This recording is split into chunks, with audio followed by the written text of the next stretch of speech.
Please welcome Permanent Chair of the 2024 Democratic National Convention, Mignon Moore, and Chair of the Democratic National Committee, Jamie Harrison.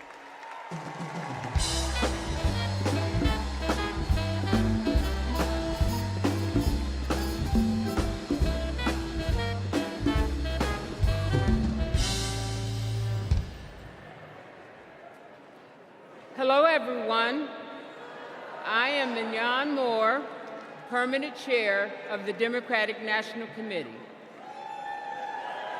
It is a pleasure to welcome you all to my hometown, Chicago. This convention is a celebration of our hard work and accomplishments and of the American spirit that makes this party and our country great. That's the spirit President Biden reignited when he told us we were in the battle for the soul of our nation. Throughout his term, he has brought us together and revived our country and our country's soul. And last month, in a true act of patriotism, he passed the torch to the next generation and the next President of the United States, Kamala Harris.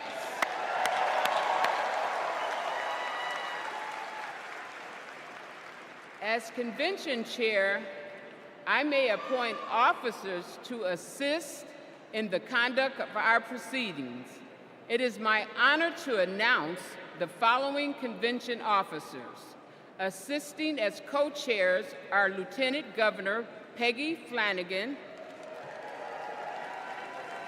Mayor Mitch Landrieu, Senator Cory Booker, and Congresswoman Veronica Escobar.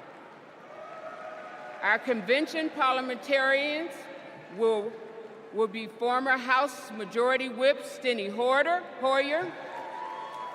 Broderick Johnson, and DNC parliamentary Helen McFadden. Lieutenant Governor Garland Gilchrist, Harris County Judge Lena Hidalgo, and Congressman Ted Lieu will serve as Sergeant at Arms. Louis Terrell will serve as our book doorkeeper, and Congresswoman Barbara Lee will serve as our timekeeper. I'd now like to turn it over to my friend, Chairman Harrison. Thank you, Mignon. Hello, Democrats. The Democratic Party is 196 years old. It's the oldest active political party in the world. Every person here is a part of a movement that brings America closer to our goal of a more perfect union. And every convention is a moment.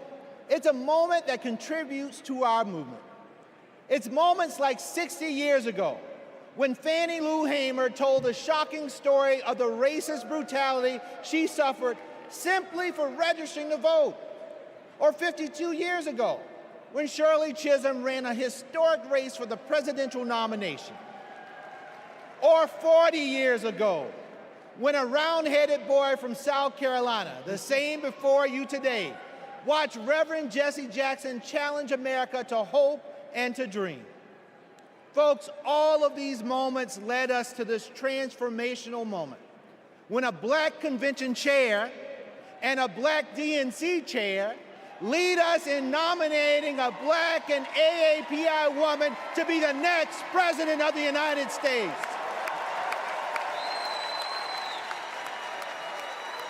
Folks, this is because the Democratic Party is and always will be for the people, for our future. We are honored to be a part of American history as we gavel in this convention and celebrate this historic nomination. I would like to thank the incredible workers at this year's convention, the convention staff led by the amazing Alex Hornbrook, and our convention chair, Mignon Moore, and my amazing staff at the DNC. You quite literally set the stage for us today, and we wouldn't be here without all of you. We hereby call the in-person portion of the 49th Quadrennial Democratic National Convention to order.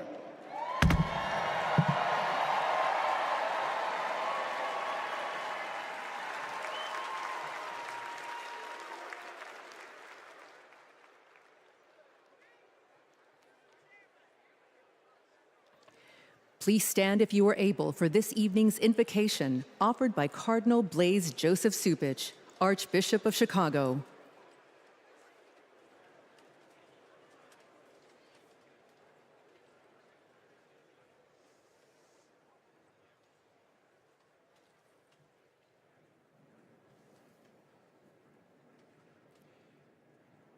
Let us pray. We praise you, O God of all creation. Quicken in us a resolve to protect your handiwork. You are the source of every blessing that graces our lives and our nation. We pray that you help us to truly understand and answer the sacred call of citizenship. We are a nation composed of every people and culture, united not by ties of blood, but by the profound aspirations of life and freedom, justice and unbound hope. These aspirations are why our forebears saw America as a beacon of hope. And with your steady guidance, Lord, may we remain so today. In every generation, we are called to renew these aspirations, to reweave the fabric of America. We do so when we live out the virtues that dwell in our hearts, but also when we confront our failures to root out ongoing injustices in our national life, especially those created by moral blindness and fear of the other. We pray for peace, especially for people suffering the senselessness of war. But as we pray, we must also act. For building up the common good takes work, it takes love. And so we pray, may our nation become more fully a builder of peace in our wounded world, with the courage to imagine and pursue a loving future together. And may we as individual Americans become more fully the instrument of God's peace. Guide us, Lord, in taking up our responsibility to forge this new chapter of our nation's history. Let it be rooted in the recognition that for us, as for every generation, unity triumphing over division is what advances human dignity and liberty. Let it be propelled by the women and men elected to serve in public life, who know that service is the mark of true leadership. And let this new chapter of our nation's history be filled with overwhelming hope, a hope that refuses to narrow our national vision, but rather, as Pope Francis has said, to dream dreams and see visions of what, by your grace, our world can become. We ask all of this, trusting in your ever-provident care for us. Amen.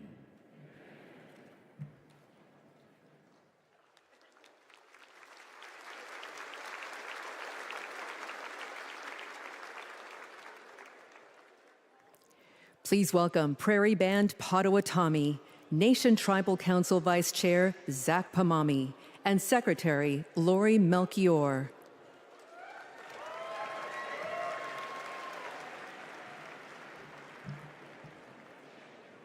Here we are together on our ancestral homelands of the Prairie Band Potawatomi Nation and our sister Potawatomi nations.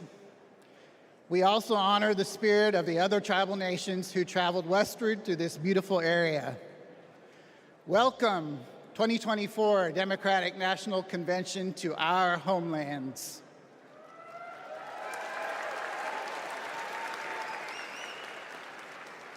This land has and always will carry enormous importance to its original stewards, our ancestors, and our present-day communities.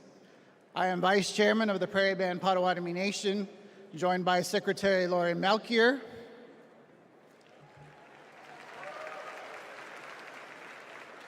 and our nation's Tribal Council, who are also with us in the audience. From time immemorial, our ancestors lived in the Great Lakes region. However, in 1849, an illegal auction by the U.S. government forcibly removed our tribe from our homeland.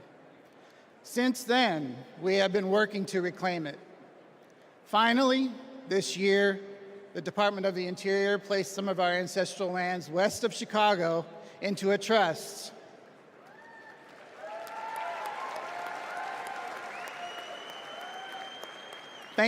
Thanks to the resolve of our tribal community and the Biden-Harris administration, we reclaimed a piece of our home. We became the only federally recognized tribal nation in Illinois in 175 years.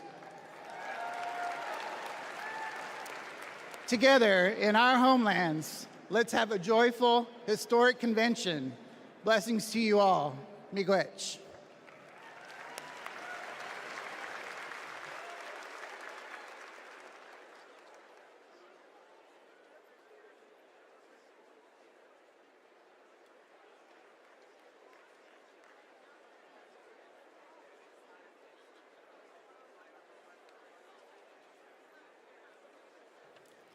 Please remain standing for the presentation of colors by the Illinois State Police Honor Guard.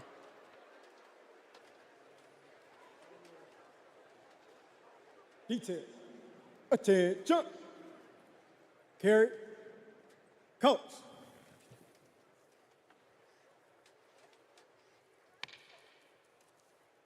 Forward. March. Left. Left. Left. Left. Left. Left. Colors. Colors turn.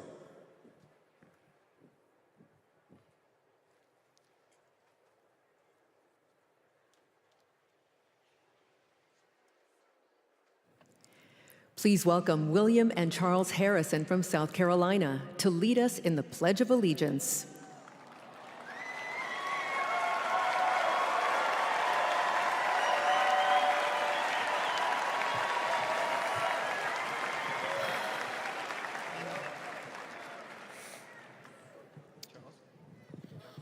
I pledge allegiance to the flag of the United States of America and to the republic for which it stands, one nation, under God, indivisible, with liberty and justice for all.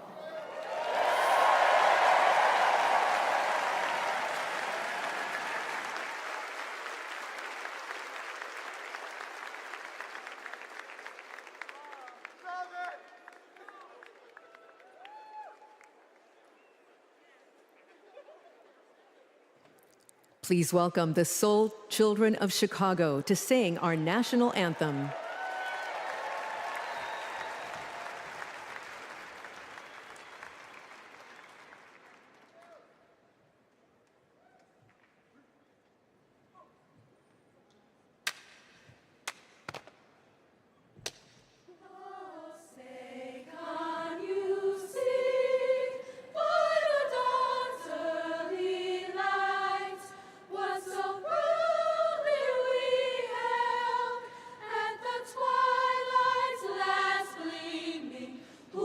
Stripes and bright stars through the perilous fights, o'er the ramparts we watched, were so gallantly streaming. On the Rockies sprinkling, the bombs bursting in air,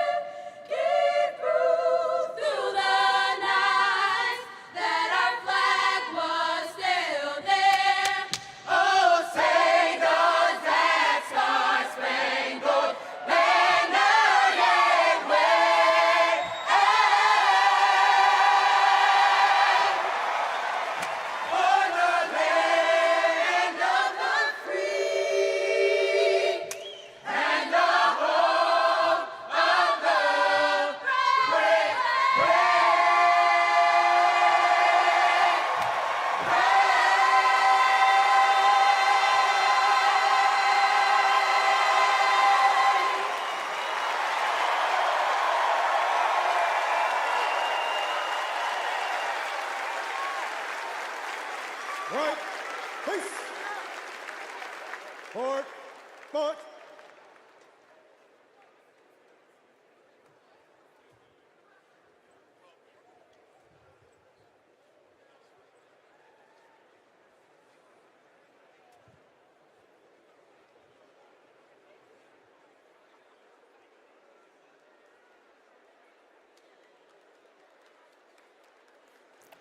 Please welcome Chicago Mayor Brandon Johnson.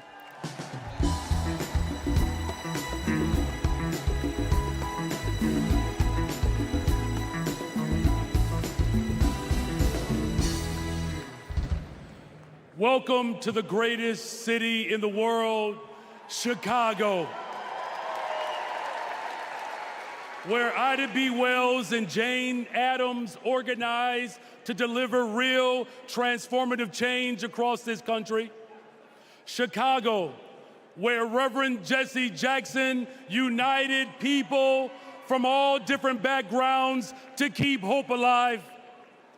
And to a community organizer on the south side of Chicago, Barack Obama rose to the White House reminding us that yes, we can.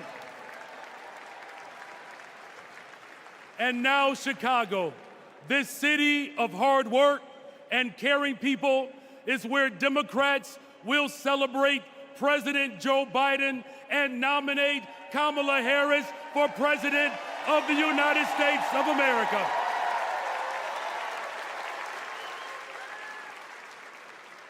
As the son of a family that worked to make ends meet, I know that Kamala Harris, the daughter of a mom who worked hard every single day, she is going to look out for the interest of everyday people. I know that as a fellow former social studies teacher, that Governor Tim Walz will never shrink from standing up for our democracy and for those most in need.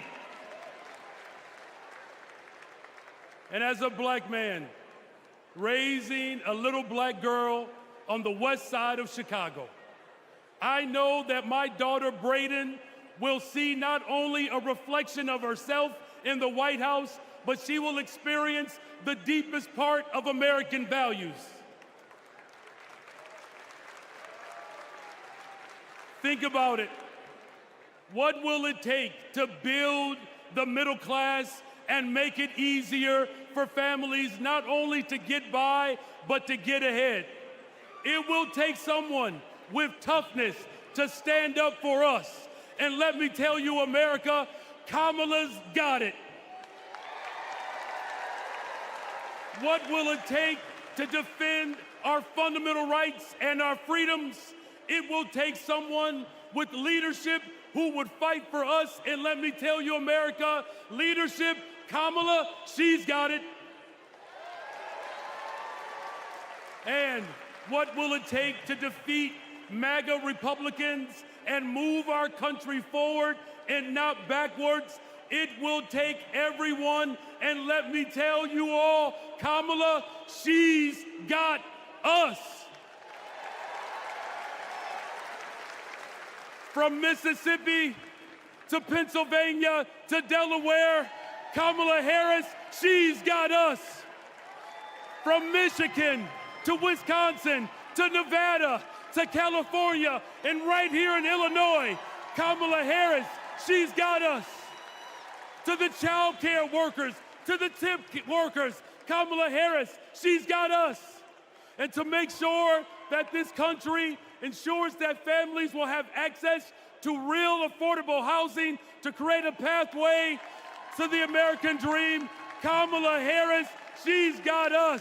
Together we can build a better, brighter future. And there's no better place to start that than right here in the greatest freaking city in the world, the city of Chicago. God bless you all. Thank you.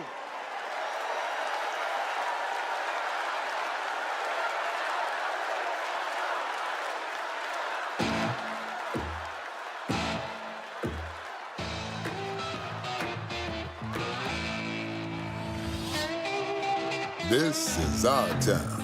We've got steel in our spines, iron in our veins, and hope in our hearts. We've got the flavor. the guts, the grit, and those big shoulders you've heard so much about. We're a bold city, a proud city, a who you callin' second city, where 77 neighborhoods are one.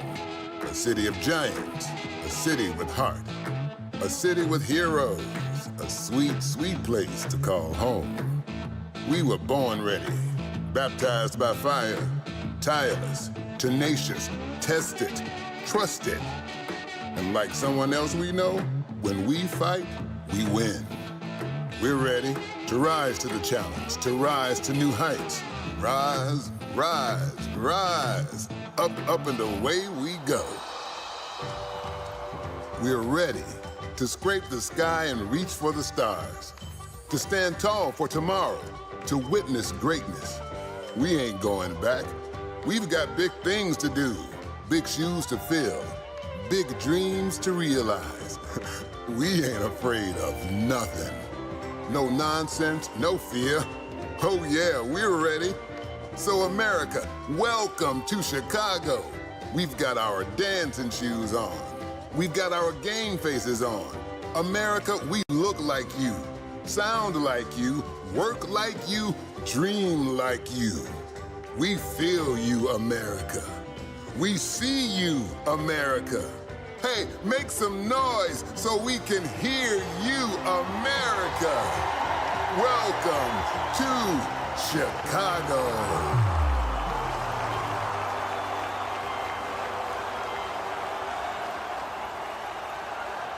Hello, my friends. My fellow Democrats, I started my journey to this stage in 1988. I was 12 years old, and my family was watching the Democratic National Convention. Now, to be honest, I wanted to watch something else. But we all knew when my grandfather sat in his chair, the TV was his. But folks, when Reverend Jackson came on, I paid attention. A black man from South Carolina, raised by a single mother. That was me. And as long as I live, I will never forget what he said. He challenged young people to hope and to dream. So that's exactly what I did. I dreamed big, I worked hard, and I never lost hope.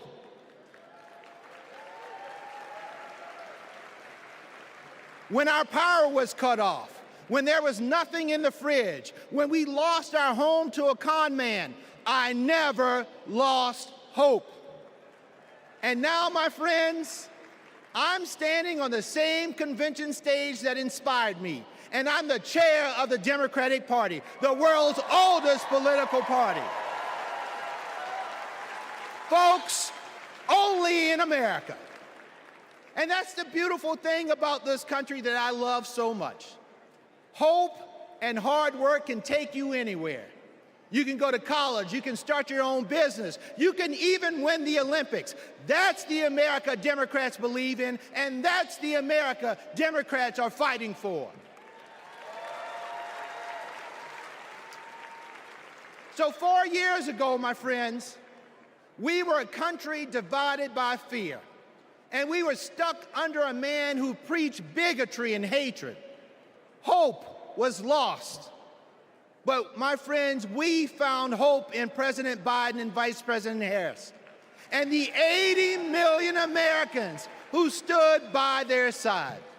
And now we are united. We're united in our pursuit of progress. Because, my friends, they saw us. They fought for us. They heard us. And under their transformational leadership, we have forgiven billions in student loans. We have expanded access to health care, and we have strengthened the middle class. But the fight continues, and there is still more work to do. You know, I know that when we elect Kamala Harris and Tim Walz, they will build on our accomplishments, and they will create a country that works for every American. They will invest in our dreams and our futures, and hope will light our path forward. They will lead us in the fight for America, and believe me, when we fight, we win. And folks, we can never forget who we are fighting for. This election is about Americans who are watching right now, wondering who's going to finally pave that dirt road, or make it easier to feed their family, or get medical bills under control. This election is about those who believe anybody can achieve their dreams if they work hard and trust in the endless possibilities of America. This election is about communities who need to see that hope and joy will always overcome fear and chaos. This election is about every little boy inspired by a party chair who looks like him, and every little girl who will finally see a president who looks like her.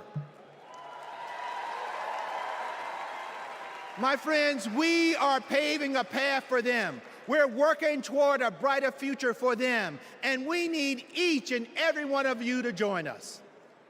In my beloved home state of South Carolina, our motto is, while I breathe, I hope. Folks, I believe in the power of hope, but it's going to take more than hope to win this election. So in the next 78 days, our motto can't be just, while I breathe, I hope. It must be, while I breathe, I vote. Because that is how we make hope real for all of America. America, let's vote for Democrats up and down the ticket. Let's save our democracy, and let's vote for our MVP, Kamala Harris, and our coach, Tim Walz.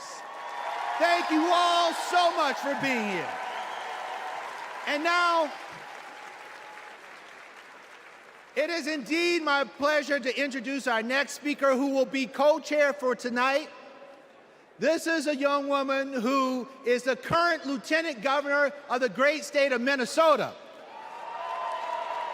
And when Tim Walz becomes vice president, she will become the first Native American governor in this great country.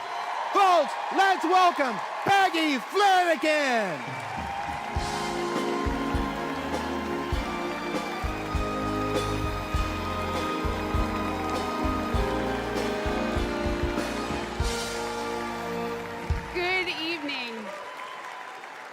Thank you, Jamie. As we gather together on this historic night, we remember those who came before us, who fought and prayed this moment into existence. The suffragists and the abolitionists, the activists who fought for our rights, the leaders who paved the way for us all. Their courage and conviction shaped the course of history. Their memory reminds us that the fight for freedom always passes from one generation to the next. We owe it to them and to ourselves to carry their legacy forward. Tonight, we pay tribute to those who dared to dream of a country that truly stands for liberty and justice for all. Next, we'll hear from one of those people, a lifelong advocate for civil rights, Maxine Waters.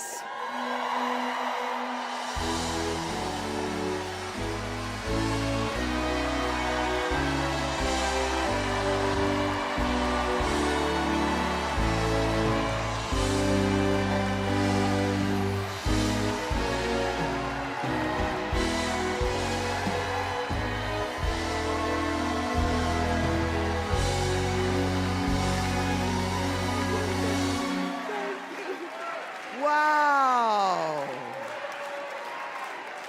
Hello, delegates. Now, you know, I've seen a lot in my lifetime. I was just 22 years old when Fannie Lou Hamer made her presence known at another Democratic convention. It was in 1964 in Atlantic City.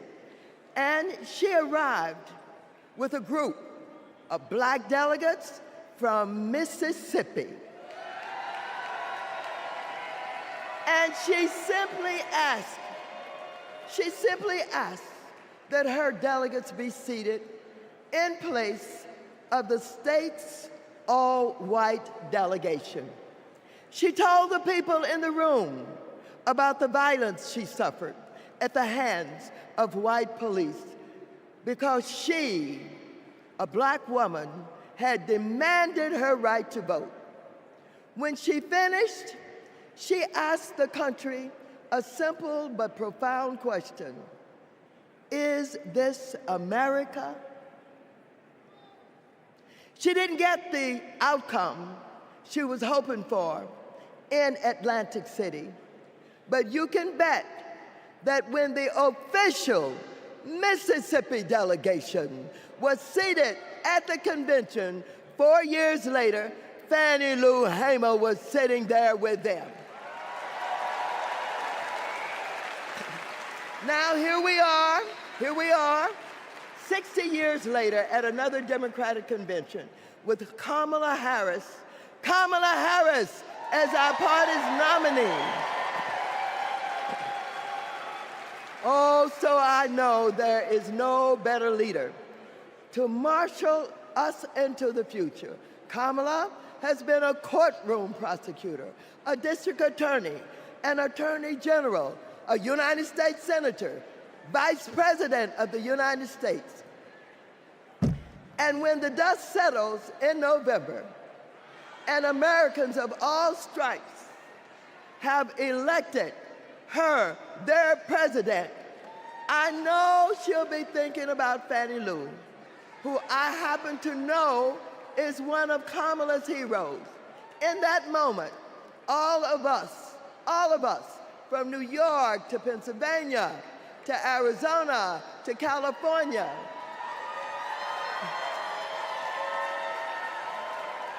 we can ask ourselves, is this America? And we will be able to say loudly and proudly, you're damn right it is.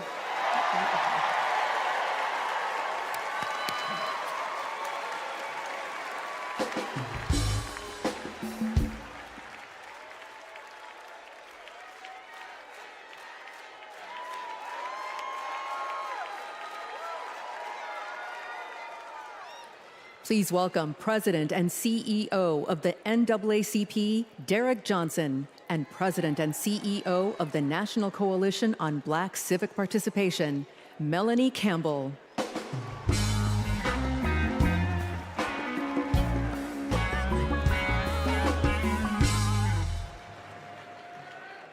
Good evening. I'm Derek Johnson, President and CEO of the NAACP, and I'm here to do my black job. Since the founding of our nation, we have been on an unending march to protect this imperfect union.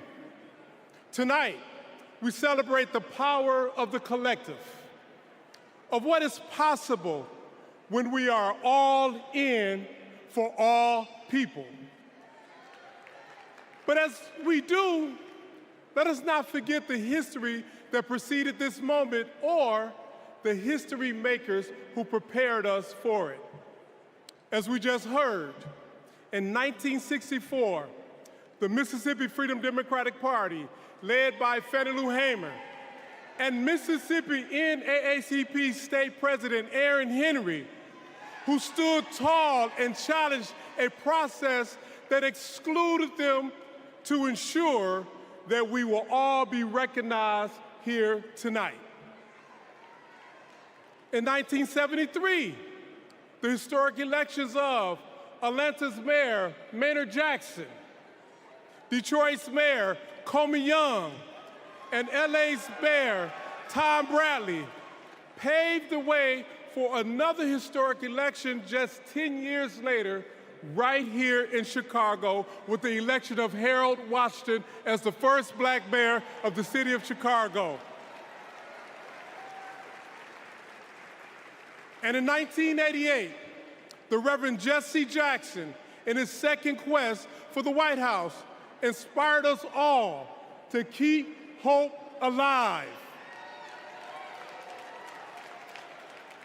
Now, this is important because we must all understand Black history is American history.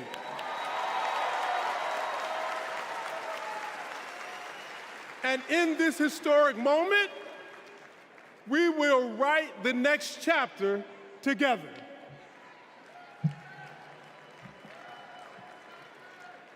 Good evening.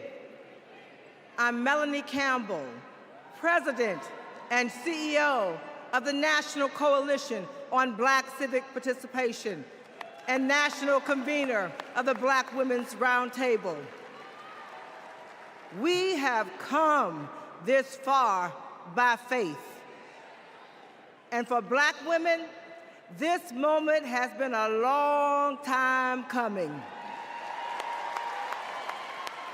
Vice President Kamala Harris's path to becoming the Democratic nominee for President of the United States has been paved by the leadership, sacrifice, faith, and patriotism of generations of Black women.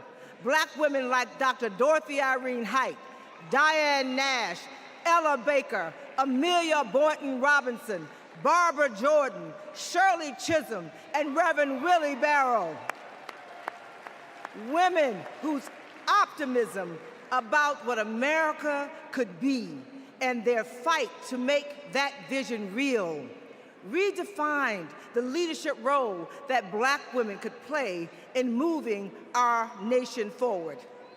As President, Kamala Harris will lead with power, brilliance, and strength from the highest office in the land.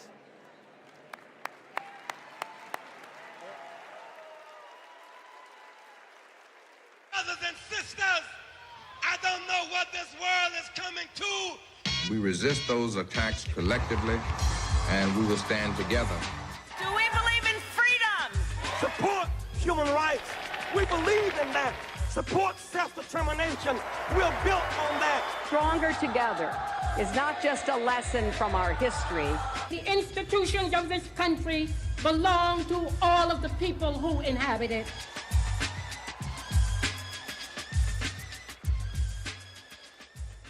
Jesse Jackson took to the stage at the Democratic National Convention in Chicago, knowing the uphill battle he would face in composing the score of a harmonious nation.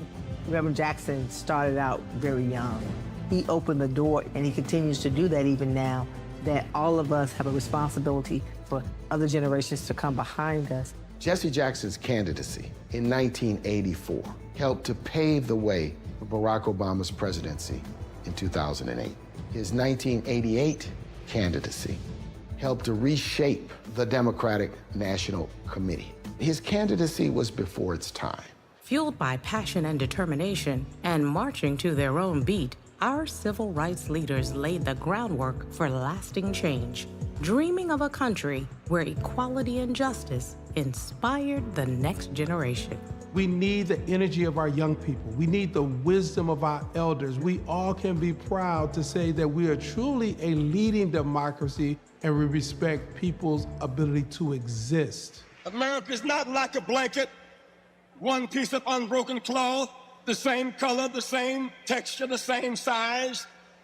America is more like a quilt, many patches, many pieces, many colors, many sizes. Standing on the shoulders of giants, Kamala Harris is the candidate who encompasses the brilliance, determination, analysis, and the action to carry the torch lit by the founders of the movement. There's only one choice to represent our collective voice.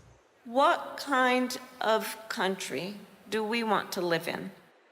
Value system of the modern Democratic Party has been shaped by the civil rights movement of the 1960s. There's a direct line from '64, the National Democratic Convention, where Fannie Lou Hamer asked to be seated, and 2024, where a Black woman is the Democratic nominee.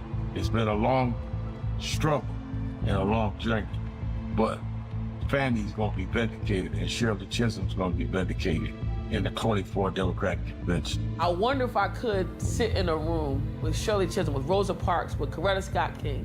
What would they say about what's happening today? The civil rights movement has been a key part of organizing the agenda, not just of the Democratic Party, but of democracy. This is the hope that runs through Kamala Harris's leadership, one where hope, change, and freedom are the drumline of our democracy.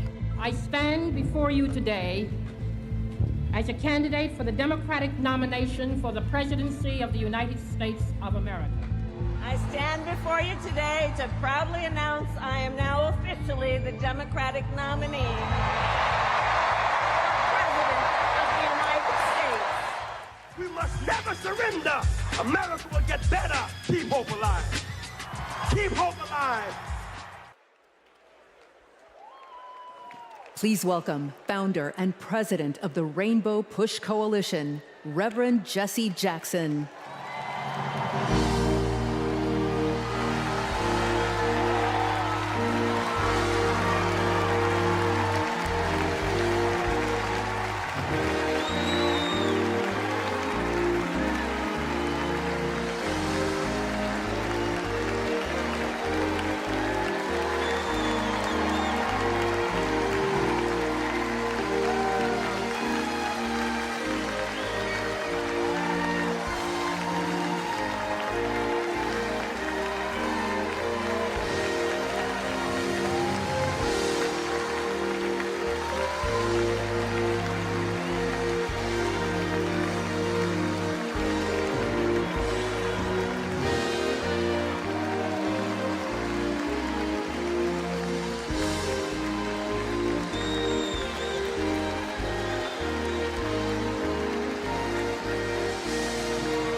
Democrats,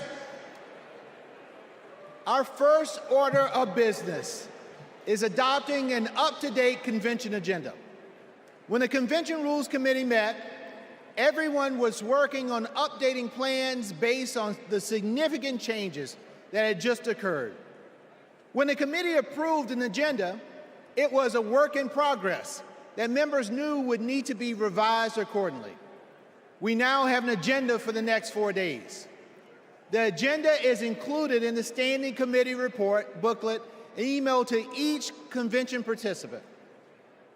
In addition to fantastic speakers and performers, tonight's agenda provides for adopting the up-to-date convention agenda, hearing the Credentials Committee report, hearing the Rules Committee report, and considering a resolution as recommended by the committee, hearing the Platform Committee report, and considering our national platform as recommended by the Platform Committee, and holding a confirmatory and ceremonial vote for our vice presidential nominee.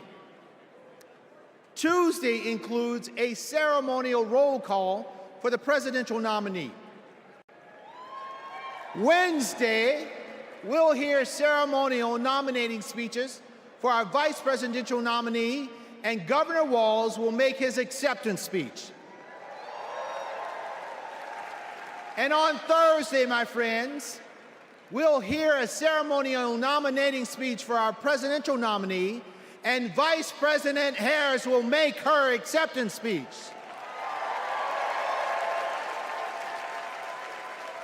So now, delegates, the chair will entertain a motion to approve the up-to-date agenda. Is there a second?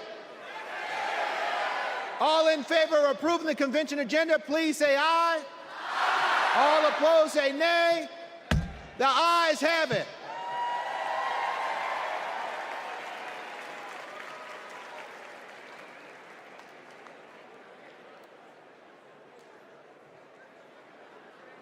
Are we going to the next one?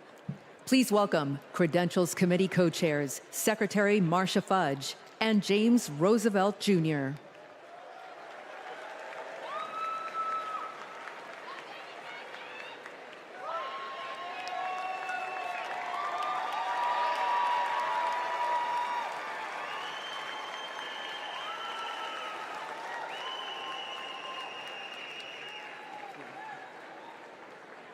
Greetings, my friends. It is an honor to have served as co-chair along my friend, Jim Roosevelt. Pursuant to the call, the Credentials Committee met and adopted a resolution to credential the delegates and alternates to the 2024 National Convention.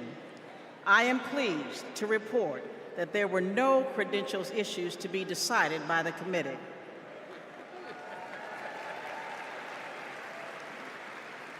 Their work allowed us to nominate two champions for democracy and freedom, Vice President Harris and Governor Walz.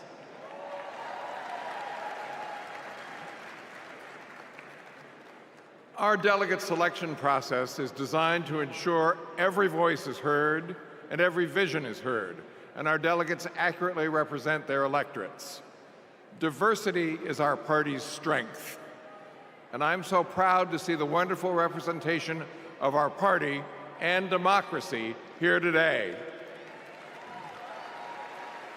I am pleased to share that the Credentials Committee report was adopted and all delegates have been fully credentialed. In memory of Marvin Turner, we are going to have a great convention and we are going to win. Thank you.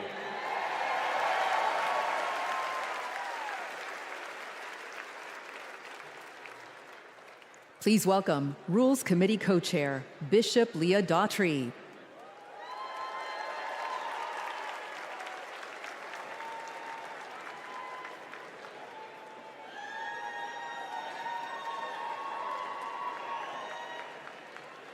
Hello, Democrats. It was my honor to serve as co-chair of the Convention Rules Committee alongside my friend, Governor Tim Walz. Governor Walz is a little occupied this evening, but it's good to know that serving as co-chair of the Rules Committee is a ladder for promotion. The Rules Committee adopted the procedural rules of the convention on July 24th. They are based on long-standing processes governing our convention and ensured that we met all ballot access deadlines. The rules established the virtual nominating process for the party's nominees and set the stage for in-person votes at the convention to adopt our platform and resolutions recommended by the Rules Committee, as well as to cast celebratory votes on our nominees and hear their acceptance speeches. Under the Rules Committee authority, the Rules Committee is recommending for your approval one resolution. Contained in the committee's report, the resolution supports the current practice regarding automatic delegates, as well as other reforms to make our party stronger. The co-chairs are pleased to move the adoption of this resolution on behalf of the Rules Committee. Thank you, Bishop Daughtry. The Rules Committee has moved the approval of the resolution. Is there a second? We have a second. I will now call for a voice vote on approving the resolution as recommended by the Rules Committee. All those in favor of the committee's recommendation to approve the unity resolution say aye. Aye. All opposed say nay. I'm pleased to report for the record that with a majority of delegates having voted in the affirmative, the resolution has been approved. My thanks to our Rules Committee co-chairs and members for your efforts to build a transparent and inclusive party. Thank you, Madam Chair.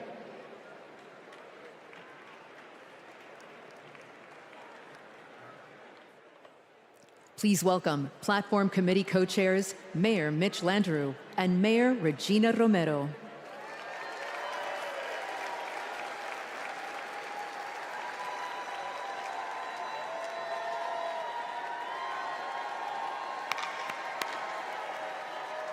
Hello, delegates. It is my pleasure to join Co-Chair Romero to present the national platform as recommended for approval by the committee. Our platform is grounded in our democratic values of hope, of progress, and love of our country. It makes a strong statement about the historic work that President Biden and Vice President Harris have accomplished hand in hand, and it presents a bold vision for our future. Kamala Harris will protect reproductive freedoms. Donald Trump will rip them away. Kamala Harris will lower costs for Americans, expand access to affordable health care, protect and strengthen Social Security and Medicare. Donald Trump will cut taxes for billionaires and big corporations, and he will pay for it by putting health care and Social Security on the chopping block. Kamala Harris is going to defend our democracy. Donald Trump is going to undermine it. The choice before us is clear, and the stakes could not be higher. Buenas noches, demócratas.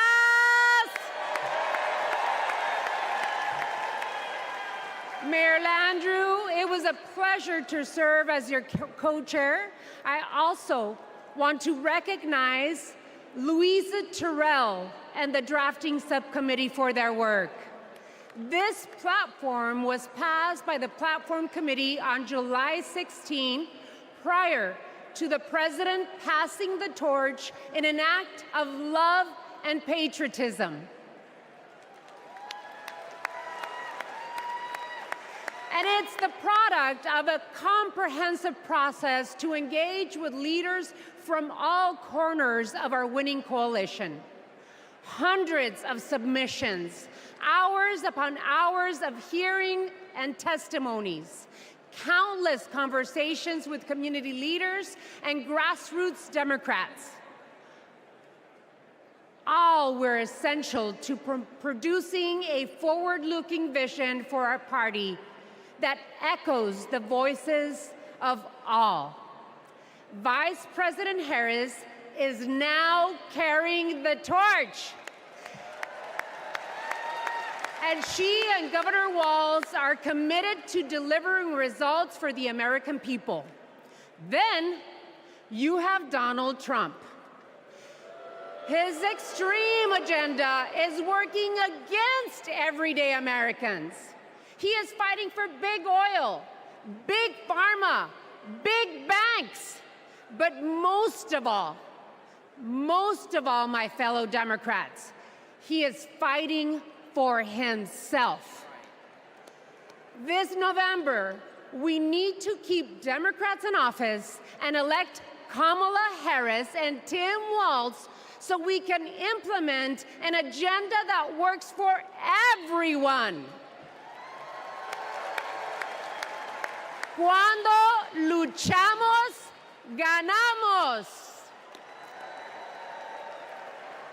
And with that, on behalf of the Platform Committee, we are pleased to move the adoption of the 2024 Democratic National Platform. Thank you. The co-chairs have moved the approval of the national platform. Is there a second? We have a second. I will now call for a voice vote to approve the platform as recommended by the Platform Committee. All those in favor of approving the platform, please say aye. All opposed say no.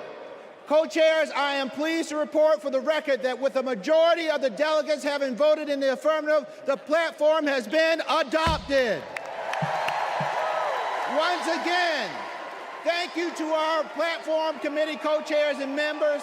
as well as a platform drafting committee and its chair, Louisa Terrell.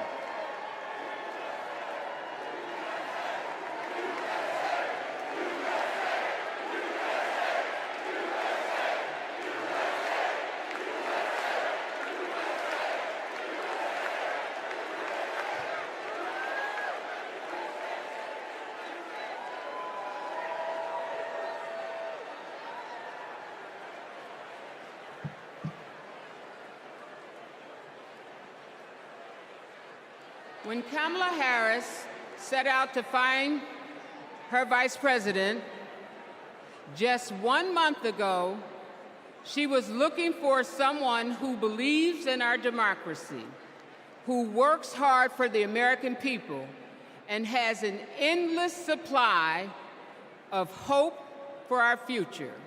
She found that in Vice President Tim Walz. Come on, give it up for give it up. On August 6th, the Democratic Party officially nominated Governor Walz as our vice presidential candidate. While Governor Walz's nomination has already been certified, we couldn't miss the opportunity to celebrate this future vice president's integrity, commitment, decency, and service to our nation. The chair will entertain a motion to ceremonially confirm Governor Walz's selection as the Democratic Party's vice presidential nominee.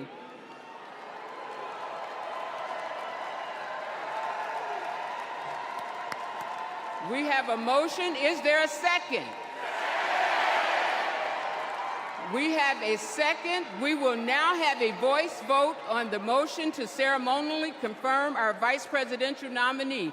All in favor of the motion, please proudly say aye. All opposed? The ayes have it. I'm thrilled. I'm thrilled to proudly reaffirm Tim Walz as our Democratic nominee for vice president.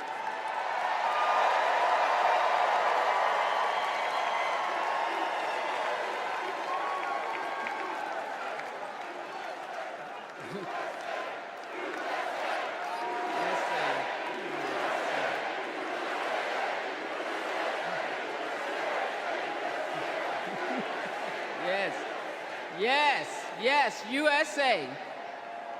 Pursuant to our convention rules, Governor Walz has been invited to make an acceptance speech, which he will deliver on Wednesday, August 21st. Thank you, my friends.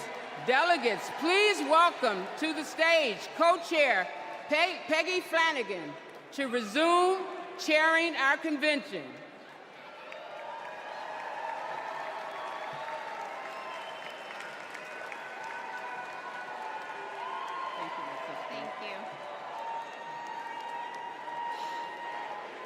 Thank you. Thank you. Well, good evening, and welcome to the first night of the Democratic National Convention.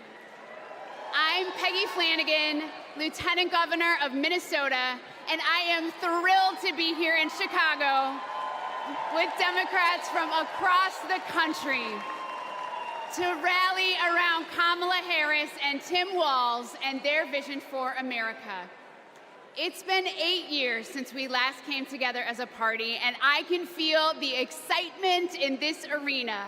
It's filled with energy and with joy. Our theme tonight is for the people. We'll hear from union leaders, civil rights advocates, and our fellow citizens. And we'll hear from our president, Joe Biden, who has been a champion for the people for his entire life. My name in the Ojibwe language is Gigi Wewedam Ukwe, or in English, speaks with a clear and loud voice woman. I'm a member of the White Earth Nation, and my family is the Wolf Clan. And the role of our clan is to ensure that we never leave anyone behind. That's why I am supporting Kamala Harris and Tim Walz to be the next President and Vice President of the United States. For almost 6 years, I've worked side by side with Governor Walz. I've seen how hard he's worked for Minnesota to be the best place for kids to grow up. He does it all with a big heart, a buffalo plaid jacket, and a bottomless bag of snacks. Nutter Butters, cheese curds, and Diet Dew. Every time we meet, he brings something for me because he's always got my back. And when he's vice president, he will always have yours. He and Kamala Harris have spent their lives fighting for you, for your family, for your future. So whether you're a lifelong Democrat or just tuning in, thank you for being part of this evening. 4 years ago, the COVID pandemic upended our lives. My brother Ron was the second person to die of COVID in the state of Tennessee. We couldn't see him. We couldn't have a memorial. And millions of American families went through the same thing. Our communities were suffering. Our economy was struggling. And Donald Trump was playing games. Our country was brought to the brink by his failure to respond. But the Biden-Harris administration stepped in with quick and decisive action. They contained the virus, created millions of jobs, and invested in our nation's future. Under their leadership, America began to heal.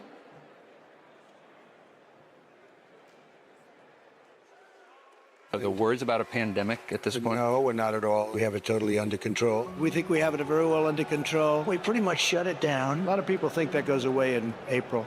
With the heat, we're in very good shape. Because of all we've done, the risk to the American people remains very low. View this the same as the flu. It's going to disappear. One day, it's like a miracle. It will disappear. We all together have done a very good job. We think the death will be at a very low number. I see the disinfectant. Is there a way we can do something like that by injection inside or almost a cleaning? I'm taking it. Hydroxychloroquine. When? Right now, yeah. You can test too much. You do know that. Who says that? Oh, just read the manuals, read the books. Manual? Read the What books. manual? I think it's under control. I'll tell you what. How? 1,000 Americans are dying a day. They are dying. That's true. It is what it is. Help is on the way, and it is long overdue. The $1.9 trillion COVID relief bill to get stimulus aid directly to struggling Americans. Our plan is about what we need to do around a national strategy for contact tracing, for testing, for administration of the vaccine, and making sure that it will be free for all. Tonight, the U.S. is nearing a major milestone in the fight against the coronavirus.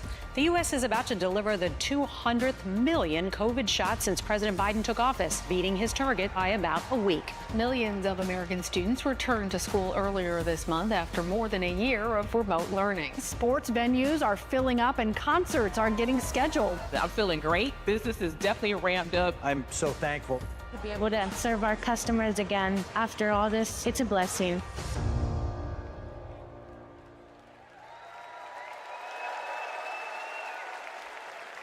Please welcome Illinois Representative Lauren Underwood.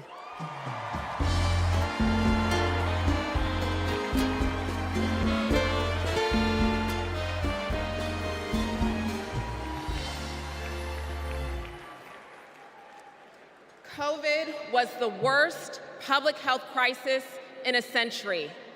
Donald Trump failed us. But Joe Biden and Kamala Harris got it under control. Donald Trump said, "It is what it is."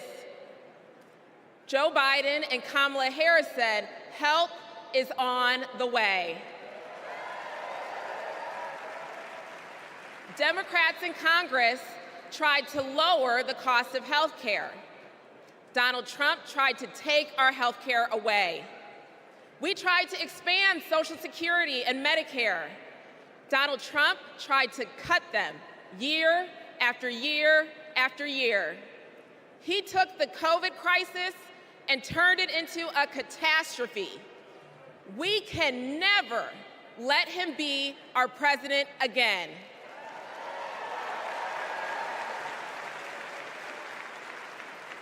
As a registered nurse, I care deeply about making healthcare more affordable.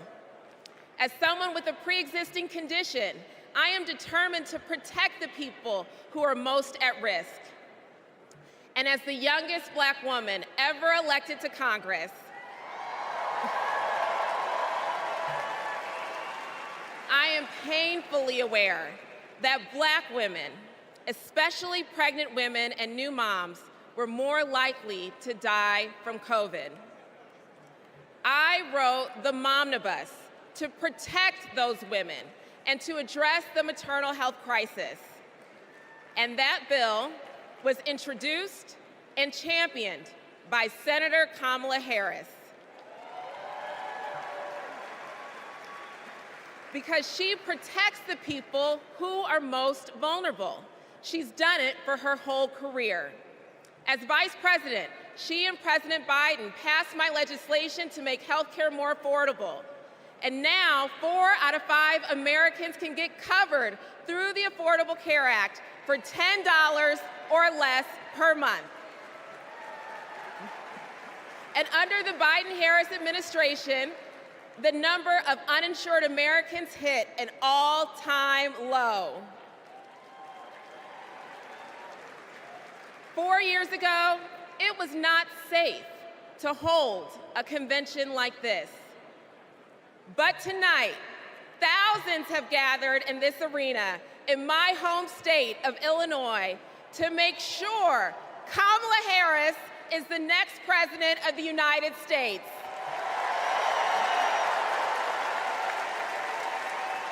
We have come so far these past 4 years, and we're not going back.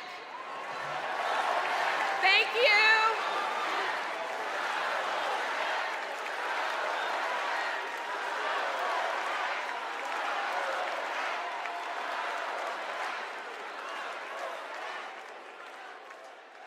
My name is Rich Logis. I live in Florida, and until 2 years ago, I was a full-fledged member of MAGA. I believed Trump. I was a MAGA pundit. I had my own podcast. I was in a state of panic, terrified that Democrats were destroying our country. When the pandemic hit, we needed leadership, but we were given almost nothing. It was a major betrayal to the country. So I finally stepped outside the MAGA echo chamber. I stopped listening to what Trump said and looked around with my own eyes. And I realized he had been lying about pretty much everything. Lying is Trump's toxic superpower. He's ripped apart families, communities, our whole country. So this is my message to all the Republicans and independents who are watching. People like me who voted for and believed in Trump. I made a grave mistake, but it's never too late to change your mind. You don't need to agree with everything you hear tonight to do what is right. We need to be able to trust our leaders. That's why I'm all in for Kamala Harris. Please welcome California Representative Robert Garcia.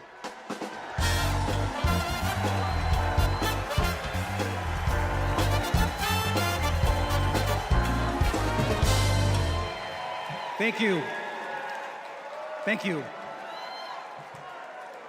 We all remember. We all remember the world in 2020. Where we were, and for some of us, who we lost. Now, I was in my second term as mayor of Long Beach, California. And my mom was a healthcare worker. Like many of you, I watched in terror and horror as the COVID pandemic consumed our lives. As mayor, I fought for more hospital beds, for more tests, and to make masks more accessible. What we needed at that moment was national leadership. But instead, we got Donald Trump. While schools closed and dead bodies filled morgues, Donald Trump downplayed the virus. He told us to inject bleach into our bodies. He peddled conspiracy theories across the country. We lost hundreds of thousands of Americans and our economy collapsed. Now that summer of 2020, my mom and my stepfather both died of the COVID pandemic. And I miss them every single day. So when Donald Trump and his MAGA extremists like Marjorie Taylor Greene downplay the horror of the pandemic, it should make us all furious.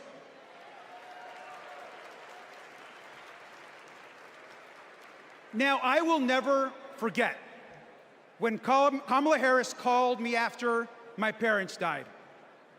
She told me about her own story, about losing her own mother, and that she was praying for me at that very moment.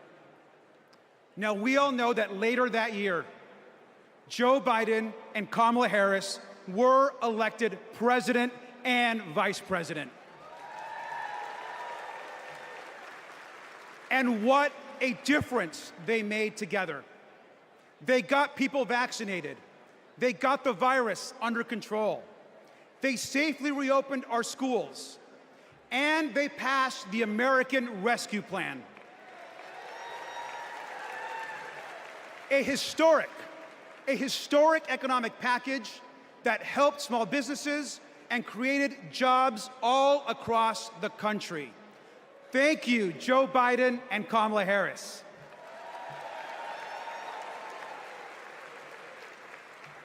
Now, I am a proud immigrant who came to the United States as a young child. We grew up poor. English was our second language, and we often, like many immigrant families, struggled to get by. But my mom, she moved here to the United States because she believed in the American dream. I'll never forget the day that I became a United States citizen. I raised my right hand and I pledged an oath to protect and to love this country. It was the proudest day of my life.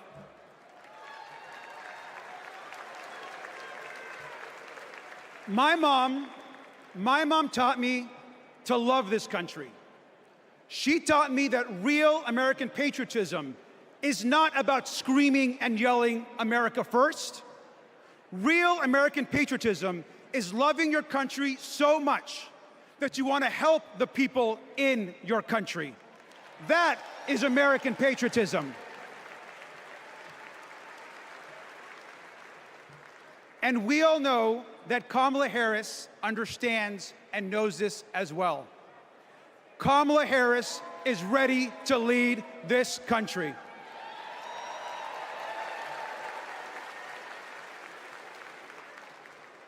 We can all remember 2020.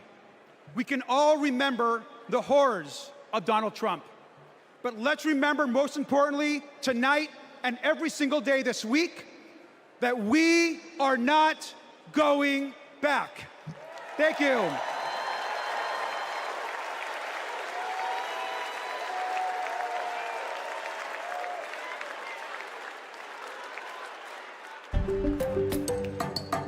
Hey everyone, I'm Ryan from Kamala HQ. And we have a little game we like to play here called Two Lies and a Lie. We list out 3 things Donald Trump has said, and then we try to figure out if any one of them is true, which they're not. Let's play. First up, jobs. Trump claims his administration created more jobs than we ever had before. He says we had the greatest economy ever, and then we got hit with COVID, and he says he created a manufacturing jobs miracle. Let's dig in. More jobs than we ever had before?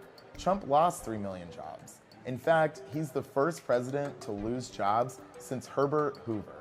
What about this claim that it was the greatest economy ever and only COVID tanked it? Once again, no. Let's take a look at his track record on jobs before COVID as compared to the Biden-Harris administrations. What do you know? Hardly the most successful ever. And about his supposed manufacturing miracle, Trump talked a big game, but actually lost 178,000 manufacturing jobs. And just to be clear, it wasn't just COVID here either. Manufacturing jobs were already on their way down before the pandemic. So that's round one. And it looks like what we have here is 2 lies and another lie. You get the hang of it? I'll see y'all in a little bit.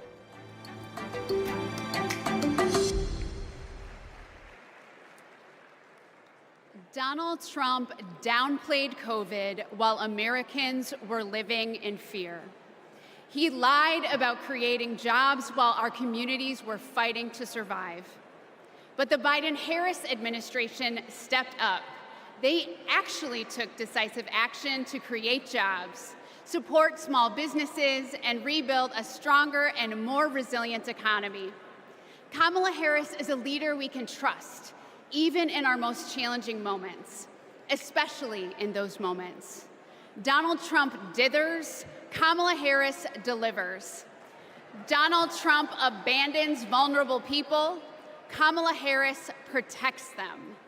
Donald Trump bullies scientists, Kamala Harris believes them. Our next 2 speakers will tell us why that's so important. Please welcome Brian Wallach and Sandra Abravaya.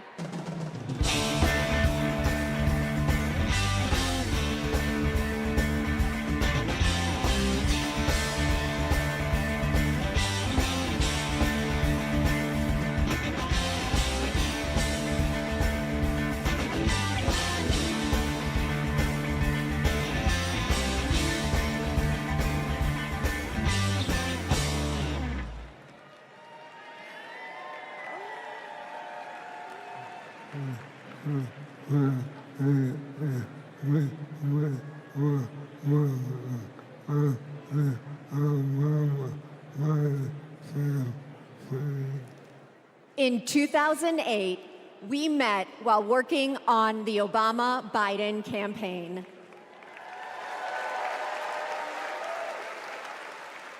We found our way there because we believe in the power of organizing.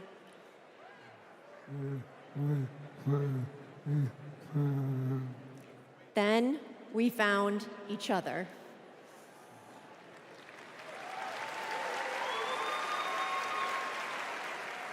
The day we brought our second daughter home from the hospital, Brian was diagnosed with ALS.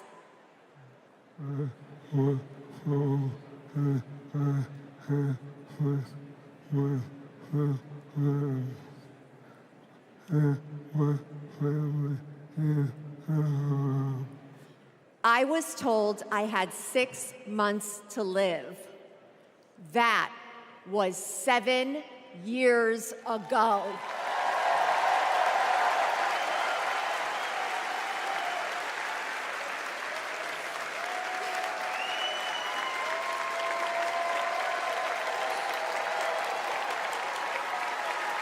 We could not change Brian's diagnosis, but we knew how to organize.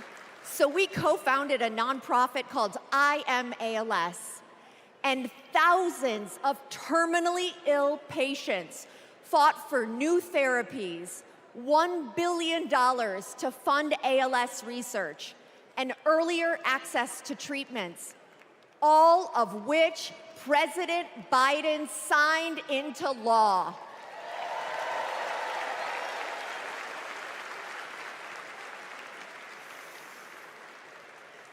We will also keep fighting alongside patients living with Parkinson's, young onset dementia, and Alzheimer's. We've seen just how relentless activism can beat the odds, just like what Brian has been doing for 7 years. And that is what we need right now to elect Kamala Harris. She's the daughter of a breast cancer researcher. She knows the promise of science and that patients need to be able to get the care they need wherever they live. We all want to make life better for the next generation and believe that people like Brian can be the first generation of survivors.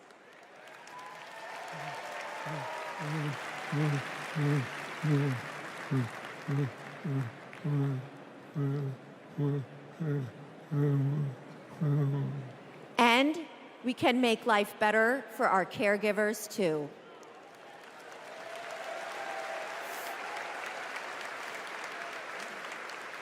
Brian and I are still driven by hope and by faith in what we can do collectively, and that includes the power of our vote. This November, we are voting for our future.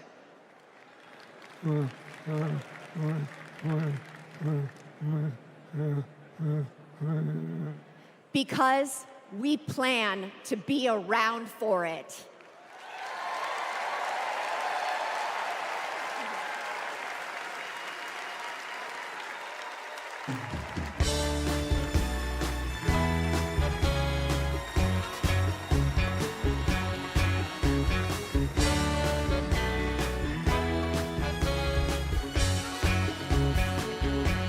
Please welcome Illinois Senator Dick Durbin.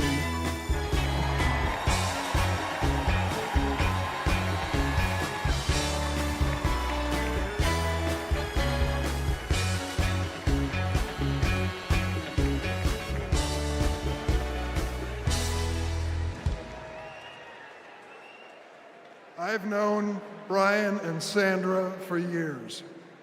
In fact, Sandra was my personal press secretary. You will not find a more courageous couple.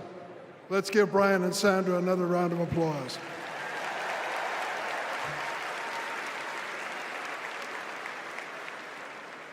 In every election campaign, we Democrats talk about jobs. Now forget for a moment Donald Trump's wild claims. He lost millions of jobs in America. He promised to bring back manufacturing jobs, but he failed. He promised to deliver infrastructure, but he failed. His record was defined by failure. To put it another way, Donald Trump is like a bad boss. You want time off to take care of your sick parents? Ask Donald Trump. Denied. In Donald Trump's America, there is no paid family leave. Want to have a child, but need IVF? Too bad. That's shut down too. Want a pay raise? Too bad. The boss just gave himself one, so there's nothing left for you. Donald Trump reminds us of a boss we all had. The guy who thinks he's a very stable genius, but is driving the company into the ground. Now get this, Donald Trump did make history. Let's give him credit. He is one of only 2 presidents in the history of the United States to leave office with fewer Americans working than when he started. Now he wants a chance to make America unemployed again. On the other hand, let's take a look at the record of Joe Biden and Kamala Harris. They recovered all those millions of jobs that Trump watched slip away. They added over 6 million jobs on top of that. 16 million jobs in total. 16 million. Today, more roads are getting fixed, more factories are being built, more Americans are working construction, and more auto workers are making cars than on any month when Trump was president. And we know behind every job is a person or community forever changed. Data centers in Wisconsin, semiconductors in Pennsylvania, electric vehicles in Michigan. Yes. Hello, Michigan. These investments mean strong economy, growing public schools, and well-funded, well-staffed first responders. These investments mean hope. That's what Kamala Harris and Tim Walz are fighting for. They'll fight for the places that are too often left behind, fight to change lives and uplift communities, fight to bring back American manufacturing. My friend, Ed Smith, a giant of the Illinois laborers, he's a great fellow. We lost him this year. But Ed Smith told us there's joy in this battle. When we win, we help people buy their first homes, send their kids to college, and retire with dignity. Incidentally, that happens to be my family's story too. My mom and dad worked for the railroad, and because we were a strong union family, we were able not just to get by, but to get ahead. That's the American economy Kamala Harris and Tim Walz are fighting for. Let's join that fight and build it together.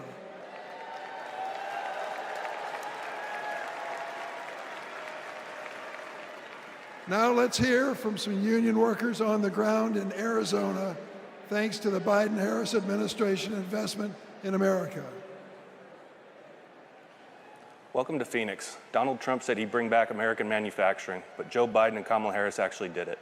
Thanks to them, plumbers and pipe fitters like us are building the factories, semiconductor plants, and data centers of the future. We are hard at work in Phoenix, Mesa, Goodyear, Chandler, and more. Our neighborhoods, schools, and local businesses are growing. Sometimes we have so many projects that we send fabrication out to other states. Our local union is now up to 4,800 trades members. That's up from 2,800 in 2020, thanks to Joe and Kamala. And it's an exciting time for us in the next generation. Our apprenticeship program now trains over 1,100 people a year. Every year at local high schools, when they announce what graduated seniors are doing next, more and more of these kids are joining the trades. My son is a senior in high school this year, and he plans to join us.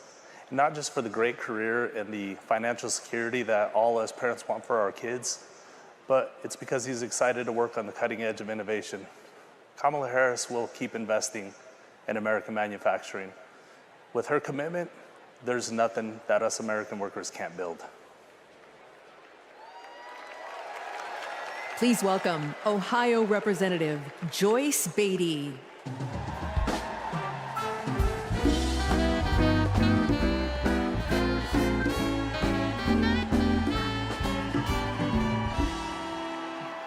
Good evening.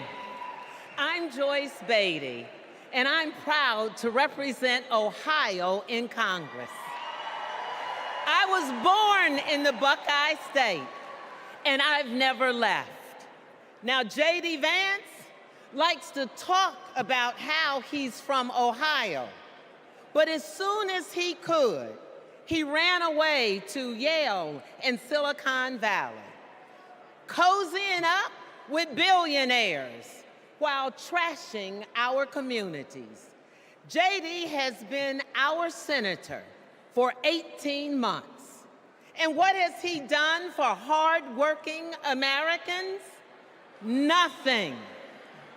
He's been busy writing the foreword to the book from the Project 2025 guy. While J.D.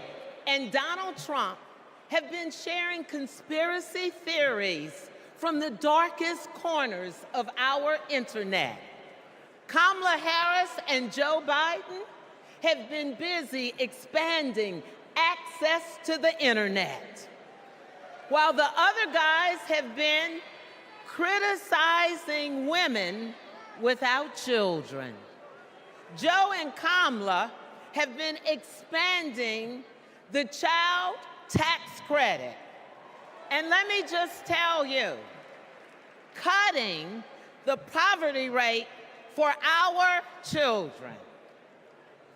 Kamala and Joe Biden have been also at the same time reducing the price of health care for our seniors. And yes, securing a cap of $35 on insulin. And as J.D. and Trump, they want to take us back to the past. Kamala and Joe have been bringing the jobs of the future to America today. With the CHIPS Act, a $280 billion investment. And that's not just a big number. It means new semiconductor plants and thousands of good-paying jobs. You see, I worked with Kamala to pass it, and I saw her leadership style up close, a rare combination of brilliance, legal expertise, and patience. You see, it's simple. JD and Trump like to talk about states like Ohio, but Kamala and Joe actually get stuff done for us. And so does our next vice president and my good friend, Governor Tim Walz. America, are you ready to build on our progress? Are you ready to turn out for leaders who know that action speaks louder than words? Are you ready to vote for Kamala Harris? Are you ready to put people over politics once and for all?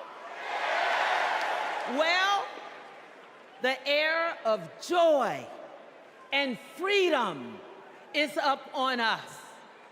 And now it is on us to go seize it. Thank you.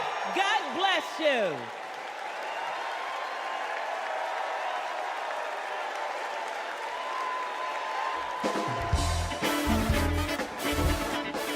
Please welcome AFSCME President Lee Saunders, SEIU President April Barrett, Liuna General President Brent Booker, IBEW International President Ken Cooper, CWA President Claude Cummings, and AFL-CIO President Liz Schuler.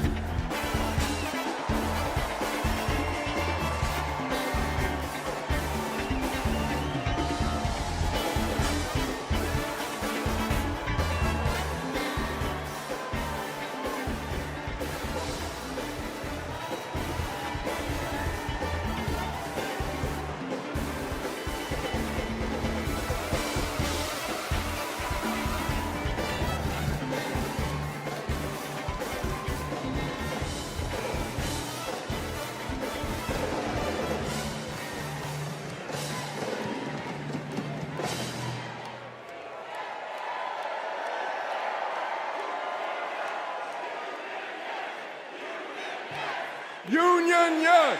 Union, yes! Union, yes! Union, yes!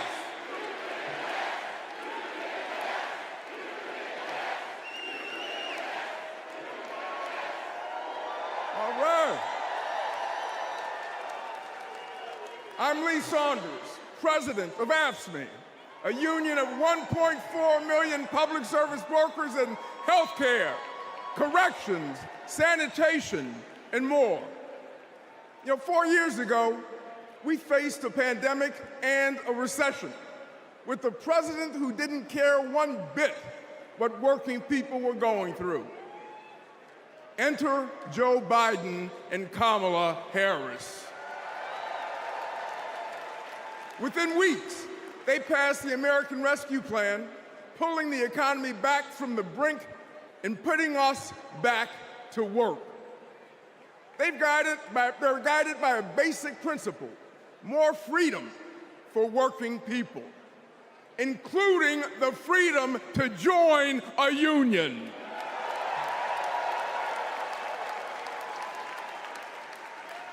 So this November, we're moving forward with Kamala Harris as our president.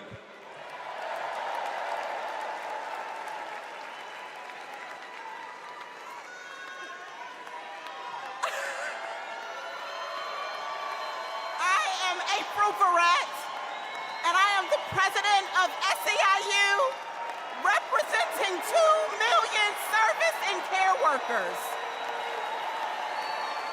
We're all in for Kamala Harris because Kamala Harris has always been all in for us. Vice President Harris joined fast food workers on the picket line, and she walked a day in the shoes of a home care worker. She shares our vision for a modern-day labor movement, a movement that meets the needs of workers in the 21st century, and an economy that is ready for the future. It is going to be together that we write new rules to make it easier for all workers to join a union. And we are going to build a younger, darker, hipper, fresher, sneaker-wearing labor movement. A movement that is going to be more inclusive and built for the middle class. And we are going to end poverty wage work for once and for all. So let's do the work. Let's elect Kamala Harris so that together we will usher in a new era of worker power, and together we will win the future. Let's go get it.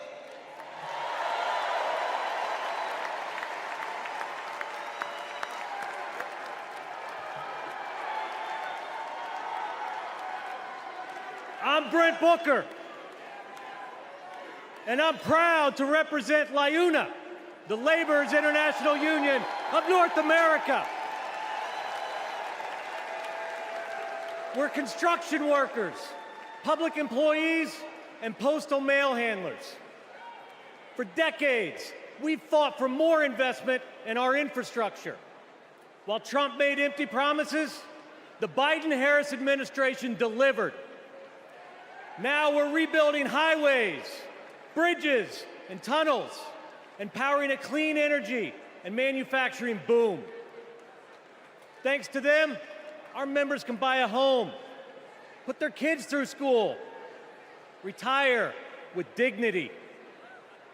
As president, Kamala Harris will keep fighting for workers who are building America.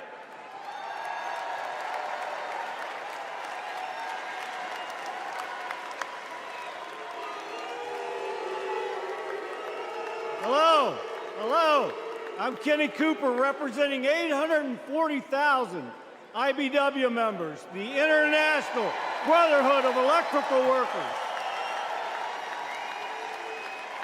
The IBW powers America, from fire alarms to solar farms, nuclear plants to battery plants, storm restoration to power lines, and we've been doing it for over 130 years. Today, we're building a new energy future while providing great-paying jobs and a stable retirement for all working families. Every step of the way, Kamala Harris has been there for us. She's bringing back American manufacturing to forgotten places throughout our country. She cast the deciding vote to save our pension plans.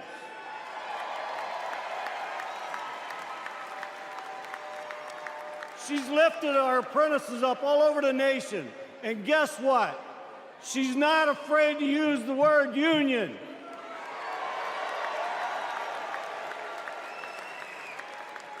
She has came through for all of us, and it's our turn to come through for her. Thank you.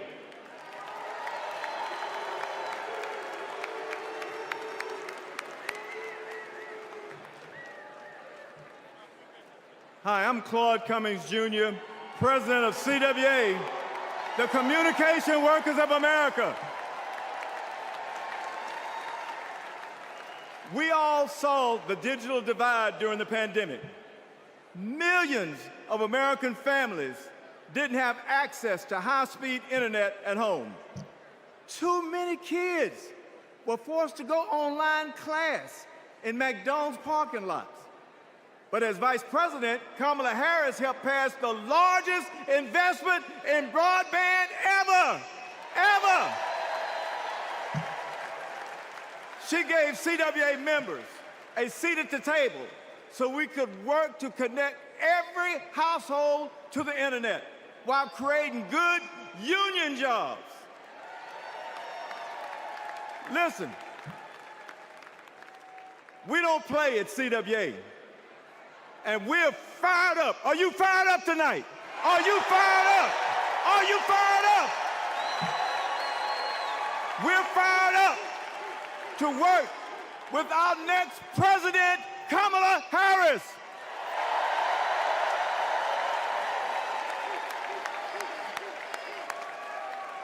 I'm Liz Schuler, president of the AFL-CIO, representing nearly 13 million American workers. This election is about two economic visions. One where families live paycheck to paycheck, where people have no right to join a union. A CEO's dream, but a worker's nightmare. Or an opportunity economy, where we lower the costs of groceries, prescriptions, and housing. Where we go after big pharma, corporate landlords, and price gougers. Where there's no such thing as a man's job or a woman's job, or like Donald Trump would say, a black job. Just a good union job. That's the future our President Joe Biden has fought for. And that's the future Kamala Harris and Tim Walz will keep fighting for. Let's build it together.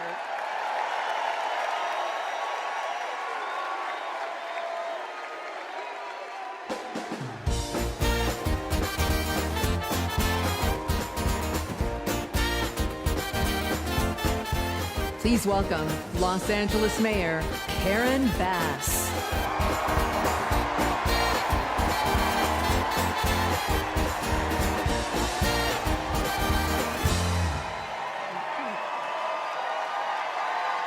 Hello.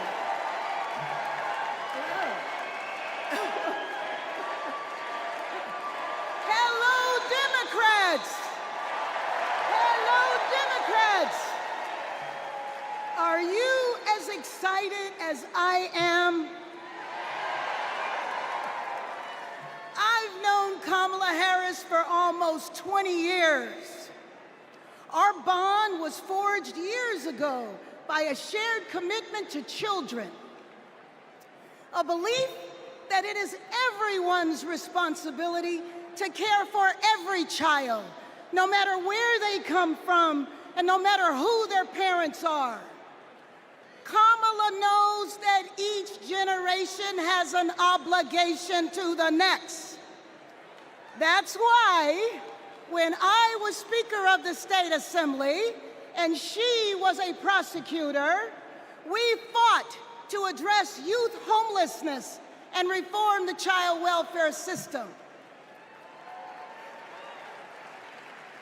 We wanted to make sure that California's foster youth aren't cut off and left on their own the day they turn 18.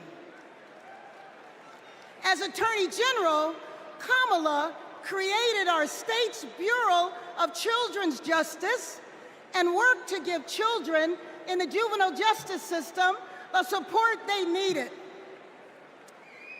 And when I asked her to swear me in, the first woman vice president, swearing in the first woman mayor of Los Angeles,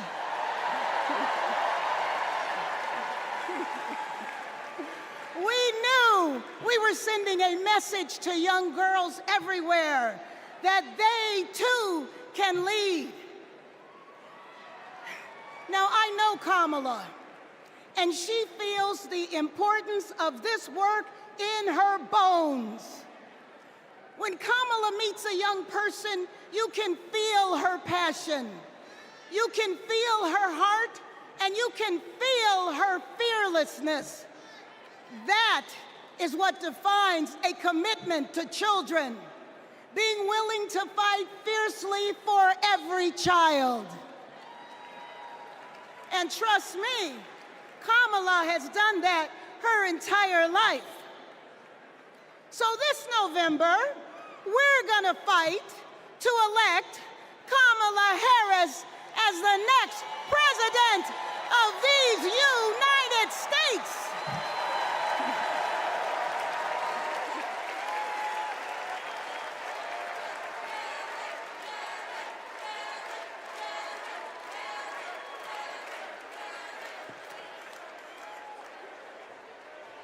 Please welcome Grammy-nominated country music star, Mickey Guyton. How y'all doing?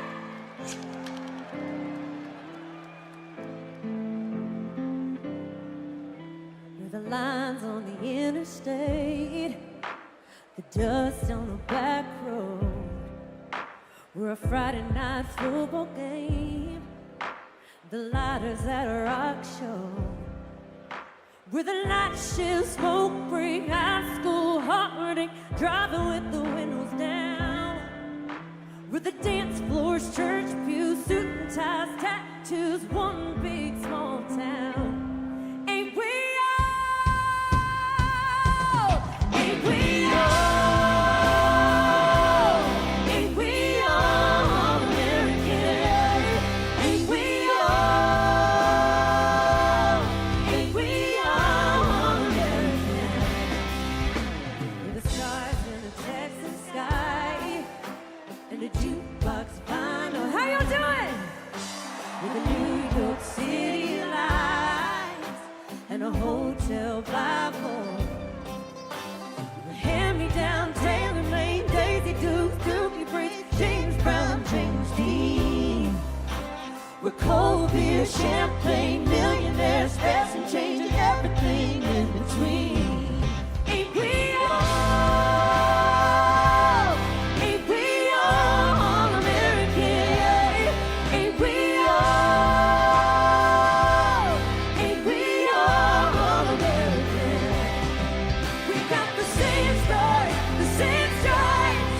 Just wanna live that good life. Ain't we all?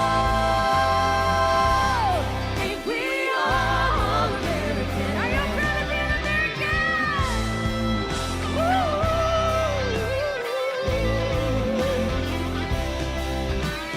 Different in a million ways, but at the end of the day, oh, we're different in a million ways, but at the end of the day, ain't we all? Ain't we all American? Ain't we all? Ain't we all American? We got the same stars, the same stripes. Just wanna live that good life. Ain't we all? Ain't we all American? No matter your race, your creed, or your color, we're all American. And always remember that. Woo!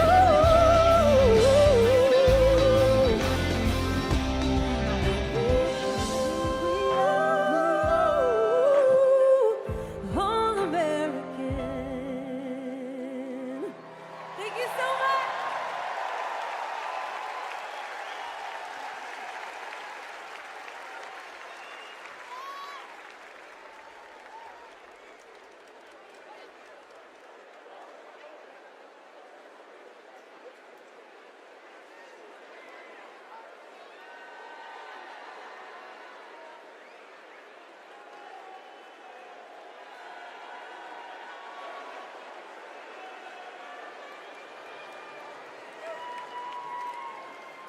As we look ahead to our collective future, it's important to reflect on all the incredible progress that we've made in the last 4 years. The Biden-Harris administration laid the groundwork for a stronger, more resilient nation. They invested in critical infrastructure, delivered relief when disaster struck, and made healthcare more affordable. Kamala Harris cares. And unlike Donald Trump, she has a plan. not just for the next 4 or 8 years, but for generations to come. Now, let's hear from some of my fellow state executives about how Kamala Harris and Tim Walz are investing in the long-term future for our nation. Okay, go.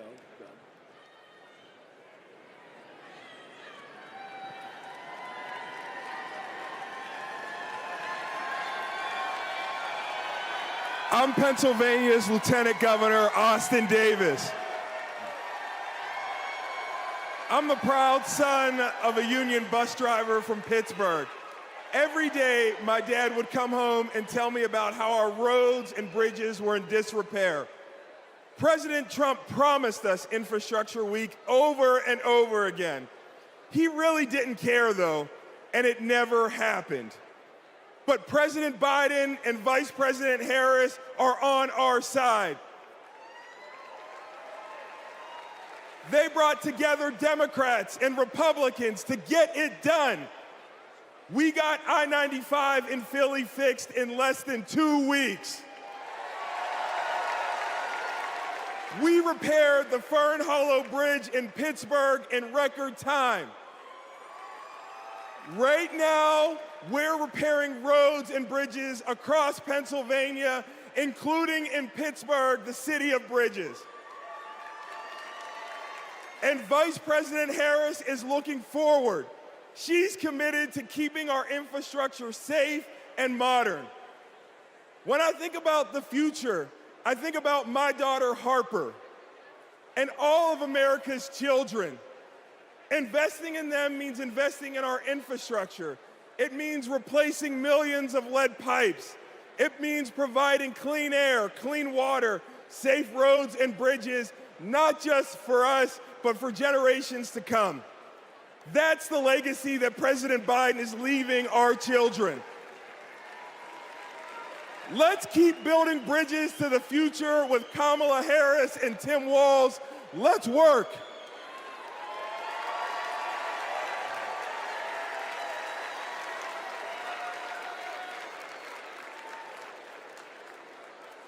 In Wisconsin, we also need leaders by our side.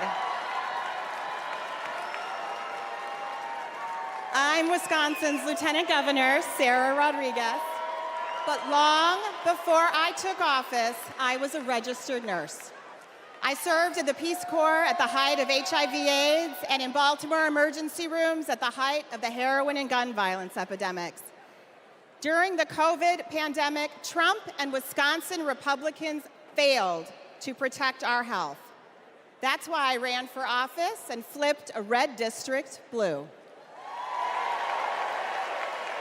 Because once a nurse, always a nurse.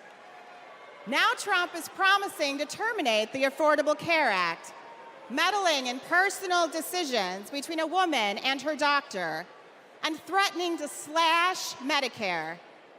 Vice President Harris fights for our health. She'll defend women's reproductive freedom and protect Medicare and Medicaid. Thanks to the Biden-Harris administration, insulin is capped at $35 a month for seniors. And they negotiated down the prices of 10 more life-saving drugs like Eliquis and Jardiance for Americans on Medicare. Kamala will continue to take on Big Pharma and lower the cost of prescriptions for everyone. Of course, healthcare isn't just about drugs and treatment. It's about freedom. The freedom to make your own choices and the freedom to get the care you need without worrying about the cost. Kamala Harris is fighting for that healthy future.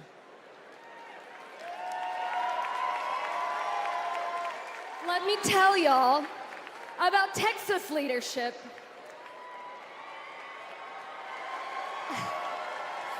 I'm County Executive Lena Hidalgo, and I serve the 5 million residents of Harris County. Harris County includes Houston. Texas Governor Ann Richards said, "I've been tested by fire, and the fire lost." In the years I've been in office, we've dealt with chemical fires. We've dealt with 10 floods, 7 hurricanes, a deadly winter freeze, and of course the pandemic. When that last disaster struck, Donald Trump abandoned us. He spread misinformation that cost lives. Compare that to 2021, when the Texas power grid went dark.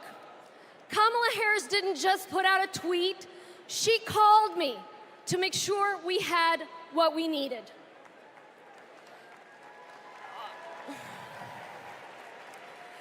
Over the years, I've learned that Kamala Harris always calls. And not only does she call, she delivers. The very week she launched her campaign, she was down in Texas with vital FEMA assistance right after Hurricane Beryl. Kamala Harris cares. She will never risk lives for the sake of politics. And she's leading the charge to protect our communities from extreme weather. The Biden-Harris administration have announced at least $1 billion to help us with just that, and Houston is thriving. We deserve leaders who acknowledge the threats, heck, the existence of climate change. We deserve tough leaders who have our backs. We deserve compassionate leaders ready to help. That's Kamala Harris and Tim Walz. I can personally attest that Kamala is a leader who has our back. I'm California's Lieutenant Governor, Eleni Kounalakis, but I hold another title just as dear to me, Kamala Harris's friend. I met her when we were both young women trying to navigate the halls of power. I worked in housing. She had just been elected district attorney. We got frequent lunches together, and she was funny and fun. She was also a great mentor. Once, I told her about a professional experience of being minimized because I was a woman.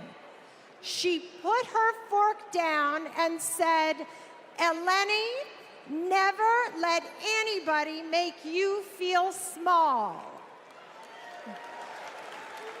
I saw her put that creed into action. When Wall Street foreclosed on millions of homes, Washington wisdom was that $4 billion was the best you could do. Other attorneys general agreed. But because Kamala Harris grew up in a middle-class home, she knew that wasn't enough for all the working families who got screwed over. So she put her foot down and refused to settle for less. Kamala Harris won $20 billion from the big banks for California homeowners. And that's because she cares. She cares so much that if you're lucky enough to be her friend, she calls you on her birthday, and sometimes she sings to you. She called me on mine right when I had decided to run for lieutenant governor. She asked tough questions.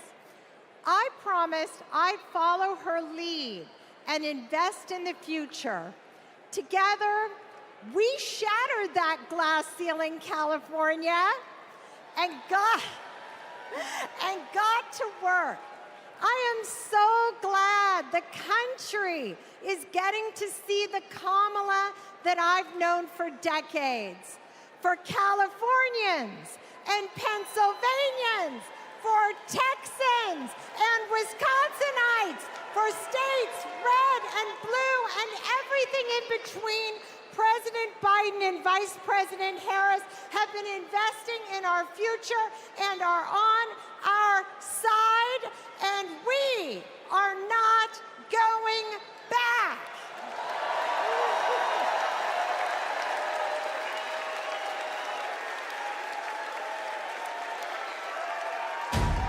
Do you know about Project 2025? The far right's playbook. It is Trump's vision for America's future. I'm not going to be nice. It will ban abortion nationwide, I got rid of Roe v. Wade. raise taxes on middle-class families, gut Medicaid, That's money that funds a lot of medical treatment. strip rights from LGBTQ plus people, Wait a minute, I'm not finished. cut overtime pay, It is going to affect workers' bottom lines. give him unchecked power, And I will wield that power very aggressively. and it begins his first day back in office. In an exclusive undercover video, a co-author of Project 2025 saying that Donald Trump, quote, blessed the work he's doing now. He's been at our organization. He's raised money for our organization. He's blessed it.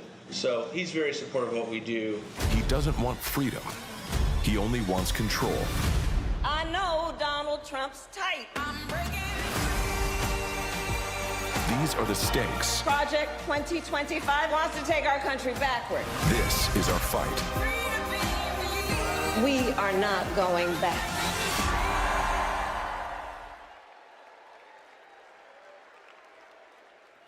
Please welcome Michigan State Senator Mallory McMorrow.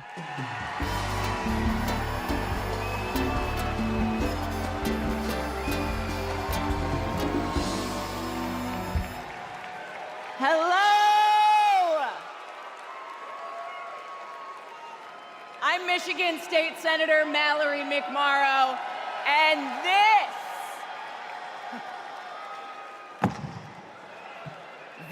is Project 2025.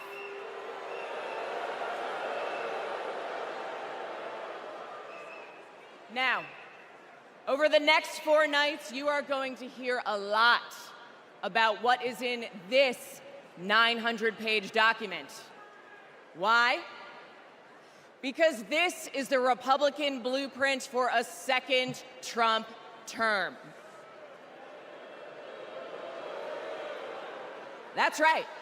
They went ahead and wrote down all the extreme things that Donald Trump wants to do in the next 4 years. And then they just tweeted it out, putting it out on the internet for everybody to read. So, we read it.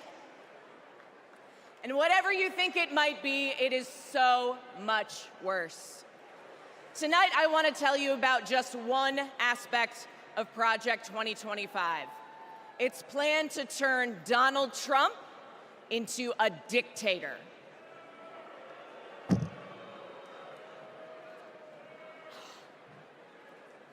Okay, right here on page 535, it says, quote, reissue Trump's Schedule F executive order to permit discharge of non-performing employees. Now that doesn't sound that scary, right? But here's what it actually means in plain English. If Donald Trump gets back into the White House, he's going to fire civil servants like intelligence officers, engineers, and even federal prosecutors if he decides that they don't serve his personal agenda. They're talking about replacing the entire federal government with an army of loyalists who answer only to Donald Trump. I know. All right, then. Okay. Page 873. It says, quote, conservatives have long believed in either ending law enforcement activities of independent agencies or ending their independent status. Again, that sounds pretty boring. But what it means is that under Project 2025, Donald Trump would be able to weaponize the Department of Justice to go after his political opponents. He could even turn the FBI into his own personal police force. That is not how it works in America. That's how it works in dictatorships.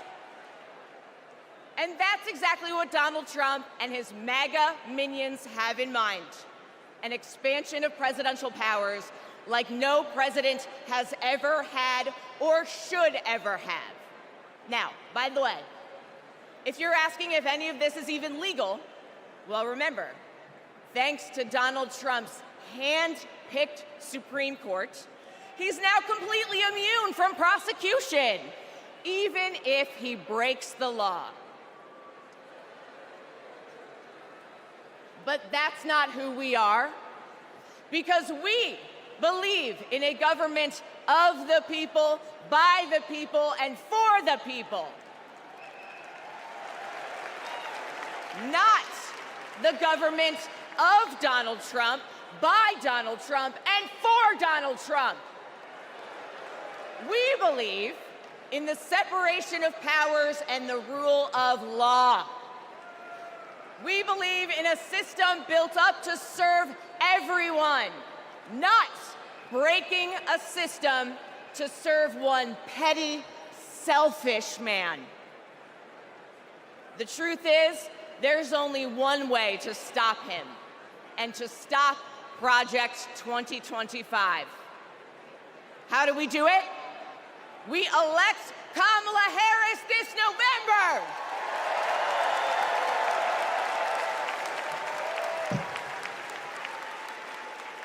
We'll be back tomorrow night to tell you what Project 2025 means for your pocketbook.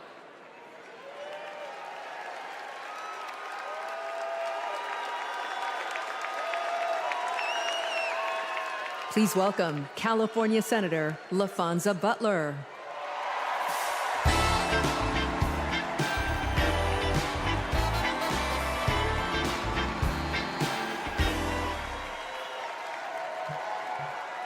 Hello, Democrats.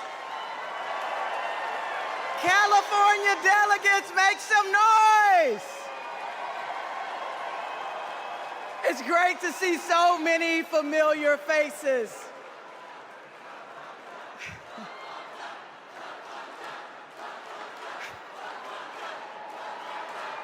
And I can't forget the state that I was born and raised in. Mississippi Democrats, let everybody hear you.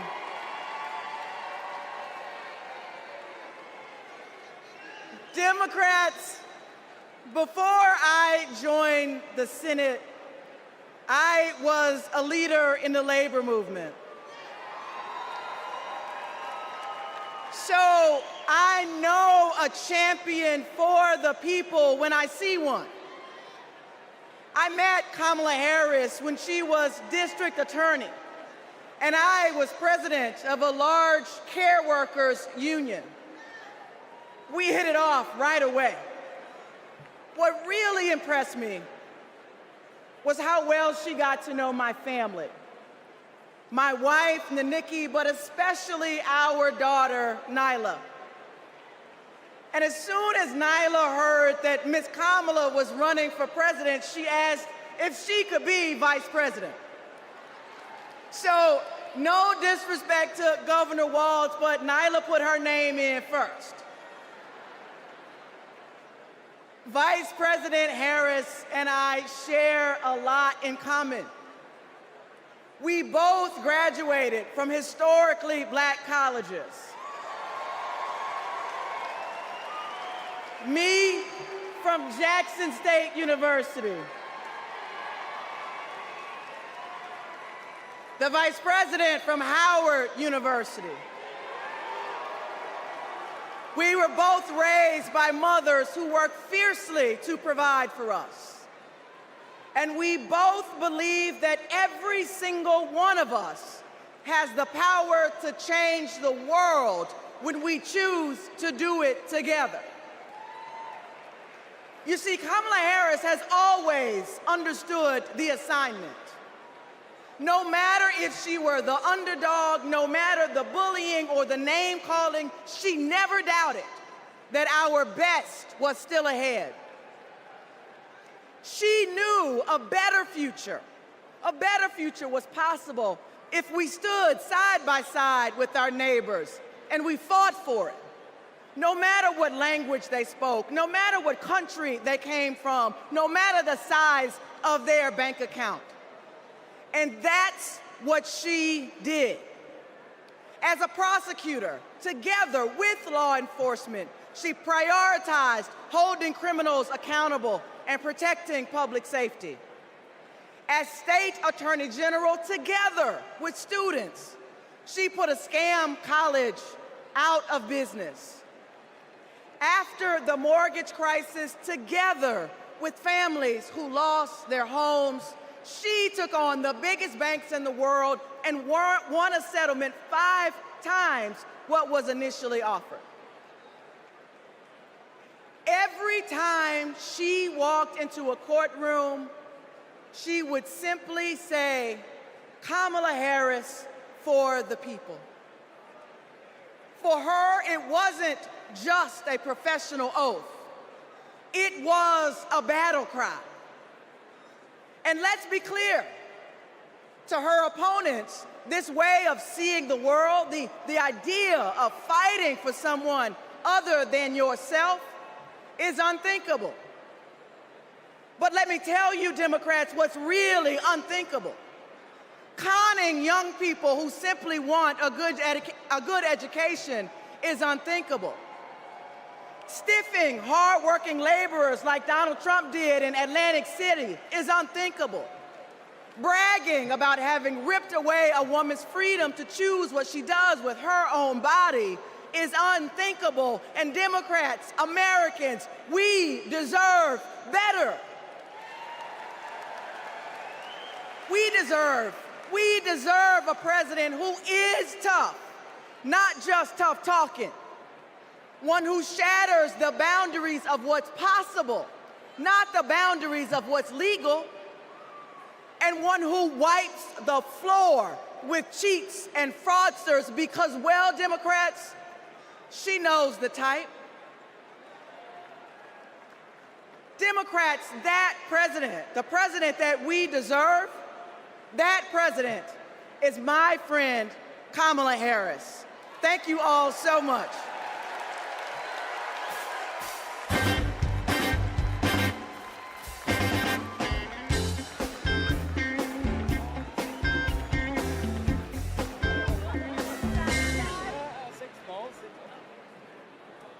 Hi, everyone.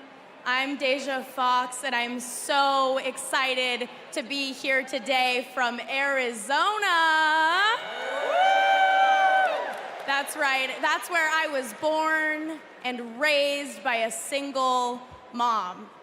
I was a free lunch kid, raised in public housing, and I got my health care at Planned Parenthood.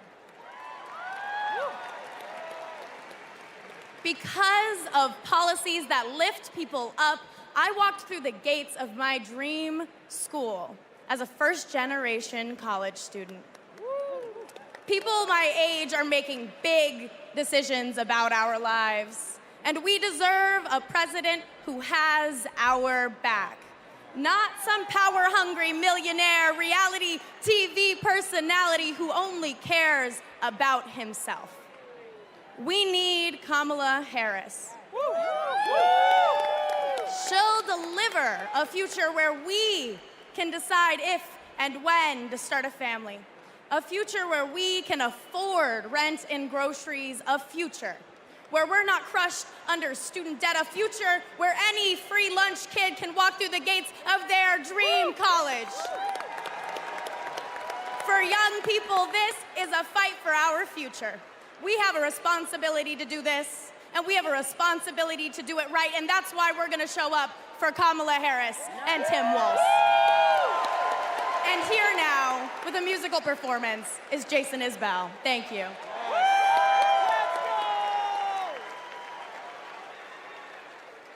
I get home from work, I'll something beautiful we'll have to build again. When I get home from work, I'll wrestle off my clothes and leave them right inside the front door. Nobody's home to know. You see the hammer finds the nail, and the freight train leaves the rail. I guess I'm doing what I'm on this earth to do. I don't think, oh, why I'm here where it hurts. I'm just lucky to have the work.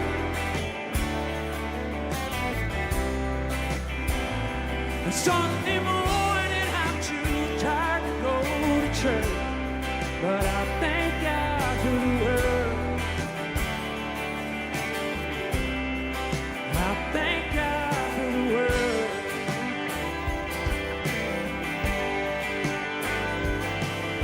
When I get my reward, my work will all be done, and I will sit back in my chair beside the Father and the Son, with no more holes to fill and no more rocks to break, and no more loading boxes on the truck for someone else to say.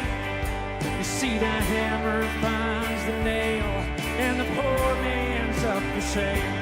I guess I'm doing what I'm on this earth to do. I don't think, oh, why I'm here where it hurts.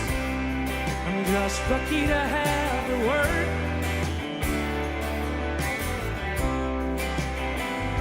And every night I dream I'm drowning in the dirt, but I thank God for the word. And the day will come, I'll find reason, somebody proud to love a man like me. 'Cause my back is numb, my hands are freezing, but what I'm working for is something more than free. I don't think, oh, why I'm here where it hurts. I'm just lucky to have the word. Sunday morning I'm too tired to go to church, but I thank God for the word. I thank God for the word.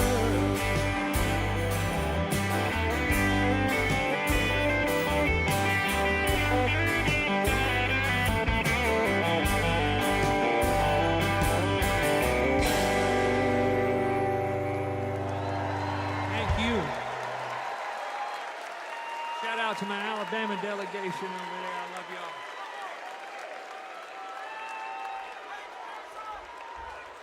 Kamala Harris worked hard to achieve her goals. Raised by a working mother, I had a summer job at McDonald's. Donald Trump worked hard to spend his daddy's fortune. She believes in working hard for the American people. When the middle class is strong, America is strong. Donald Trump believes in working hard for his billionaire friends. I don't care about you. I just want your vote. I don't care.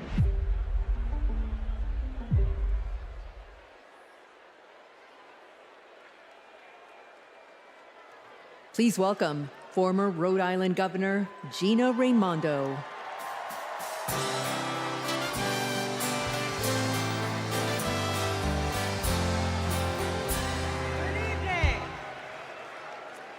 Hello, Democrats. Hello, Chicago. It's a great honor for me to be here this evening. You know, long before I was the governor of Rhode Island, I was a little girl growing up there in a middle-class family. My dad found his American dream in a watch factory in Providence. And that job gave him a way to provide for our family, a community for him to belong to, and so much pride. But like so many Americans in the 80s, after 25 years of his hard work, his job and the job of all of his friends was shipped overseas. You know, years later, my dad said to me, "Gina, this happened because our leaders let us down." And my father was right. The Republicans in power who pushed failed economic strategy. Let's just cut taxes for the wealthy and leave everybody else behind. Well, not only did my father lose his job, but frankly, manufacturing left my state. Manufacturing withered in Rhode Island and all across this nation. In communities all across America, factories shuttered, communities got hollowed out, and people were left without their job, without hope, without the dignity that comes with a decent job. And you know, Republican economic policy failed Rhode Island. How do I know that? Because when I took office, first Democrat elected governor in a couple of decades, I inherited one of the worst economies in the country. It was a mess. But we got to work and we turned it around. We turned it around with a pro-business, pro-worker agenda. Kamala Harris has that same agenda. She knows we need an economy where the costs are low and opportunities abound. An economy where people can show up to their jobs with dignity and pride. She has a new economic vision for America.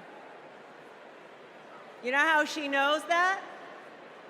She knows it because just like me, Kamala Harris grew up in a middle-class home. Her mom worked to cure breast cancer by day and feed her family at night. And as an adult, Kamala worked to lock up sex offenders and violent criminals by day. And she took care of her sick mother at night.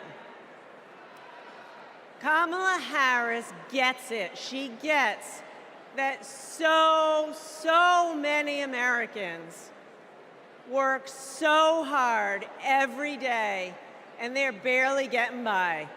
And that is not right. It is a fundamental economic principle. Hard work ought to pay off. We believe in that. And that's why the Vice President is committed to building the opportunity economy, an economy that rewards ambition, an economy that rewards hard work. She believes in an America where everyone, regardless of who you are, what you have, where you started, you got a chance to get ahead in this country. Kamala Harris will give more than 100 middle-class Americans a tax cut. She'll build 3 million new homes for the middle class. And she's going to forge an economy with fair competition, free from monopolies. Monopolies that crush workers and small businesses and startups. Kamala Harris will make building up the middle class a defining goal of her presidency. Meanwhile,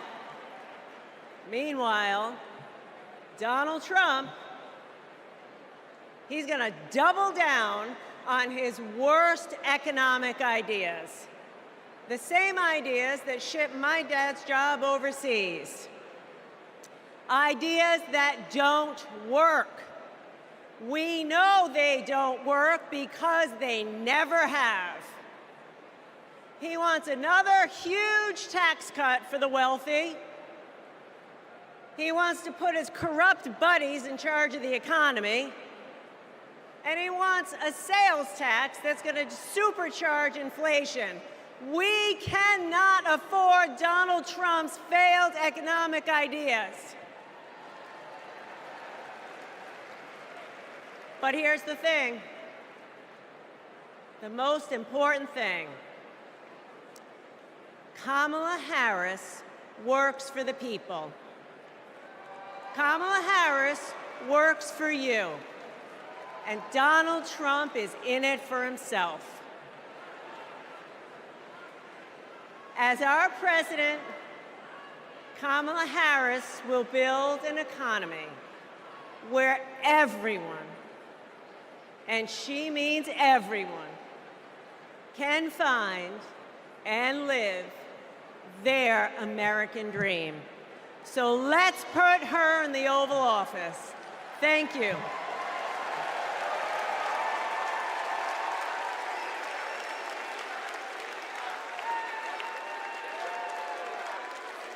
Don't know why, but I feel like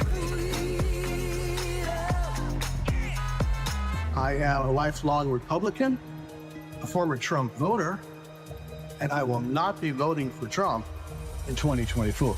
My name is Norma. I'm from Carson, Washington, and I am a two-time Trump voter. I will not be voting for Trump this time around. I'm actually embarrassed to say that I did vote for Trump in 2016. Donald Trump has nothing but contempt for the American people, and ironically, for those who claim to be his base. He's only interested in benefiting himself personally. Everything he said he would do, he did not do.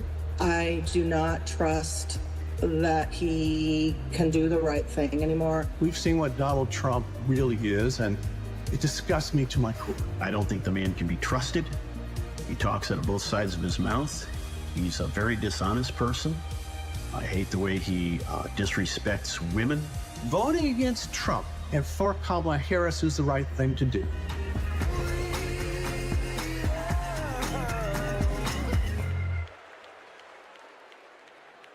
Please welcome New York Governor Kathy Hochul.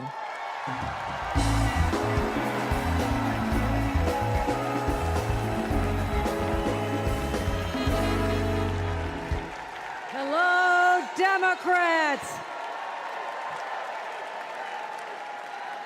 Are you ready to elect Kamala Harris, the first president of the United States? Yes, you are. Yes, you are. Friends, like so many of us, my grandparents came from Ireland as teenagers with nothing but hope in their hearts and fire in their bellies. They built their lives in the promised land of Buffalo, New York. A union card meant good work at the steel plant. The steel plant that lifted my parents from living in a trailer to the middle class. Like other families in my blue-collar community, they believed that with hard work, they could build a better future, not just for themselves, but for those with less hope and less opportunity. I'm proud of my roots and the values I learned. Grit, determination, compassion. Kamala Harris and Tim Walz grew up with those same values. And those values have always defined the people of my state. Well, most of us anyway. Donald Trump was born a New Yorker, but ended up a fraud, a philanderer, and a felon. He wasn't raised with the New York values that I know. He never had to worry about childcare costs or groceries or rent. He never had to worry about anything or anyone but himself. Trust me, America. If you think you're tired of Donald Trump, talk to a New Yorker. We've had to deal with him for 78 long years. The fraud, the tax dodging, the sham university, the shady charities. We've seen him stiff contractors, rip off workers. He abuses women, brags about it, and then takes away their rights. And New Yorkers are sick of it. It's no wonder he had to flee to Mar-a-Lago. Sorry about that, Florida. Sorry about that. Trump hasn't spent much time in New York lately, except that is to get convicted of 34 felonies. And that's just fine with us, because New York's motto is Excelsior, ever upward. And Trump takes us ever downward. Because here's what Trump never understood. America isn't a luxury good to be bought and sold by the privileged and powerful few. America, we just can't afford another 4 years of that. We have kids to feed, roads to build, jobs to create, real problems to solve. And we need leaders who can get it done. Trump talked big about bringing back manufacturing jobs. But you know who actually did it? President Biden and Vice President Kamala Harris. Thank you, Joe. Thank you, Kamala.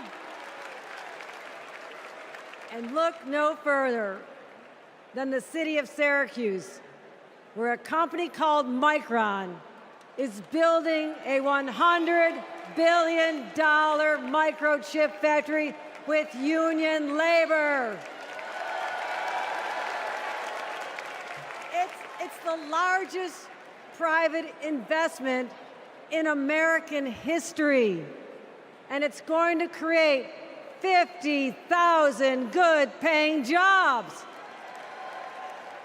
The Biden-Harris administration has made the most significant investments in our economy in generations. And as president, Kamala Harris will continue to build an opportunity economy for all. My friends, history's watching us. Together, we must protect abortion rights. Together, we must protect the middle class. Together, we must protect the American dream. And together, we must elect Kamala Harris President of the United States. Thank you.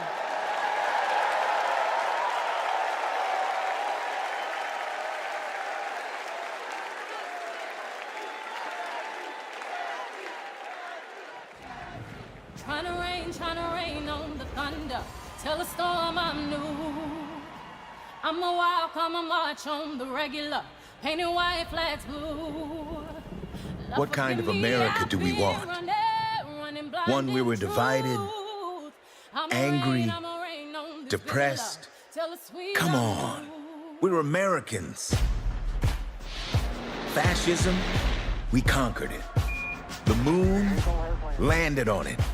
The future, building it. Freedom, nobody loves it more. And we fight for it.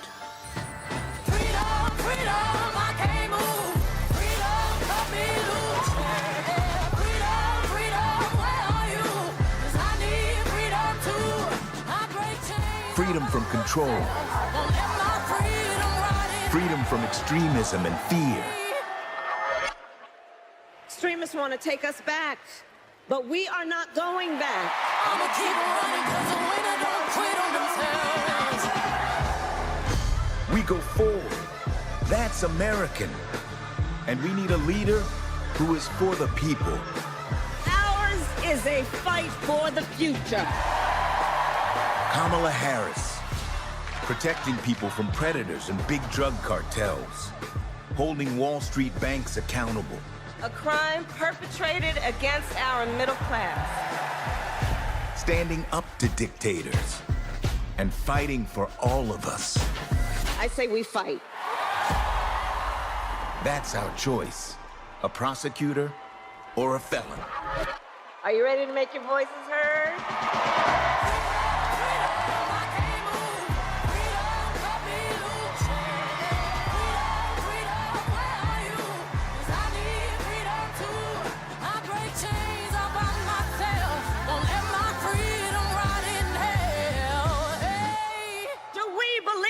Promise of America. And are we ready to fight for it? I'ma keep on running 'cause the winner don't quit on themselves.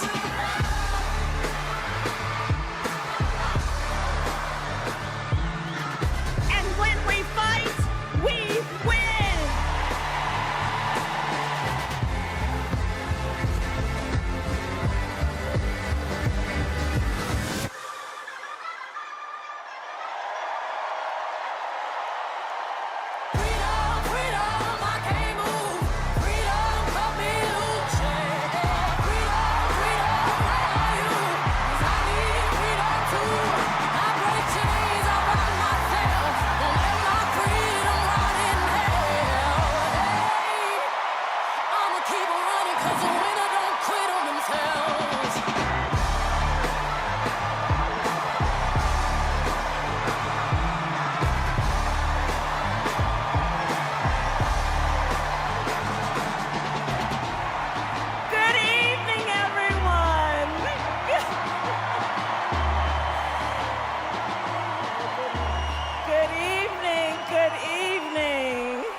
Good to be with everyone this evening in this hall and everyone at home. This is going to be a great week. And I want to kick us off by celebrating our incredible President, Joe Biden, who will be speaking later tonight. Joe, thank you for your historic leadership, for your lifetime of service to our nation, and for all you will continue to do. We are forever grateful to you.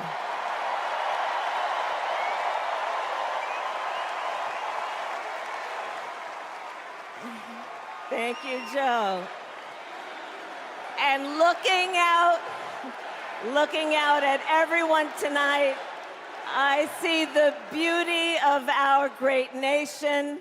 People from every corner of our country and every walk of life are here, united by our shared vision for the future of our country. And this November, we will come together and declare with one voice, as one people, we are moving forward.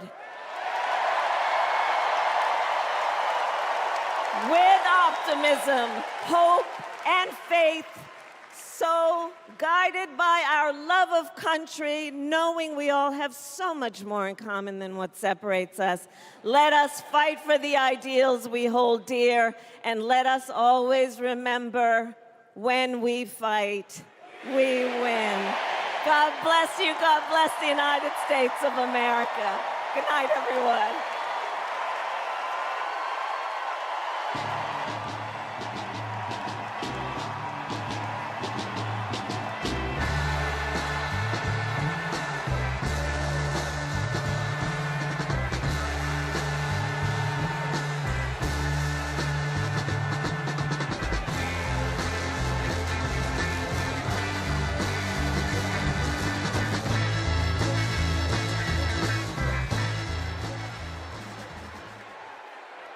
Please welcome actor and director Tony Goldwyn.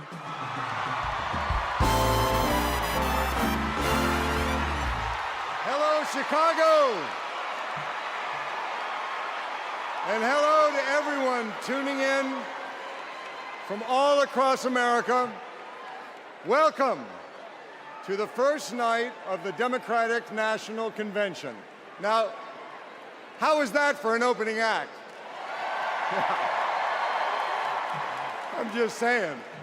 Now, as our Vice President just said, over the next 4 days, we will be bringing folks together from all around the country, people from every walk of life, to talk about this nation we love and about a candidate who has devoted her life to public service, who never shies away from a righteous fight, and who always stands up for the people.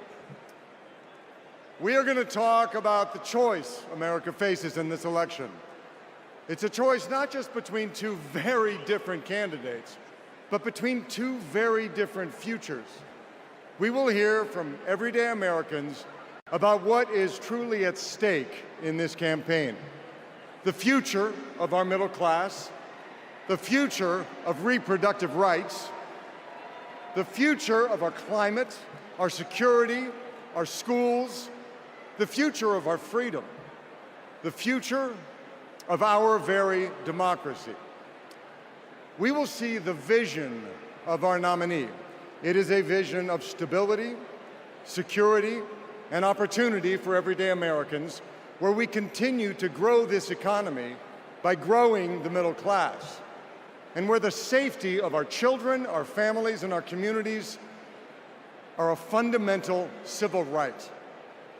It is a future where, instead of scoffing at allies and fawning over dictators, our president stands up for our friends, faces down our adversaries, and American democracy remains a beacon of hope and inspires the world to take on our biggest challenges together. We'll learn the story of a leader who has dedicated her life to doing the work of making good on the promise of America. A leader who understands the middle class because she grew up in the middle class. A leader who has taken on powerful interests at every step of her career and fought for the rights and freedoms of all of us. And then, of course, we will hear again from the Democratic nominee herself, the next President of the United States of America, Kamala Harris. Because she has a message for us. It is a message that's joyful, not mean-spirited. A message of public service, not self-service. A message of optimism and opportunity, not chaos and division. A message that has woken us up to who we are, to who we've always been. Because Americans are not a cynical people. We are not small-minded. And whether we realize it right now or not, we are currently already writing a new chapter of the American story. And we can dream as big as we want. So I just want to ask you, are you excited? Yeah? Well, good. Are you ready? Okay. Well, then I challenge you to make this the moment you get off the sidelines and into the game. So I want you to text JOIN to 30330 and get involved. Because when we fight, what happens? We win. And we are going to win this thing together. And while we're doing it, we are going to have a whole lot of fun. So let's get started.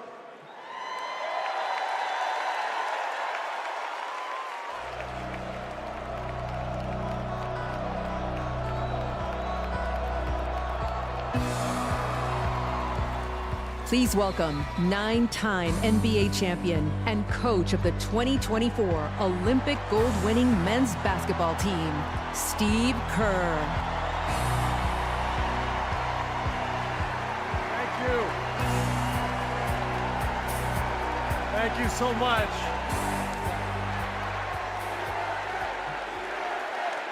Thank you. It is so fun to be back here in the United Center. And as you guys know, a lot of good stuff has happened in this building, especially in the 90s. You young people, Google Michael Jordan and you can read all about it, okay? So there was an amazing vibe in this building back in those days, and I feel that same winning spirit here tonight. So the last time I was in a packed basketball arena was in Paris, France. 9 days ago, some of the best players on earth, 12 incredible American men, came together to win Olympic gold. And the next night, I was back in that same building watching 12 more of the best players on earth, our incredible American women, do the same thing. And I cannot think of a better metaphor for what this country is all about than the way Team USA came together at the Olympics. We had players from across our wonderful country, players who have trained and fought relentlessly, shed tears trying to beat one another throughout their careers, joining forces to wear the red, white, and blue. And when we won, the American flag raised to the rafters, the national anthem playing, gold medals draped around the necks of our players, whose hands were held over their hearts. It was the proudest moment of my life. Thank you.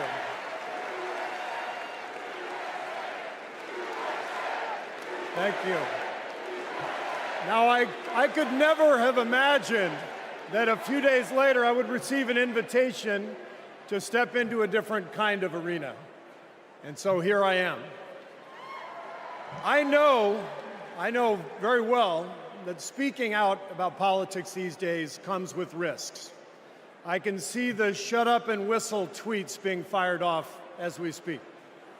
But I also knew as soon as I was asked that it was too important as an American citizen not to speak up in an election of this magnitude.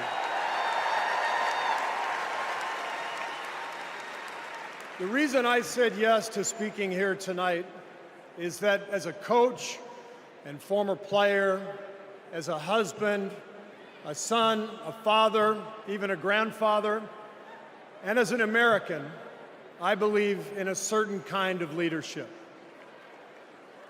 I believe that leaders must display dignity.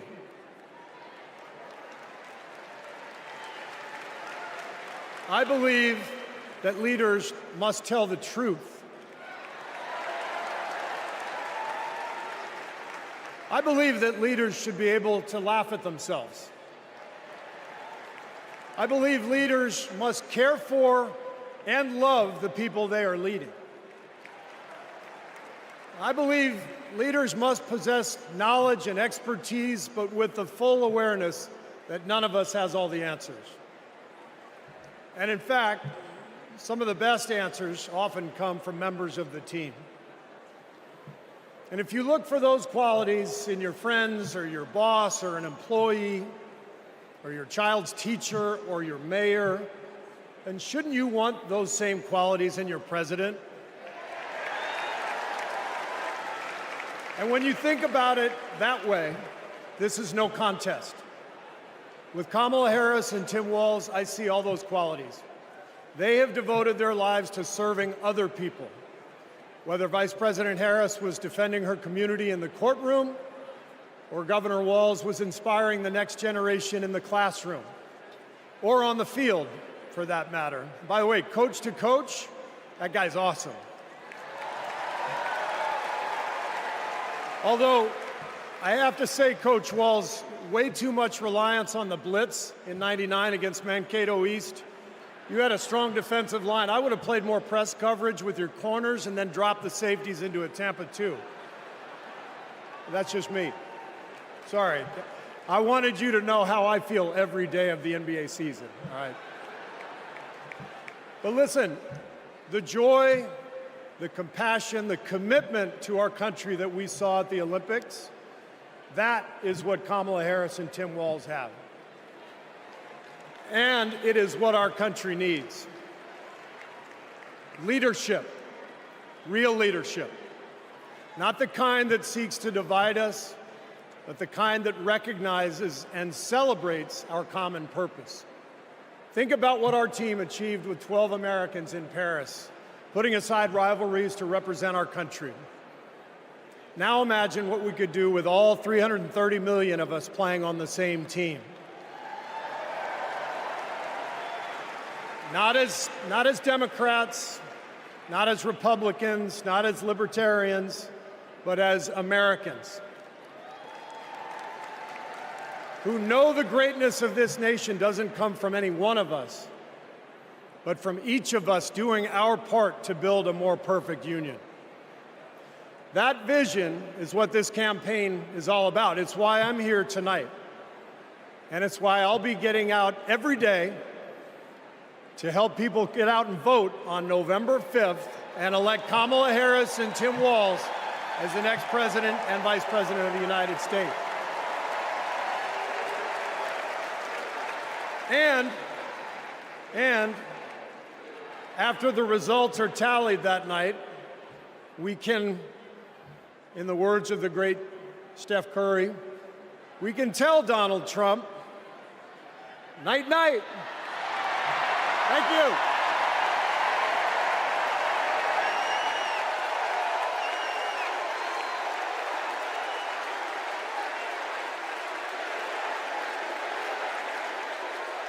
Let me tell you folks in Ohio and in this area, don't sell your house. Do not sell it.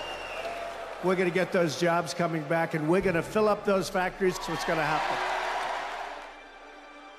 But Trump lied and abandoned Lordstown. This is about a community. It's going to be a big change to go somewhere else. The GM factory in Lordstown did close, putting thousands of people out of work. Because Donald Trump doesn't care about our communities. All those jobs went away, and he did nothing. He did not do one thing for those workers there. He didn't come and make promises. He came and made false promises. Kind of lost hope in everything. I don't really want to leave. But then something changed. Instead of lies and broken promises, Joe Biden and Kamala Harris got to work and brought U.S. manufacturing jobs back, including to Lordstown. Kamala will continue to have workers' backs and get the job done. American workers deserve a fighter, and that's exactly what Kamala Harris is. Do we believe in opportunity? Are we ready to fight for it?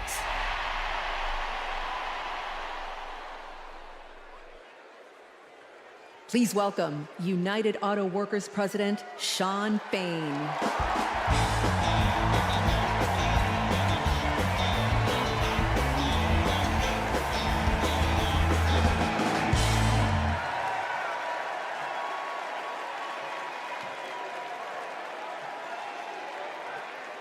All right.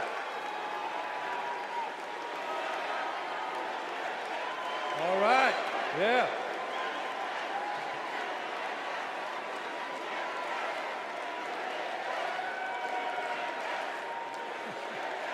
Thank you. Good evening, America, and good evening to the people that make this world move, the working class.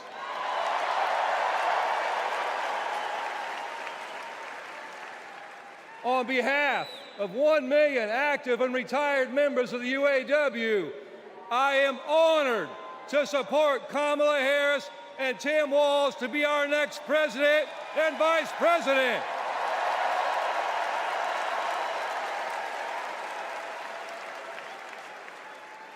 And I want to say thank you to Joe Biden for making history by walking the picket line with the UAW.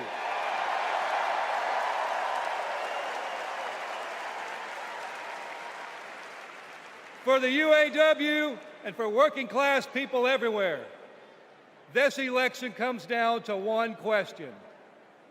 Which side are you on? On one side, we have Kamala Harris and Tim Walz, who have stood shoulder to shoulder with the working class. On the other side, we have Trump and Vance, two lapdogs for the billionaire class who only serve themselves. So for us in the labor movement, it's real simple. Kamala Harris is one of us. She's a fighter for the working class.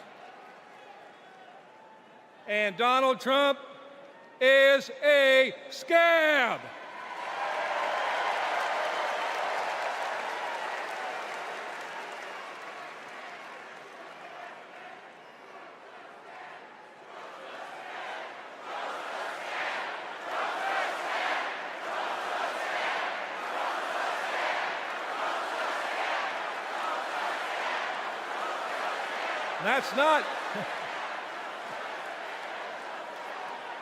That's not just my opinion, that's a fact. All we have to do is look at the track record. When Donald Trump was president, corporate America ran wild. Donald Trump did not bring back the auto industry. When Donald Trump was president, auto plants closed. Trump did nothing. Trump told workers in Lordstown, Ohio, that he would be bringing all the auto jobs back. And Trump did nothing. In 2019, General Motor workers went on strike for 40 days for good jobs and a better life. And Trump did nothing. Talk is cheap. But in 2019, you know who was on the picket line standing shoulder to shoulder with auto workers? I'll give you a clue. Her initials are Kamala Harris. In 2023, who helped bring jobs back to Lordstown, Ohio? Kamala Harris. And in 2024, who will stand with the working class in our fight for justice? Kamala Harris. And that's the difference. Donald Trump is all talk, and Kamala Harris walks the walk.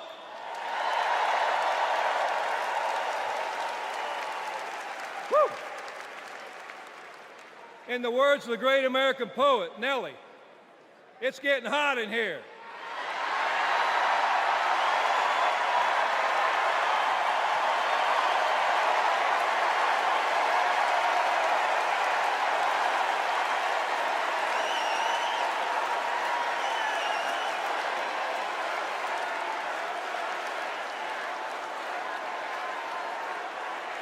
It's hot in here. It's hot in here because you're fired up and you're fed up, and the American working class is fired up and fed up. The American working class is in a fight for our lives. And if you don't believe me, just last night, blue-collar workers, the UAW members at Cornell University had to walk out on strike for a better life because they're fighting corporate greed. And our only hope is to attack corporate greed head on. Corporate greed turns blue-collar blood, sweat, and tears into Wall Street stock buybacks and CEO jackpots. It causes inflation.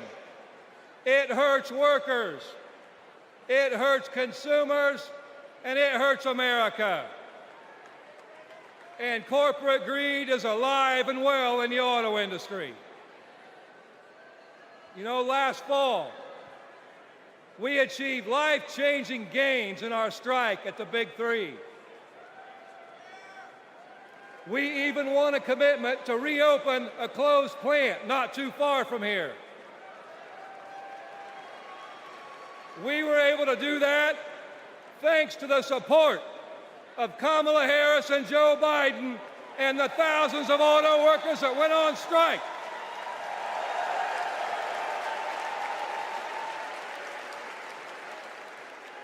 But a year later, one company wants to go back on their commitments in our contract. And let me be clear, Stellantis must keep the promises they made to America in our union contract. And the UAW will take whatever action necessary at Stellantis or any other corporation to stand up and hold corporate America accountable. And when the UAW stands up, we know who stands with us and who stands against us. Donald Trump laughs about firing workers who go on strike.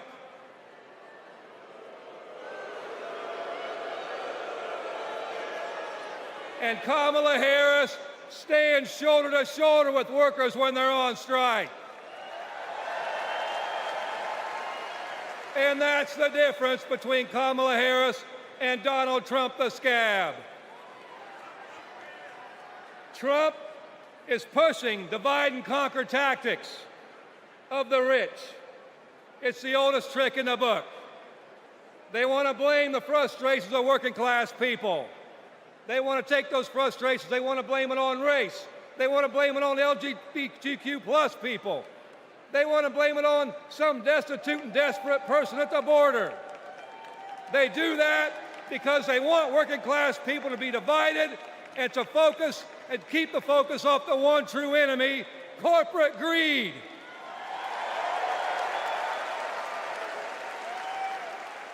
The rich think we're stupid, but working class Americans see this for what it is. This is our generation's defining moment. So I have a question for you. Are you ready to stand up, speak up, and show up and put Kamala Harris and Tim Walz in the White House?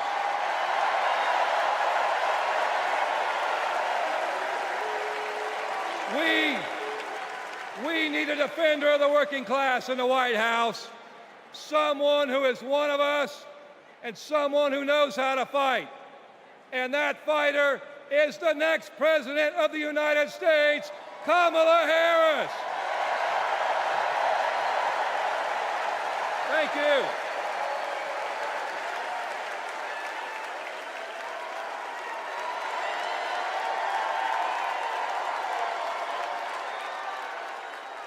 Please welcome New York Representative Alexandria Ocasio-Cortez.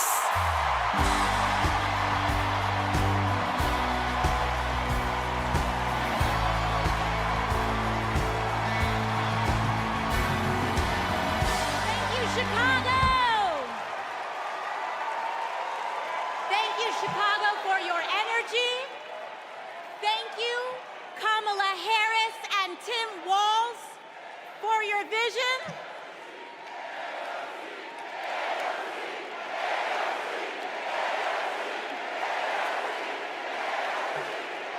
Thank you. Thank you. Thank you. Thank you, Chicago, for your energy. Thank you, Kamala Harris and Tim Walz, for your vision.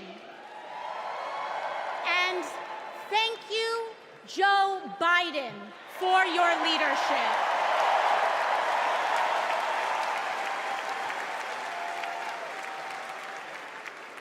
You know, 6 years ago, I was taking omelet orders as a waitress in New York City. I didn't have health insurance. My family was fighting off foreclosure, and we were struggling with bills after my dad passed away unexpectedly from cancer. Like millions of Americans, we were just looking for an honest shake. And we were tired of a cynical politics that seemed blind to the realities of working people. It was then, only through the miracles of democracy and community, that the good people of the Bronx and Queens chose someone like me to elect them in Congress.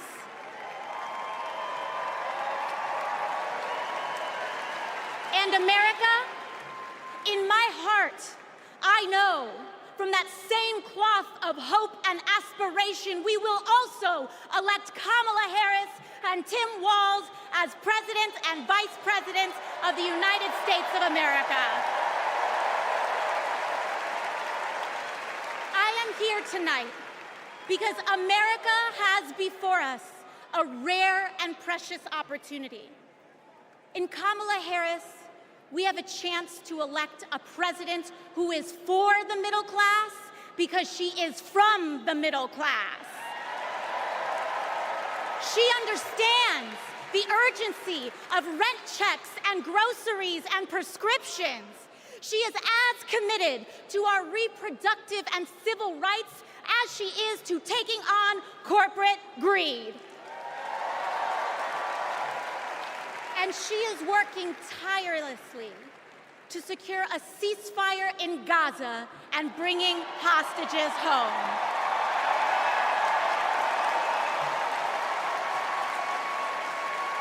In Kamala Harris, I see a leader who understands. I see a leader with a real commitment to a better future for working families. And Chicago, we have to help her win. Because we know that Donald Trump would sell this country for $1 if it meant lining his own pockets and greasing the palms of his Wall Street friends. And I, for one, am tired of hearing about how a two-bit union buster thinks of himself as more of a patriot than the woman who fights every single day to lift working people out from under the boots of greed, trampling on our way of life. The truth is, Don, you cannot love this country if you only fight for the wealthy and big business. To love this country is to fight for its people, all people, working people, everyday Americans like bartenders and factory workers and fast food cashiers who punch a clock and are on their feet all day in some of the toughest jobs out there. You know, ever since I got elected, Republicans have attacked me by saying that I should go back to bartending. But let me tell you, I'm happy to any day of the week because there is nothing wrong with working for a living.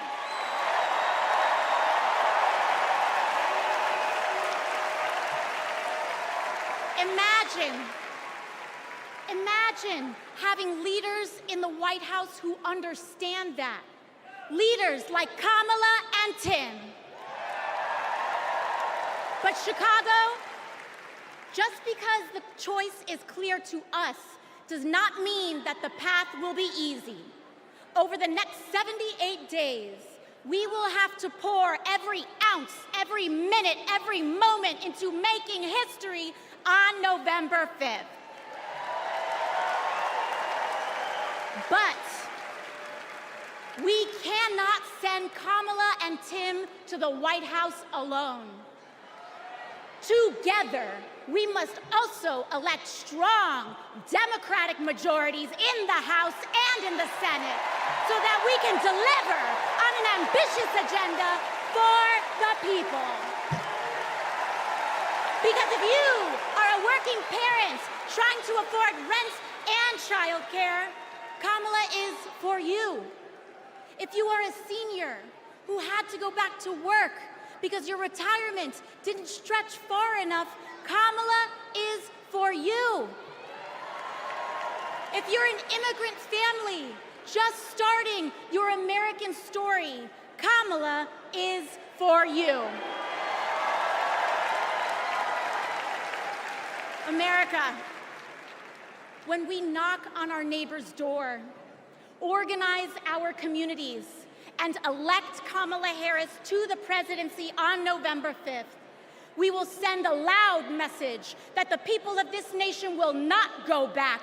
We choose a new path and open the door to a new day, one that is for the people and by the people. Thank you. Thank you very much. God bless. God bless you all.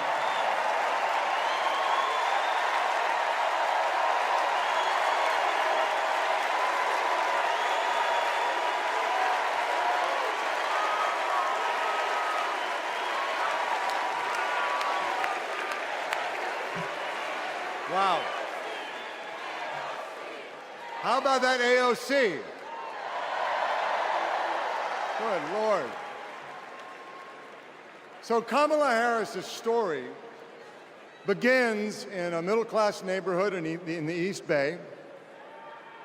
Yeah, in a modest apartment above a nursery school, in a close-knit community where people looked out for one another, with a mother who instilled in Kamala Harris the core principles that have defined her life in public service. These are the experiences that made her the leader she is today.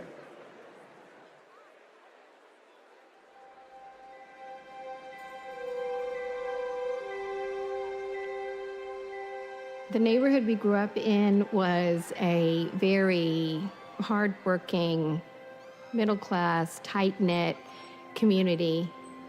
Families going to church on Sunday, kids playing in the front yard. Mommy got us these bright blue matching bikes with banana seats, and we were surrounded by caring adults.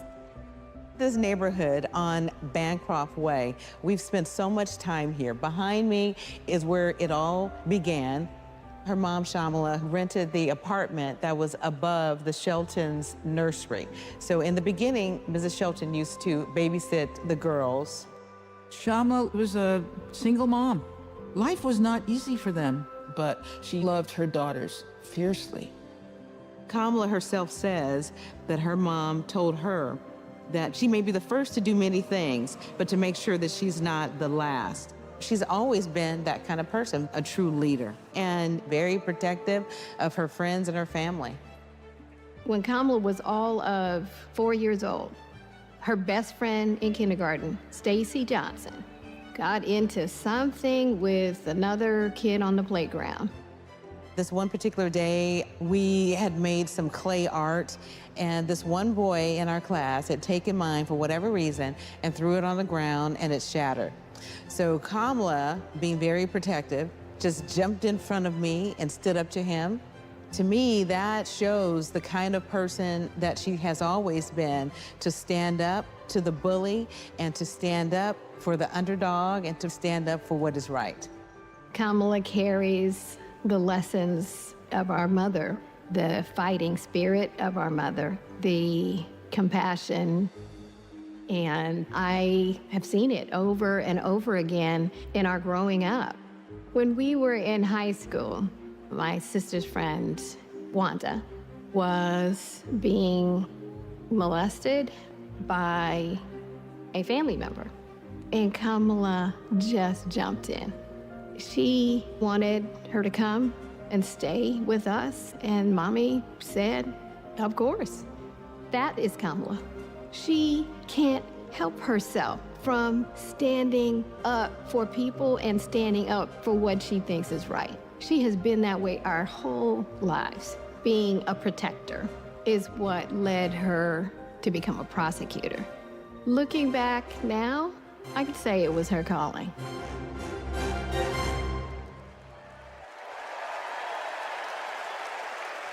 Please welcome Stacey Johnson Batiste and Doris Johnson.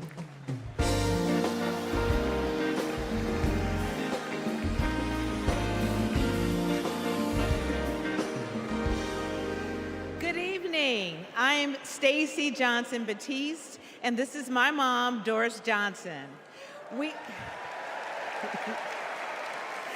We are so excited and honored to be here with you. Kamala and I have known each other for a long time.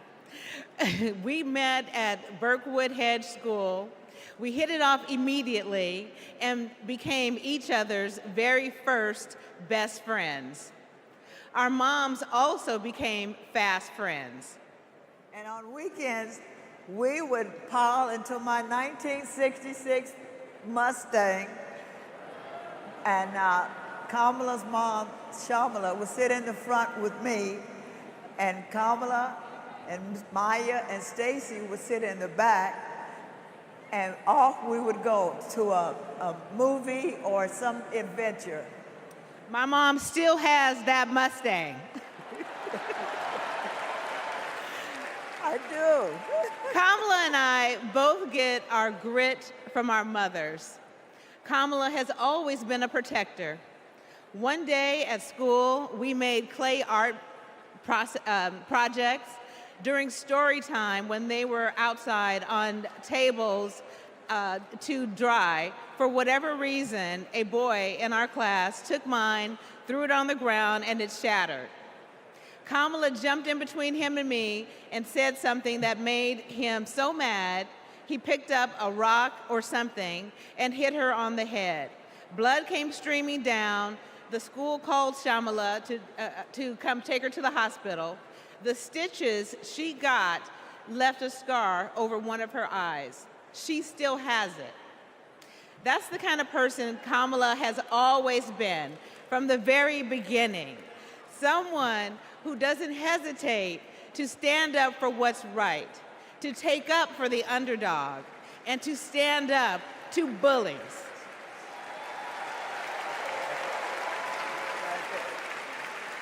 I have seen it time and again, whether the bully is an individual, a gang, or a corporation. She fights for all of us. Before we go, I know my mom has one more thing to say. Kamala, your mom would be so proud of you.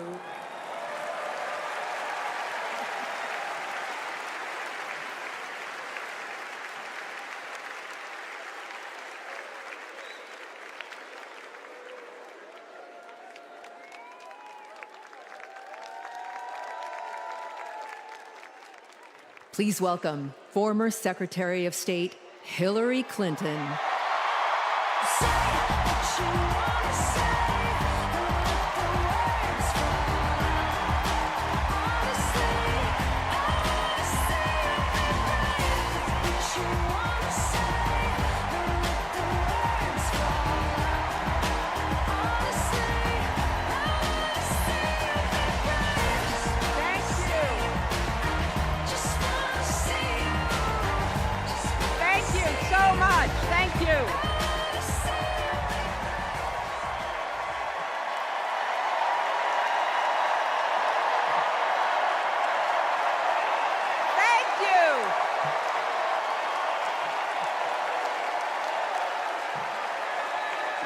Thank you all so much.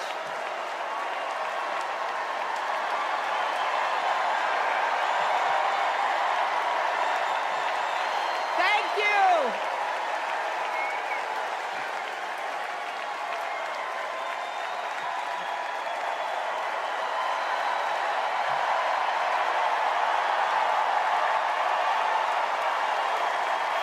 Thank you, my fellow Democrats. Thank you, my fellow Americans.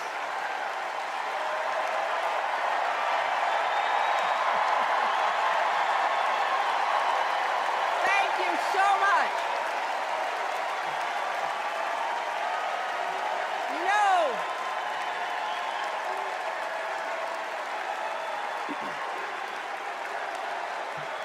thank you all.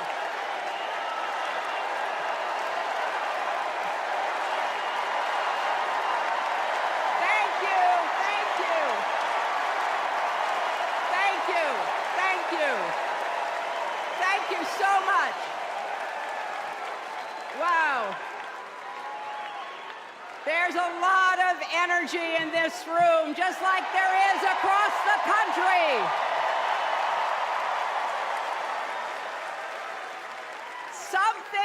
Something is happening in America. You can feel it. Something we've worked for and dreamed of for a long time. First, though, let's salute President Biden.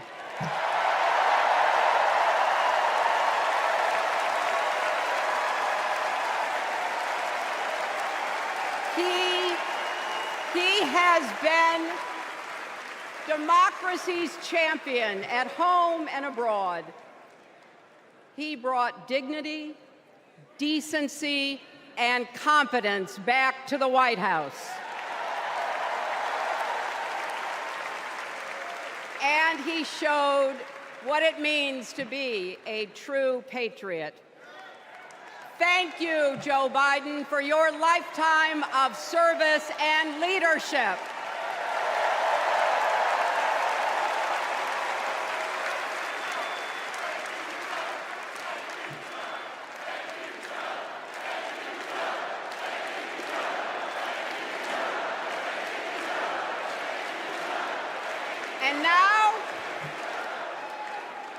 And now we are writing a new chapter in America's story.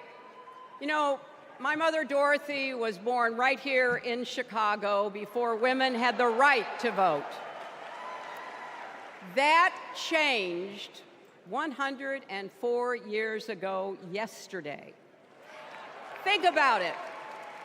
Tennessee became the final state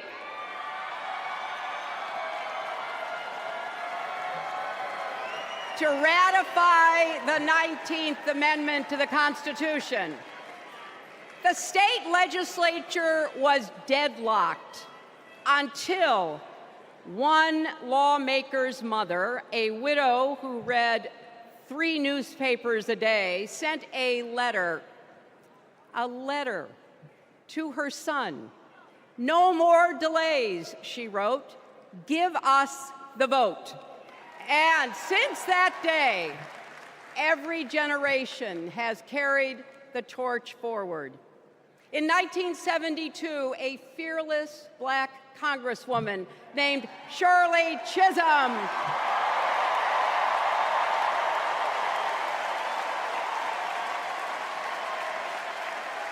she ran for president. And her determination let me and millions of others dream bigger, not just because of who she was, but because of who she fought for. Working parents, poor children, the last, the least, and the lost.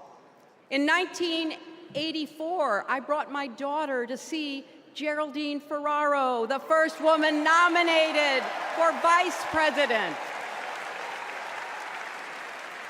If we can do this, Jerry said, we can do anything.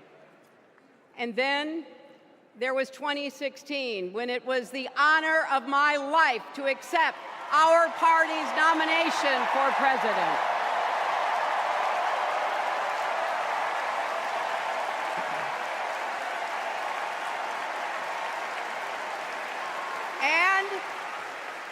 And nearly 66 million Americans voted for a future where there are no ceilings on our dreams.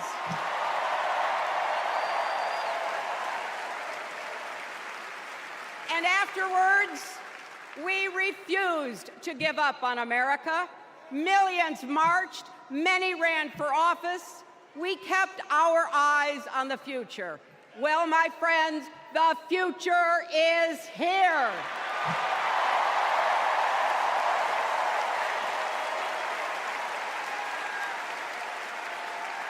I wish my mother and Kamala's mother could see us. They would say, keep going. Shirley and Jerry would say, keep going.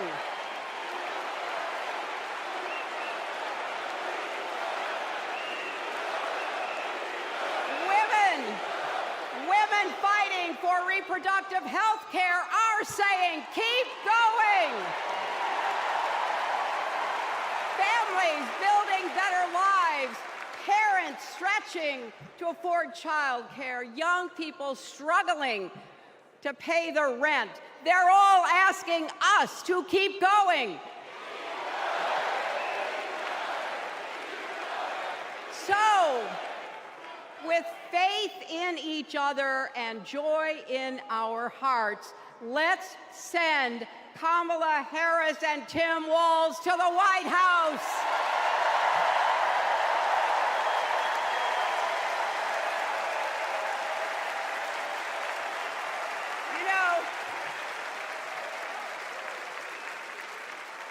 the story of my life and the history of our country is that progress is possible, but not guaranteed. We have to fight for it and never, ever give up. There is always a choice. Do we push forward or pull back? Come together as we the people, or split into us versus them? That's the choice we face in this election. Kamala has the character, experience, and vision to lead us forward.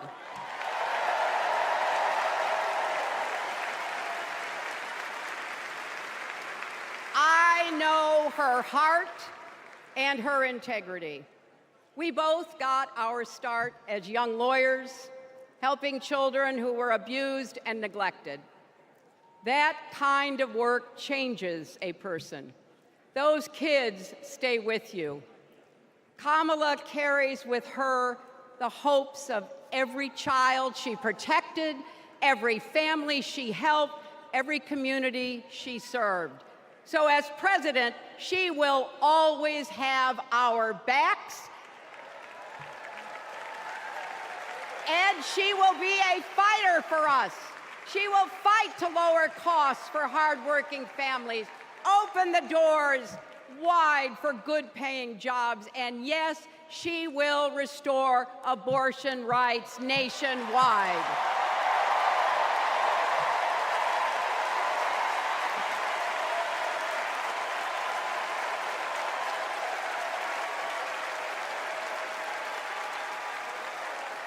As a prosecutor, Kamala locked up murderers and drug traffickers. She will never rest in defense of our freedom and safety. Donald Trump fell asleep at his own trial, and when he woke up, he made his own kind of history, the first person to run for president with 34 felony convictions.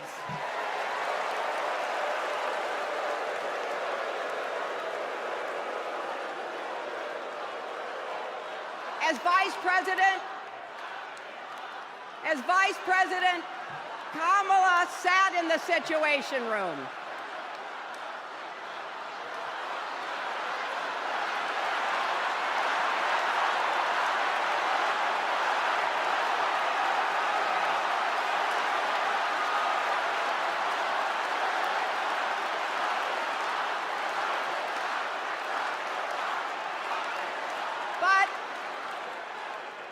We also know, as Vice President, Kamala sat in the Situation Room and stood for America's values. I know what it takes, and I can tell you, as Commander-in-Chief, Kamala won't disrespect our military and our veterans.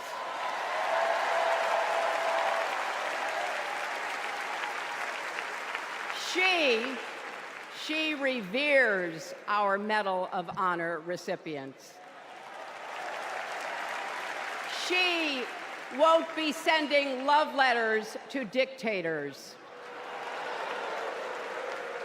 She will defend democracy and our Constitution and will protect America from enemies, foreign and domestic.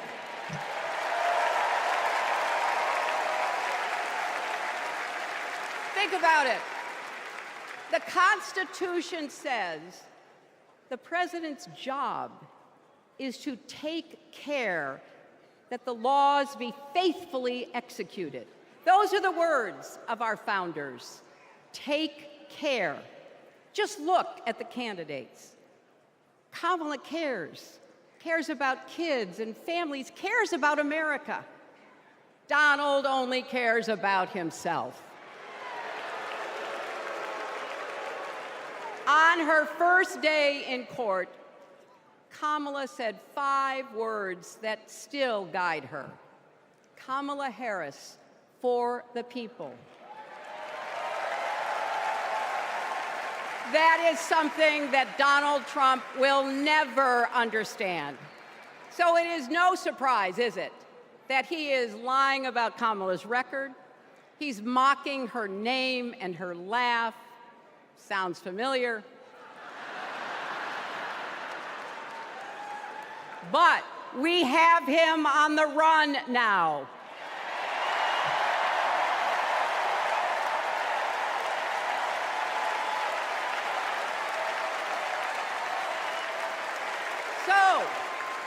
So, no matter what the polls say, we can't let up. We can't get driven down crazy conspiracy rabbit holes. We have to fight for the truth. We have to fight for Kamala as she will fight for us. Because you know what? It still takes a village to raise a family, heal a country, and win a campaign.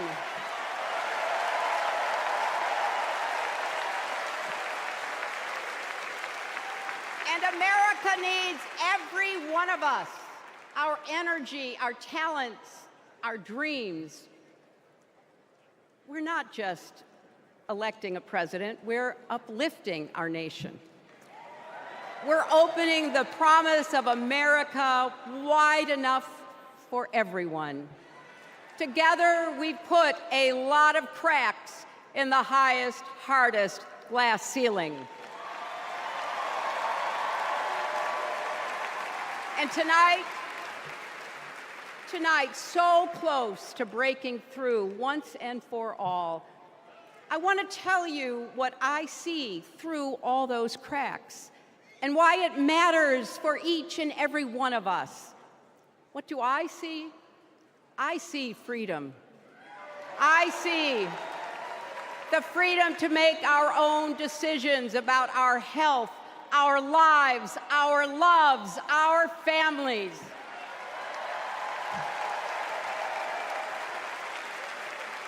The freedom to work with dignity and prosper, to worship as we choose or not, to speak our minds freely and honestly.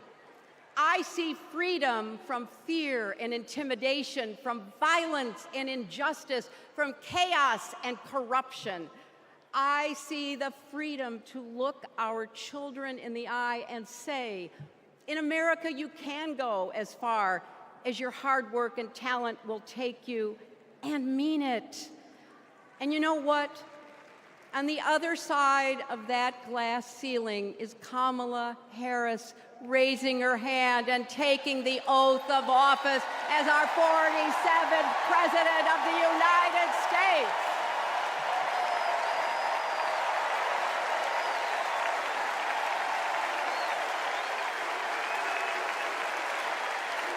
Because, my friends, when a barrier falls for one of us, it falls. It falls and clears the way for all of us. So for the next 78 days, we need to work harder than we ever have. We need to beat back the dangers that Trump and his allies pose to the rule of law and our way of life. Don't get distracted or complacent. Talk to your friends and neighbors. Volunteer. Be proud champions for the truth and for the country that we all love.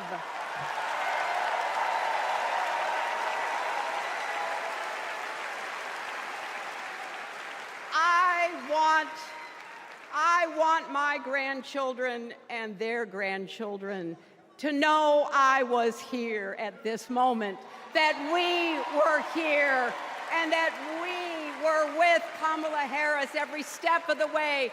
This is our time, America. This is when we stand up. This is when we break through. The future is here. It's in our grasp. Let's go win it.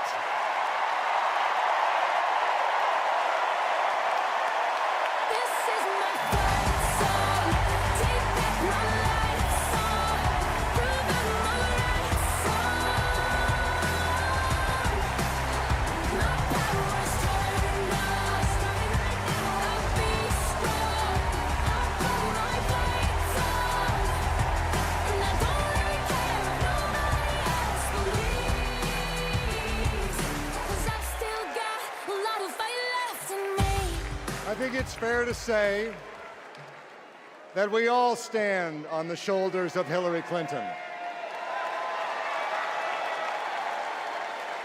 So, I'm just checking. Are you ready to join this fight yet?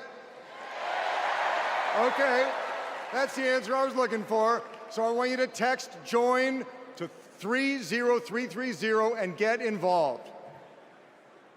Now, what does fighting for the people exactly look like? Let's go back to 2011 when Kamala Harris was Attorney General of California. The housing crisis had devastated American families, and the big banks had forced Californians out of their homes. Well, Kamala Harris stood up to those banks, and she secured a $20 billion settlement for California families. That is fighting for the people. And that is something that our next speaker knows all about. Please welcome the fearless fighter from South Carolina, Congressman Jim Clyburn.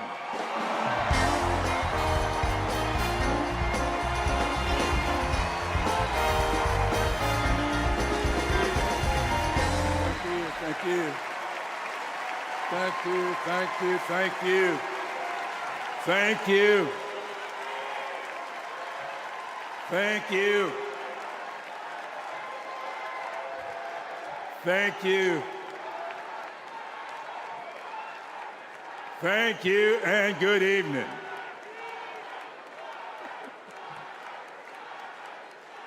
Thank you, South Carolina. Thank you.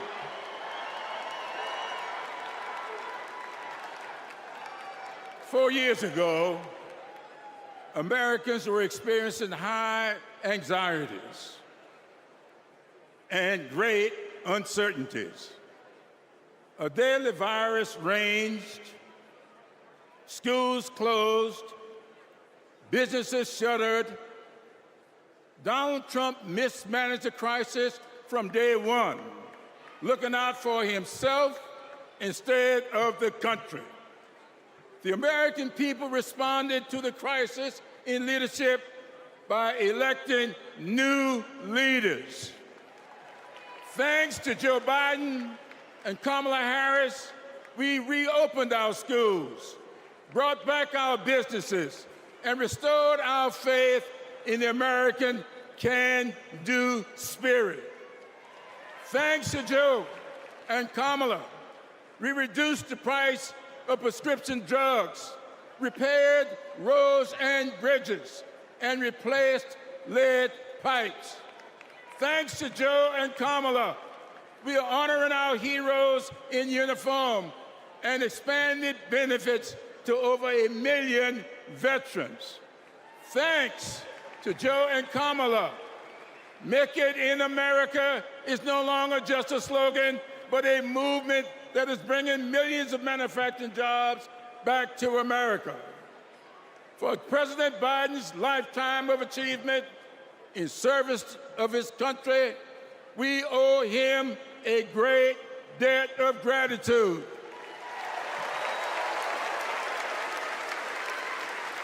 And we're all grateful for one of the best decisions he made, selecting Kamala Harris as his vice president and endorsing her to succeed him.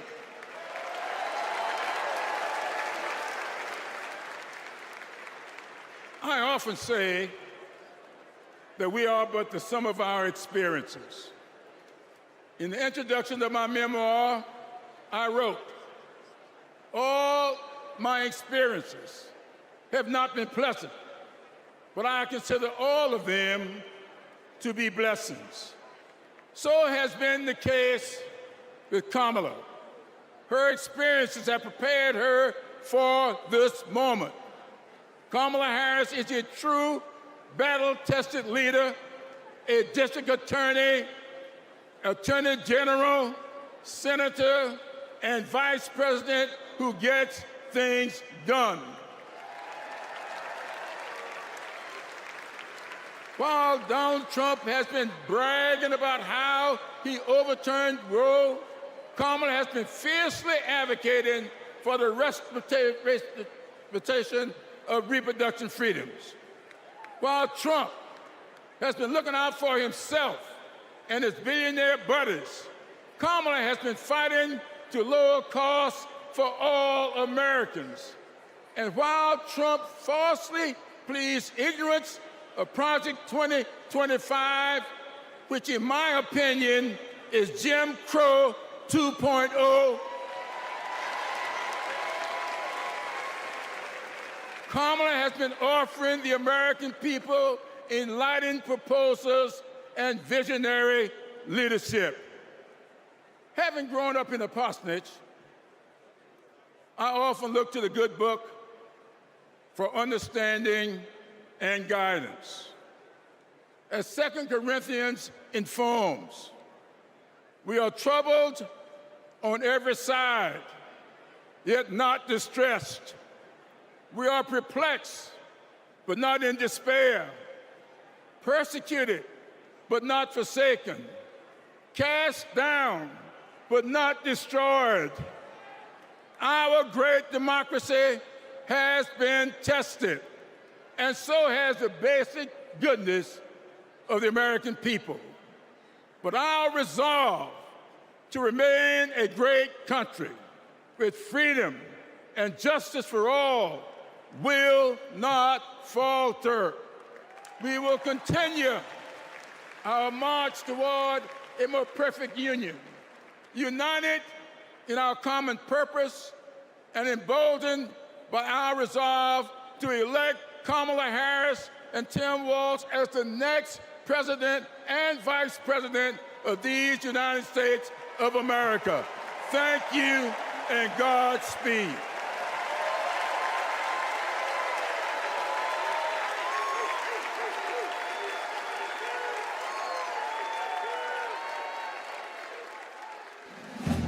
In the criminal justice system, the people are represented by two separate yet equally important groups: the police who investigate crime and the district attorneys who prosecute the offenders. This is the story of Donald Trump.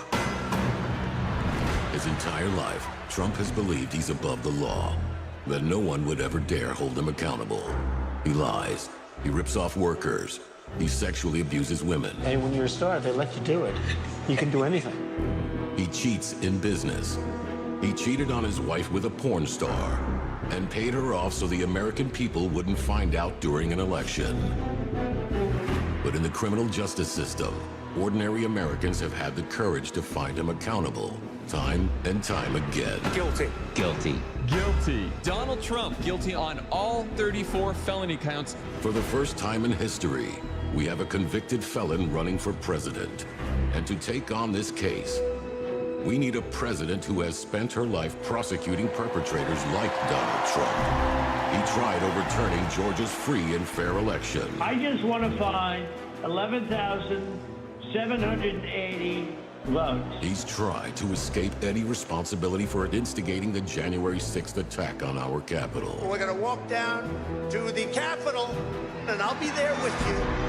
And if elected, Trump has promised to overturn laws that would keep him accountable and exact retribution on anyone he considers an enemy, even warning of a bloodbath if he doesn't get his way. So we, the people, have a chance to render our own verdict on Donald Trump. We are the jury he most fears. When we vote this November, we vote for justice, accountability, and the rule of law that keeps America free.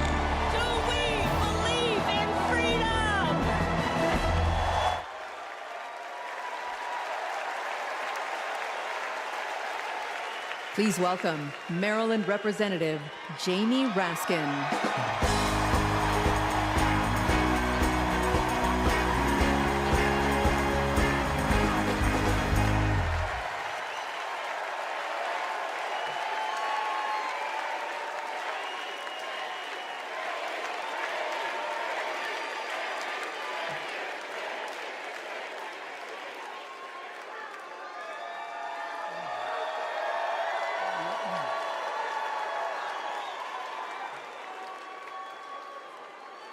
Hello, America. And welcome to the Democracy Convention. Welcome to the Freedom Convention. And thank you for the beautiful weather, Chicago. It's been a little rough on Capitol Hill, where it's not just the heat, it's the stupidity. Now, we meet in this great city tonight where Abraham Lincoln was nominated in 1860 to save the Union from fanatical insurrectionists, and where Franklin D. Roosevelt was renominated by Democrats in 1940 to defeat fascist dictators. Now, we fight in our time to defend our freedom and our democracy against the banana Republicans who have converted Lincoln's party into a dangerous cult of personality.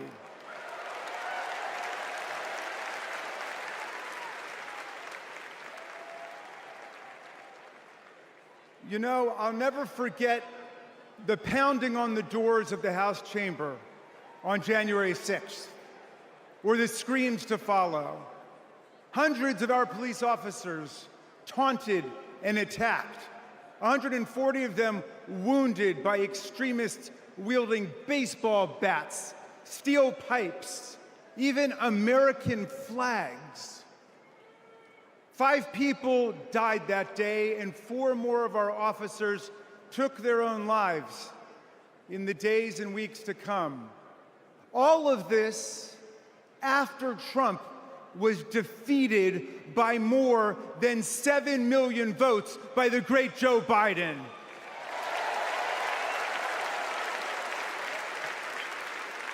It was after 80 judges rejected every ridiculous claim raised by this sore loser who does not know how to take no for an answer from American voters, American courts, or American women.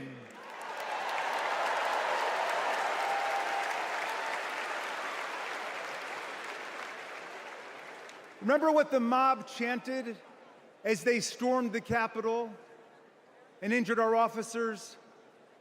Hang Mike Pence. Someone should have told Donald Trump that the president's job under Article 2 of the Constitution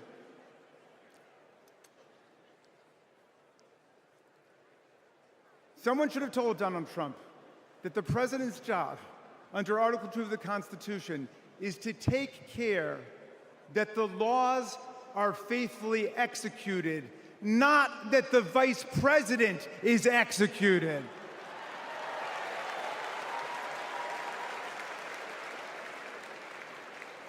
Pence has now joined more than 24 officials from Donald Trump's own administration in denouncing him, an historical record.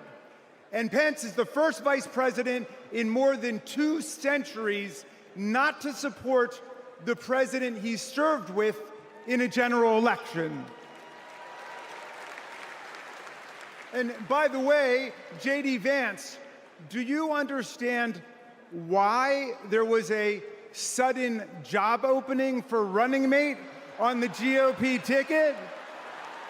They tried to kill your predecessor. They tried to kill him because he would not follow Trump's plan to destroy and nullify the votes of millions of Americans. Your votes, Pennsylvania. Your votes, Michigan. Your votes, Georgia, Nevada, Arizona. Are we going to go back to the days of election suppression and violent insurrection?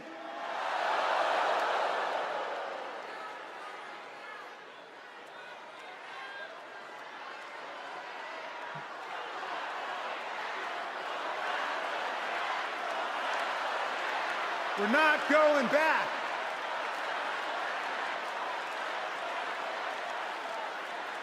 Well, look, 1 week after that beautiful day, as Trump calls it, The Republicans, 10 Republicans, joined all of the Democrats to impeach Trump for the worst high crime and misdemeanor ever committed by a president, inciting insurrection against our own Constitution. Make no mistake, a man who uses fraud, theft, and violence to take power will commit any crime to keep it. And now Trump's promising to pardon hundreds of his fellow criminal convicts and insurrectionists. He calls for, quote, the termination of all rules, regulations, and articles, even those in the Constitution. My friends, are we the people going to let Donald Trump terminate our Constitution and obliterate the blessings of liberty for our posterity? That's right, we're going to elect Kamala Harris. We're going to elect the career prosecutor and inspiring public servant and Coach Walz, and we're going to defeat Donald Trump, the career criminal and incorrigible recidivist con man, and his pet chameleon, J.D. Vance.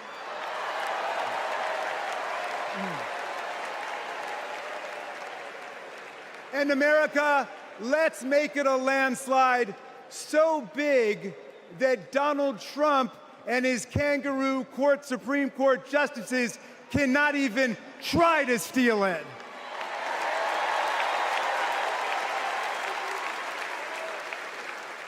Let's make every vote count. Let's make sure every vote is counted. Let's let freedom ring, and let's let democracy work in America.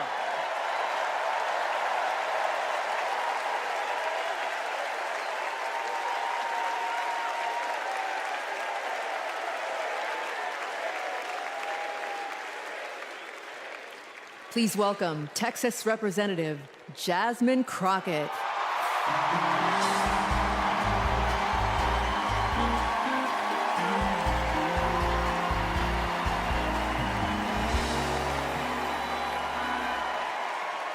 Well, good evening, America!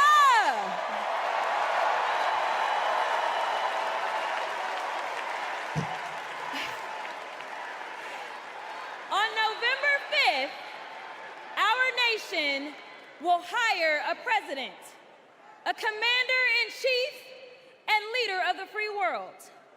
So let's compare their resumes, shall we? One candidate worked at McDonald's while she was in college at an HBCU. HU. The other was born with a silver spoon in his mouth and helped his daddy in the family business. Housing discrimination, that is. She became a career prosecutor while he became a career criminal. With 34 felonies, 2 impeachments, and 1 porn star to prove it.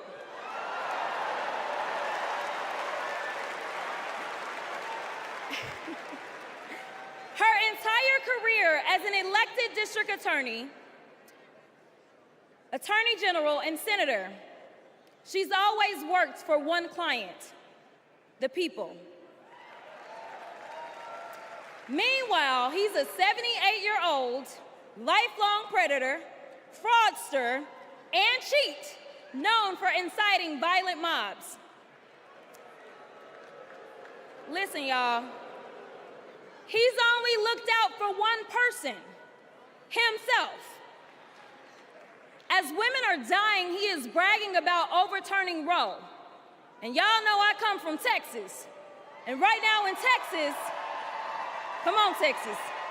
But right now in Texas, they want to institute the death penalty. That is a problem. While Kamala Harris is fighting for our reproductive rights to be restored. She is also the leader we need on the global stage. She helped secure the release of Americans wrongfully detained in Russia. At the same time, he cozies up to his role model, Vladimir Putin, and MAGA holds legislation hostage here at home, critical resources to secure the border, military aid to Ukraine, and even the Farm Bill. She's lived the American dream while he's been America's nightmare.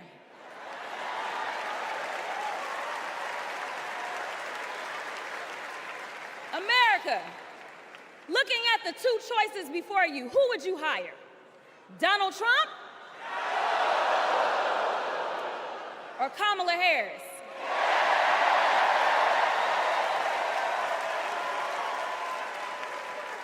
Kamala Harris has a resume. Donald Trump has a rap sheet.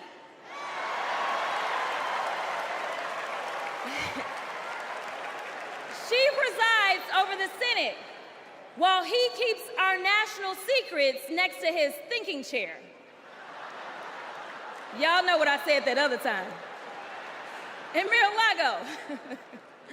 Well, Donald Trump wants to put our 1787 Constitution through his Project 2025 paper shredder and make every day January 6th, Kamala Harris is fighting to fulfill the promise of America. In the real world, this wouldn't even be close. But this election is. Don't make a mistake. We are the underdogs in this fight, even though there is only one person qualified, only one person who's done the work and who has delivered the results. And she needs you. She needs your one vote this November. Can we count on you?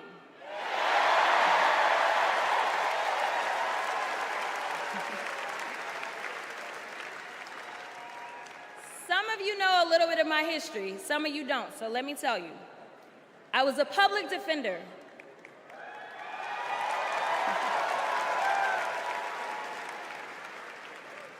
I did criminal defense as well as practiced civil rights law for almost 2 decades. I know a good prosecutor when I see one.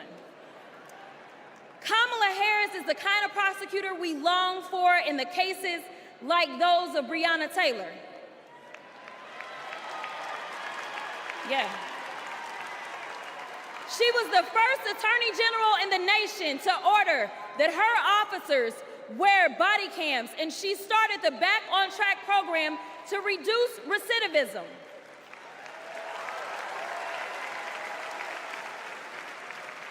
Listen, y'all, she did all these things because she genuinely cares about people. She sees each person as just that, a person, not a statistic. She's proven that since the first day she stepped into a courtroom and said what y'all already heard Hillary say, I did not copy off of her speech. I just want y'all to know. She walked into that courtroom and said, Kamala Harris for the people. And she meant that.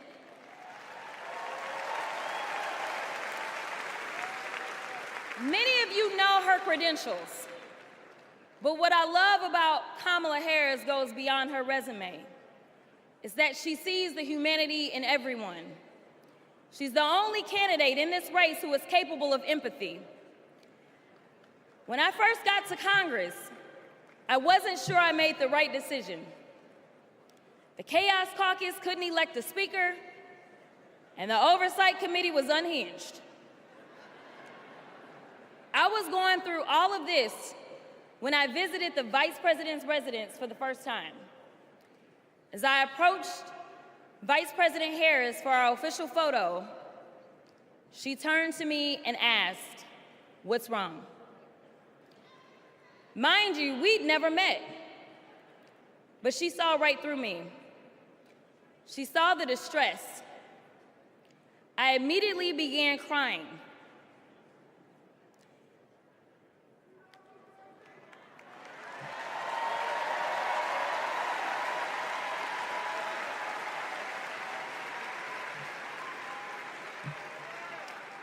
and the most powerful woman in the world wipe my tears and listen.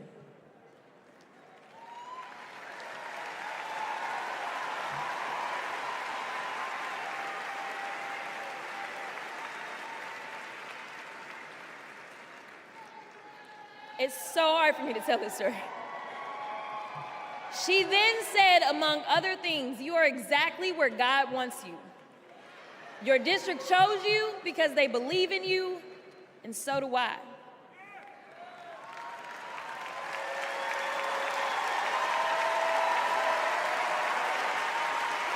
I'm gonna stop. Okay.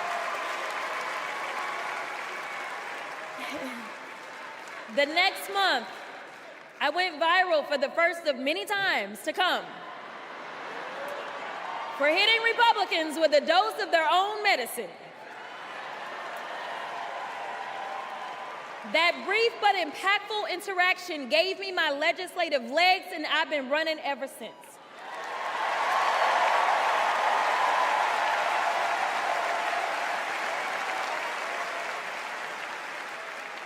The question before us is, will a vindictive, vile villain violate voters' vision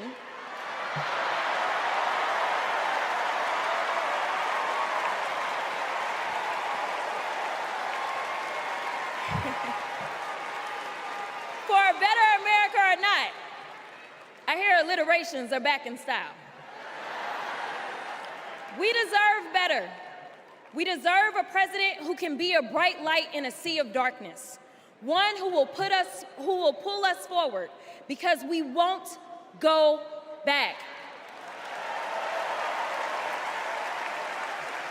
Amanda Gorman said it best: "There's always light if only we are brave enough to see it, if only we are brave enough to be it." Kamala Harris showed me that light. And America, when she is our president, together we will shine as that beacon of hope and freedom around the world once more. God bless y'all.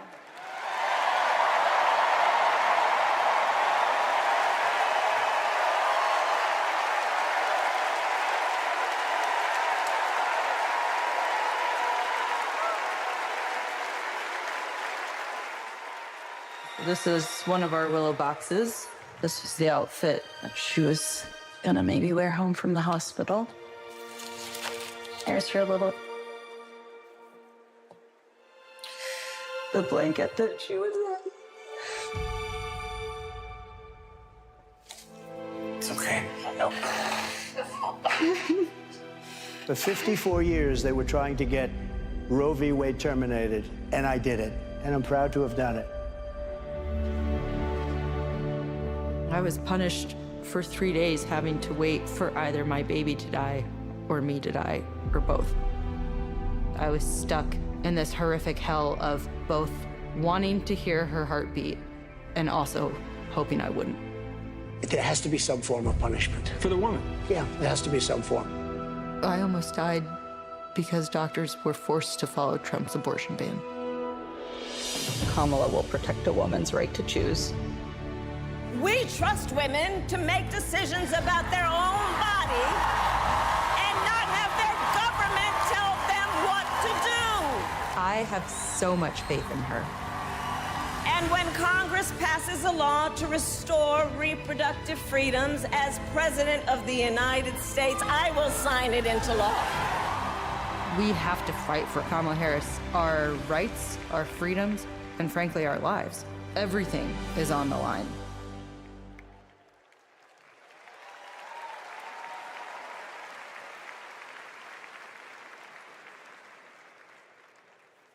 When you're expecting a baby, packing for the hospital should be a joyful moment. For us, it was different. We were told with 100% certainty we would lose our baby girl, Willow, and we were sent home. For 3 days, we waited until Amanda was sick enough to receive standard abortion care. Eventually, Amanda's temperature spiked. She was shaking, disoriented, and crashing. I don't remember what I threw into our bag that day, only that instead of welcoming Willow, I was hoping Amanda's life could be saved.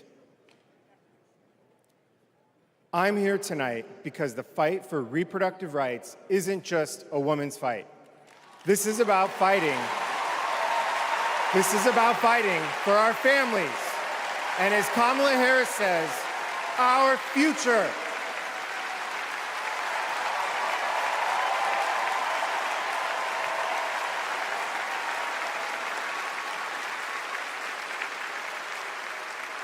Every time I share our story, my heart breaks. For the baby girl we wanted desperately, for the doctors and nurses who couldn't help me deliver her safely, for Josh, who feared he would lose me too. But I was lucky. I lived. So I'll continue sharing our story, standing with women and families across the country. Today, because of Donald Trump, more than 1 in 3 women of reproductive age in America lives under an abortion ban. A second Trump term would rip away even more of our rights. Passing a national abortion ban, letting states monitor pregnancies and prosecute doctors, restricting birth control and fertility treatments. We cannot let that happen. We need to vote as if lives depend on it, because they do.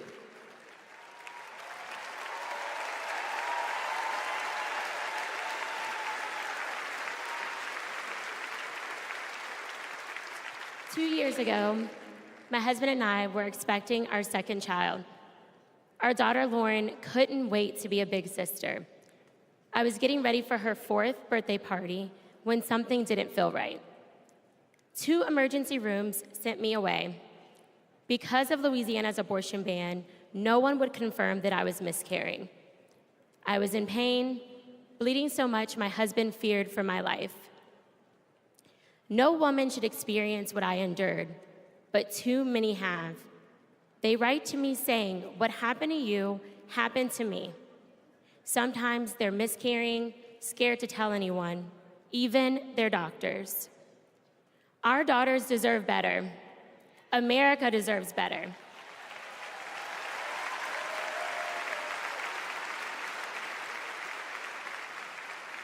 Kamala Harris and Tim Walz will fight for reproductive rights and our freedom and our shared future.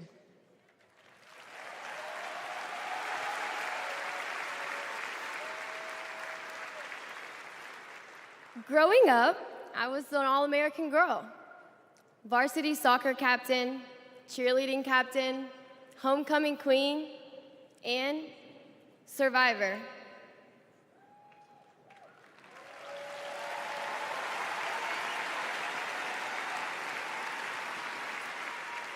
I was raped by my stepfather after years of sexual abuse. At age 12, I took my first pregnancy test, and it was positive. That was the first time I was ever told, "You have options." I can't imagine not having a choice. But today, that's the reality for many women and girls across the country because of Donald Trump's abortion bans. He calls it a beautiful thing. What is so beautiful about a child having to carry her parent's child? There are other survivors out there who have no options. And I want you to know that we see you. We hear you.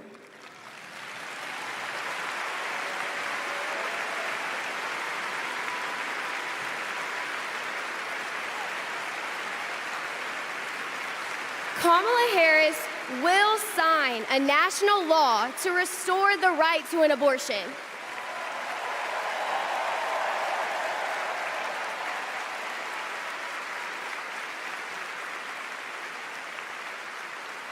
She will fight for every woman and every girl, even those who are not fighting for her.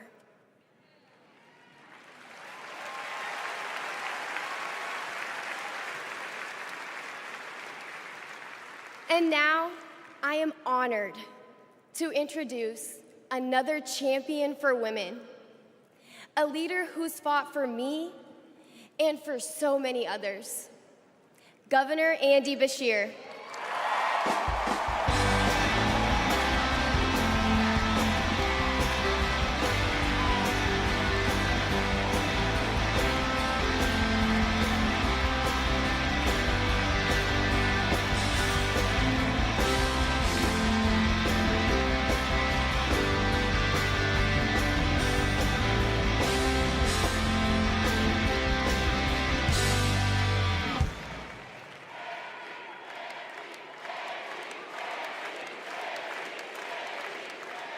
Hadley Duvall is one of the bravest people I've ever met.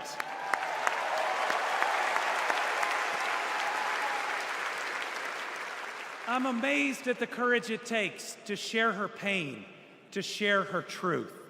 Yet Donald Trump brags about tearing a constitutional right away from Hadley and every other woman and girl in our country.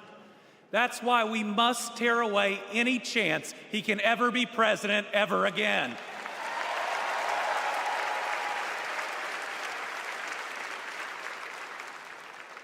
In 21 states, Trump's actions have resulted in extreme bans on abortion in my state, even in cases of rape, incest, and non-viable pregnancies. That leaves 12-year-old girls like Hadley with no options.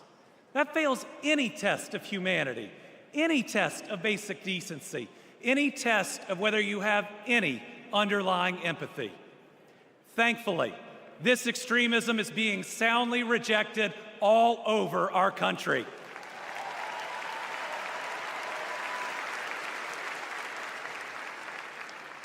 In Kentucky, we put reproductive freedom on the ballot last November, and I beat Donald Trump and Mitch McConnell's hand-picked candidate by more than 5 percentage points.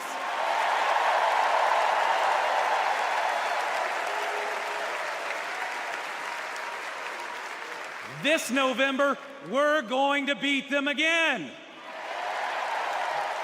Elect Kamala Harris and Tim Walz and protect reproductive freedom. Folks, Donald Trump appointed the Supreme Court justices who got us into this mess. His Project 2025 goes even further. Here's the thing. Trump and Vance simply don't believe in your freedom. Trump says people are absolutely thrilled that women had their basic rights eliminated. J.D. Vance says women should stay in violent marriages and that pregnancies resulting from rape are simply inconvenient. Their policies give rapists more rights than their victims. That's not inconvenient, it's just plain wrong.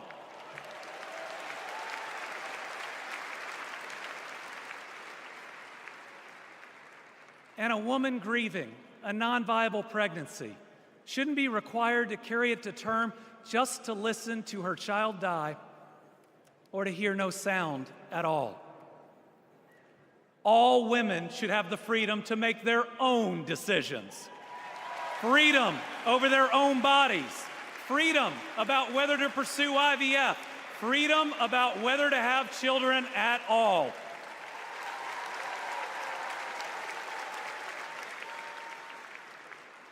How we treat people transcends party lines. It goes right to the heart of who we are. My faith teaches me the golden rule that I am to love my neighbor as myself. And the parable of the Good Samaritan says we are all each other's neighbors. So I want anyone watching tonight, Republican, Independent, Democrat, to know that you are welcome here.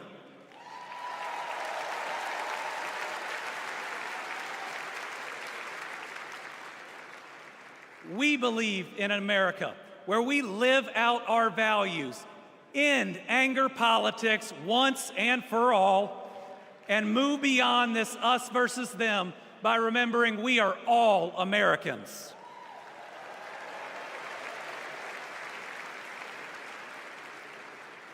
That's how Joe Biden and Kamala Harris lead.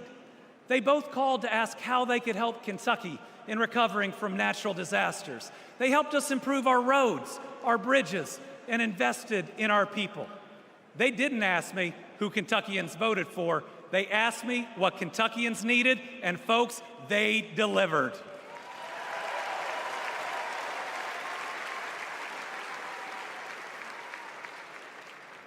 Kamala Harris gets it.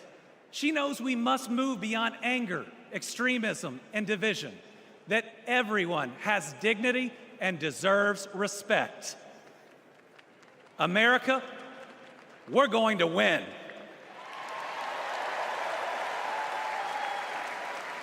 And we're going to win by staying true to our values of compassion, empathy, and doing right by our neighbors. I'm so proud to be all in for the next President of the United States, Kamala Harris. Thank you.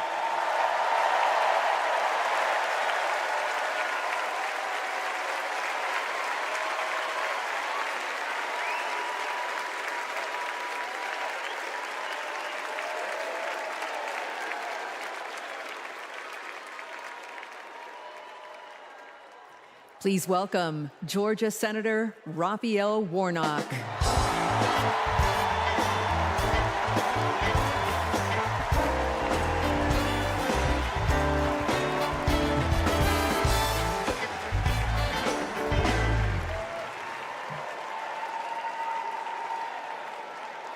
Well, hello, America.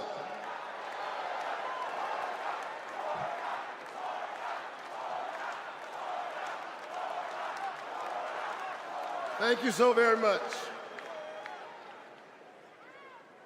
On January 5th, 2021, the people of Georgia did an amazing thing.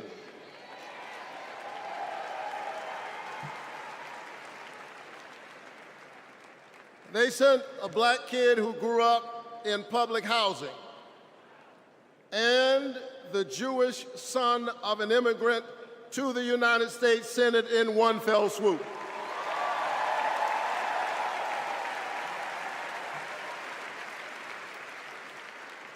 And among those Georgians was my then 82-year-old mother.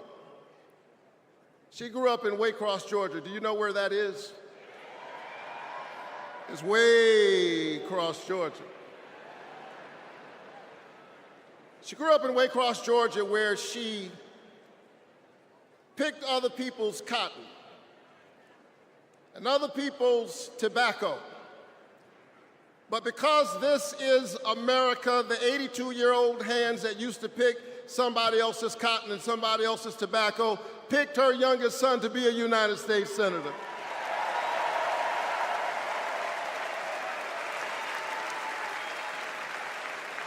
This is my America. Thank you, Mom. Thank you, Georgia. Thank you, America, for raising your voice and using your vote. A vote is a kind of prayer for the world we desire for ourselves and for our children, and our prayers are stronger when we pray together. And so together we flipped the Senate, held the House, and we sent Joe Biden and Kamala Harris to the White House.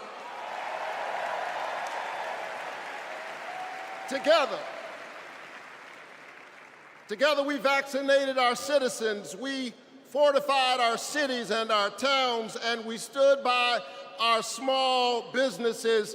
Together we set out to heal the land. A nation besieged by a deadly pandemic and beset by the awful and divisive rhetoric of a man too small for the office entrusted him or the task set before him.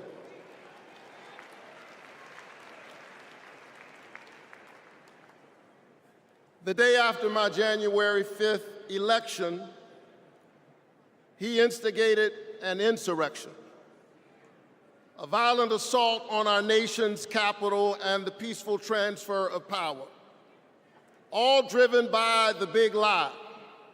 But behind the big lie was an even bigger lie. It is the lie that this increasingly diverse American electorate does not get to determine the future of the country.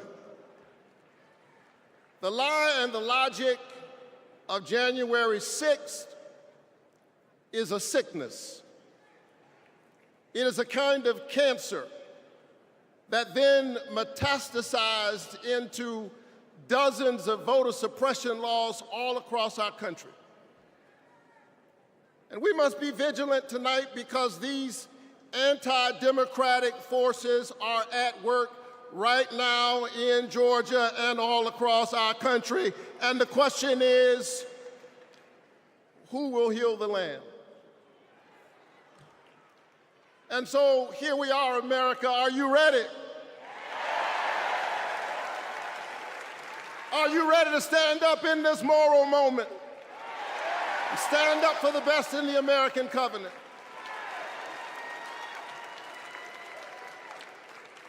Elections are about the character of a country. And we must decide, again, we are the latest generation of Americans who get to decide what kind of country we want to be. And we must choose between the promise of January 5th and the peril of January 6th. A nation that embraces all of us or just some of us. Donald Trump's America is the America of January 6th. People who have no vision traffic in division. He does not know how to lead us, and so he wants to divide us. America, make no mistake, Donald Trump is a plague on the American conscience.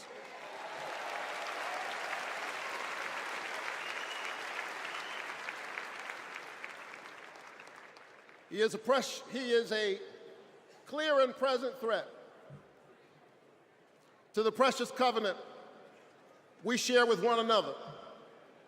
And yes, I saw him holding the Bible and endorsing a Bible as if it needed his endorsement. He should try reading it.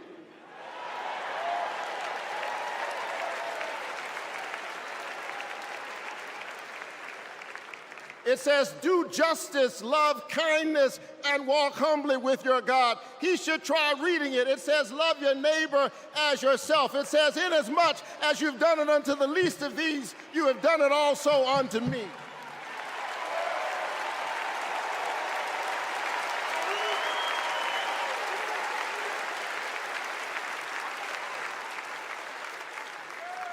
I choose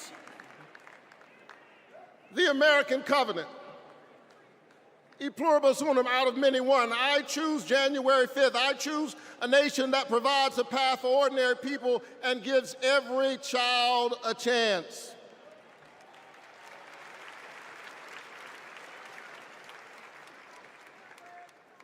And that's Joe Biden's America.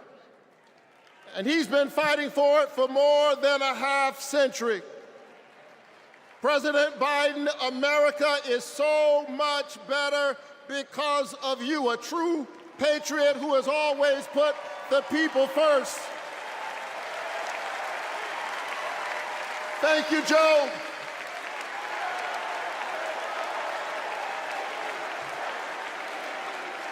Thank you, Joe.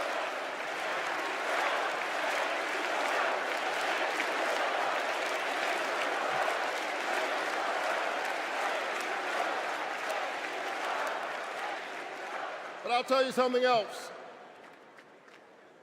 Not only is that Joe Biden's America, that's Kamala Harris's America.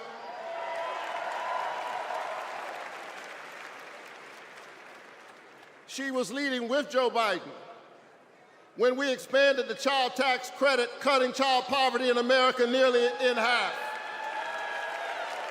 We ought to renew it. She cast a tie-breaking vote for my bill capping the cost of insulin to no more than $35 per month for seniors. We ought to extend it to everybody. Together we passed an infrastructure bill, bolstered American manufacturing and clean energy, an investment in the house that we all share together. And I've got news for you, we are just getting started. Are you ready to win this election?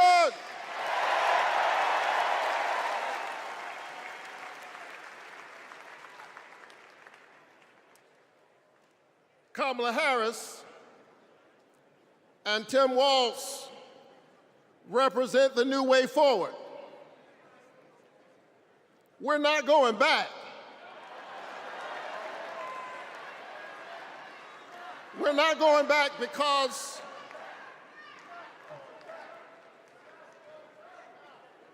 we are the United States of America. We always dream about the future.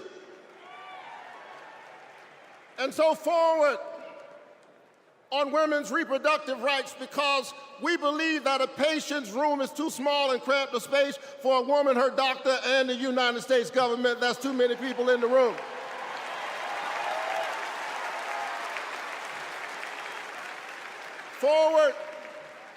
Forward on worker rights, because most people do not mind working. They just want to share in the prosperity that they are creating for others. Forward on voting rights, forward on affordable housing and access to health care. We are moving forward.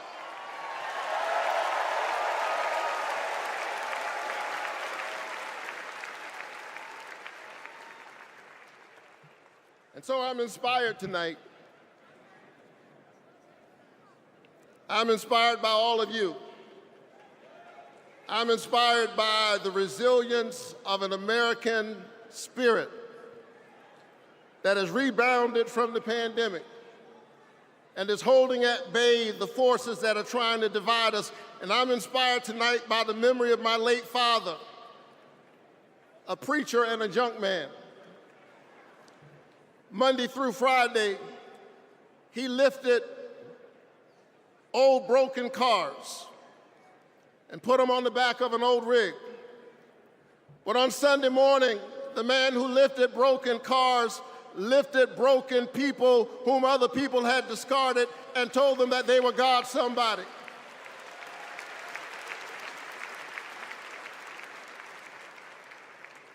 My dad discovered strength in the broken places, a power made perfect in weakness. And so I'm convinced tonight that we can lift the broken even as we climb. I'm convinced tonight that we can heal sick bodies. We can heal the wounds that divide us. We can heal a planet in peril. We can heal the land.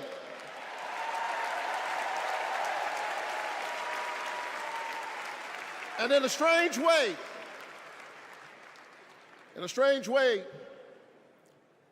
the pandemic taught us how.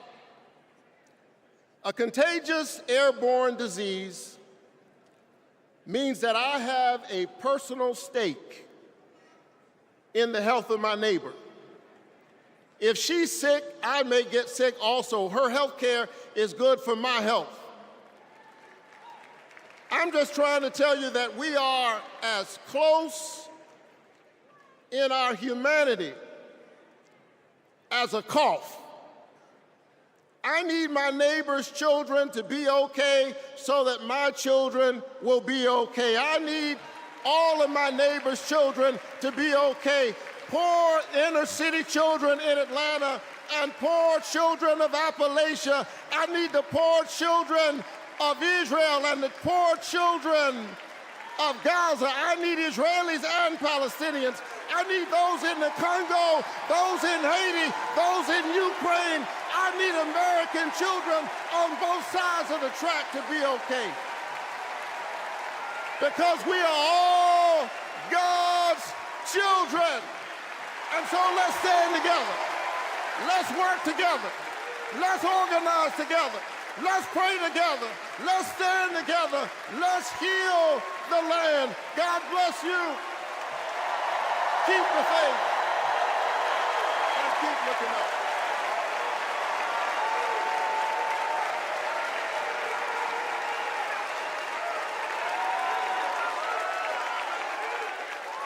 Please welcome Delaware Senator Chris Coons.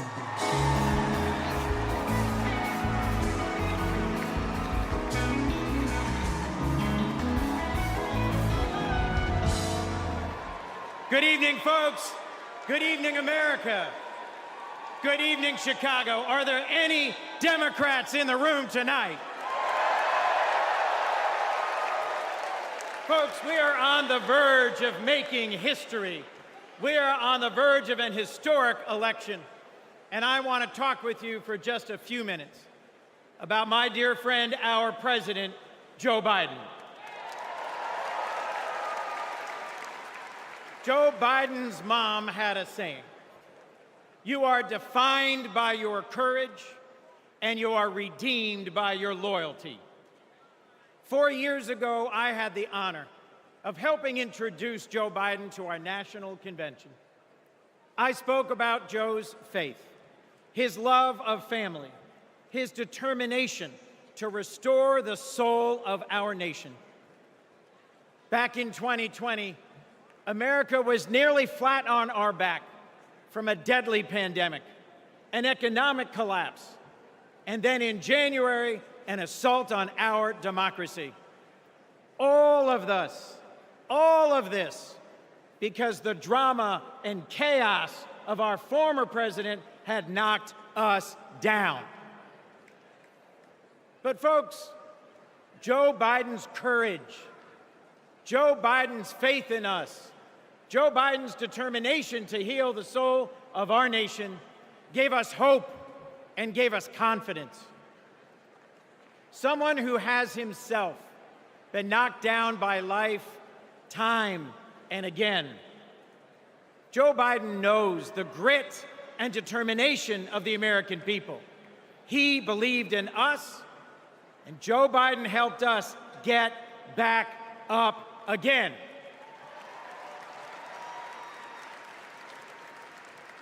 Using the incredible skills he developed in many years in the U.S. Senate, Joe got passed and signed into law the most consequential legislation of any president in 60 years, helping our veterans, advancing gun safety, cutting prescription drug prices, fighting climate change, rebuilding bridges and broadband, bringing manufacturing back to America.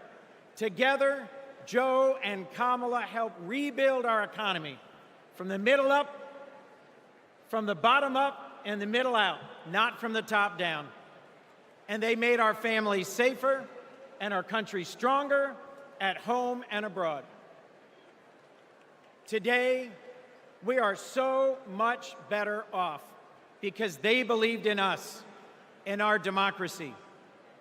And our incredible First Lady, Jill Biden, our incredible First Lady, Jill Biden, our incredible First Lady, Jill Biden, was at Joe's side every step of the way, fighting for education, advancing the cancer moonshot, determined to improve women's health care, honoring military families. Joe and Jill, together, you have done so much for us, and there's so much more you will do and we can do together. Mr. President, thank you. Thank you for elevating a great leader in Kamala Harris.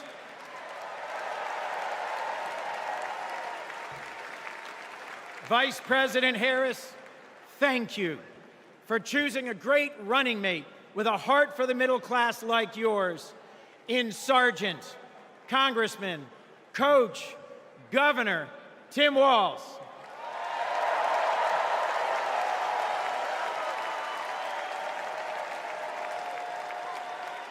I have hope. Do you?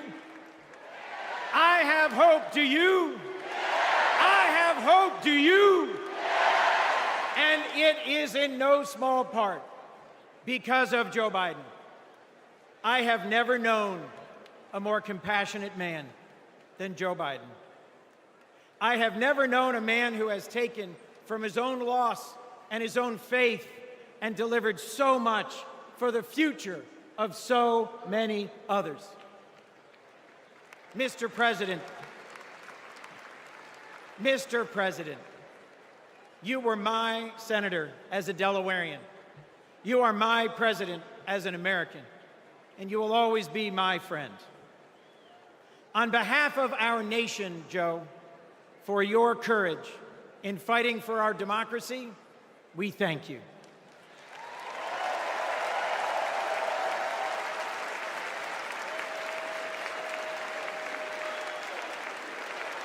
On behalf of our Democratic Party, for your loyalty in fighting for our democratic values, we thank you.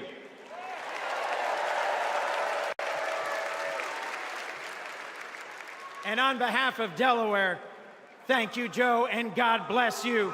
We love you. We love Joe. We love Joe. We love Joe. We love Joe.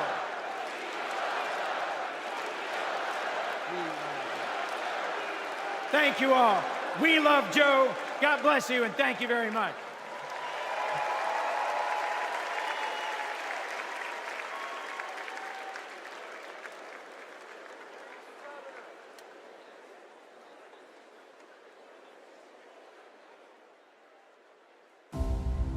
Hi, I'm Vivian Weirwell, and I'm a 4th grade student at Christian McAuliffe. I've been bouncing around all week excited for this moment, and last night I could barely sleep. I remember the day that we heard that President Biden had won, and the whole neighborhood started celebrating. So when I heard you were coming, I really wanted to meet you. I adore you because you embrace change from my generation, and the ones to come. I look up to you.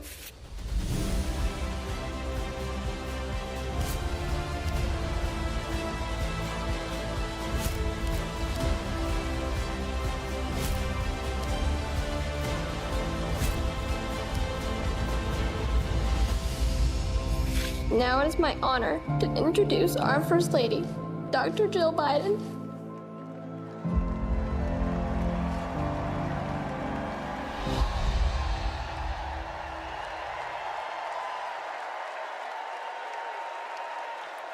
Please welcome First Lady of the United States, Jill Biden.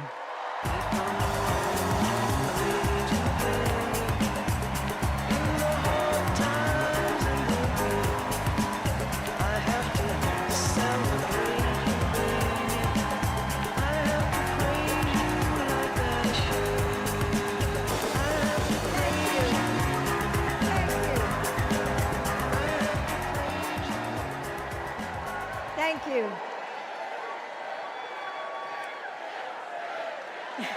Thank you.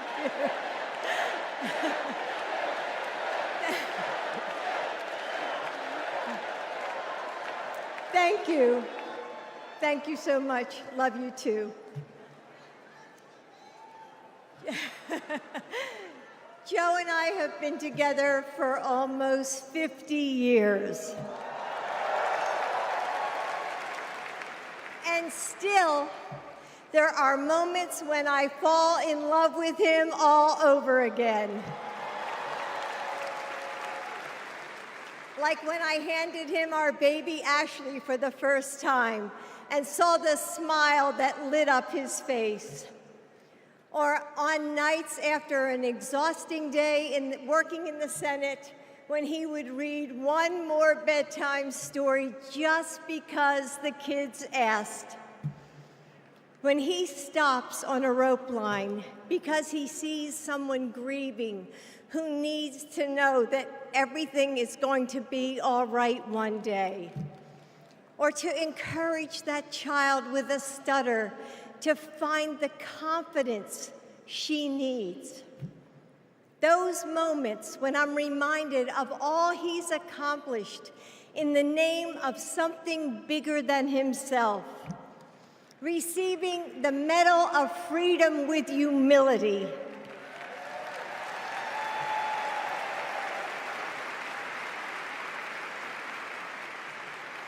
Placing his hand on our family Bible to take his oath of office. And weeks ago, when I saw him dig deep into his soul and decide to no longer seek re-election and endorse Kamala Harris.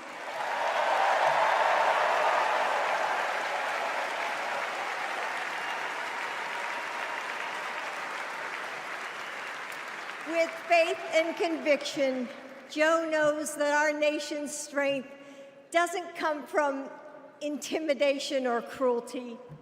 It comes from the small acts of kindness that heal deep wounds, from service to the communities that make us who we are, from love of a country that shines with promise and renewal. Kamala Harris knows that too.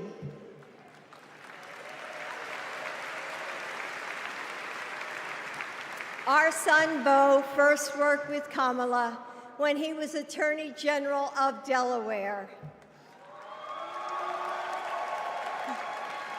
He told me at the dinner table one night, "Mom, she's special, someone to keep your eye on." And he was right. Joe and I know Kamala. We have seen her courage, her determination, and her leadership up close. Kamala and Tim, you will win.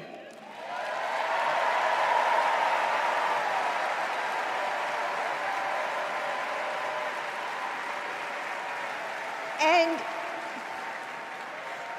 you are inspiring a new generation. We are all a part of something bigger than ourselves, and we are stronger than we know. The future of our country is in the hands of those in this room and all of you watching at home. It's going to take all of us, and we can't afford to lose. With faith in each other, hope for a brighter future, and love for our country, we will fight and we will win together. Thank you. Thank you.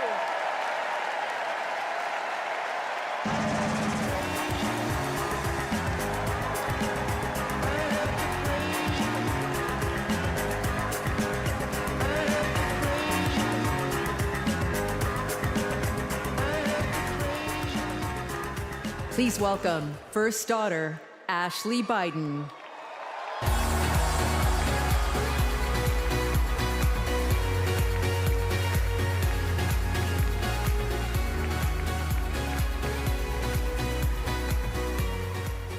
Good evening.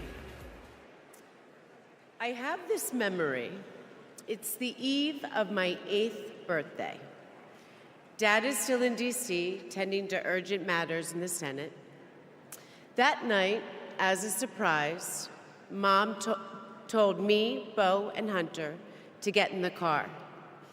I remember pulling up to the Wilmington Amtrak station, riding up the escalator to the platform.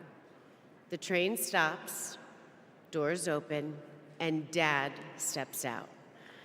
As soon as I saw him, I run down that platform and jump into his arms.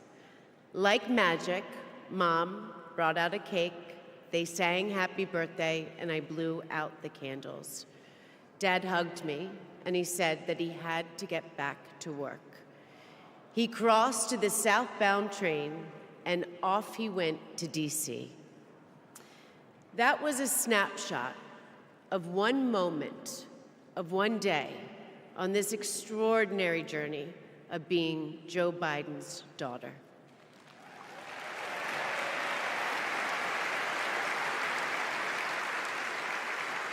Joe Biden is the OG girl dad.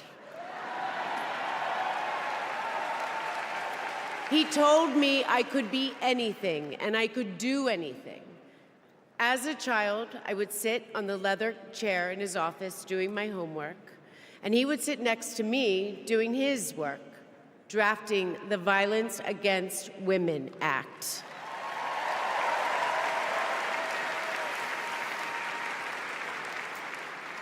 And he wasn't just a girl dad. I could see that he valued and trusted women. How he listened to his mother, how he believed in his sister, and most of all, how he respected my mother's career. Dad was always there, doing everything he could to be a true partner to her. Dad, you always tell us, but we don't tell you enough, that you are the love of our lives and the life of our love.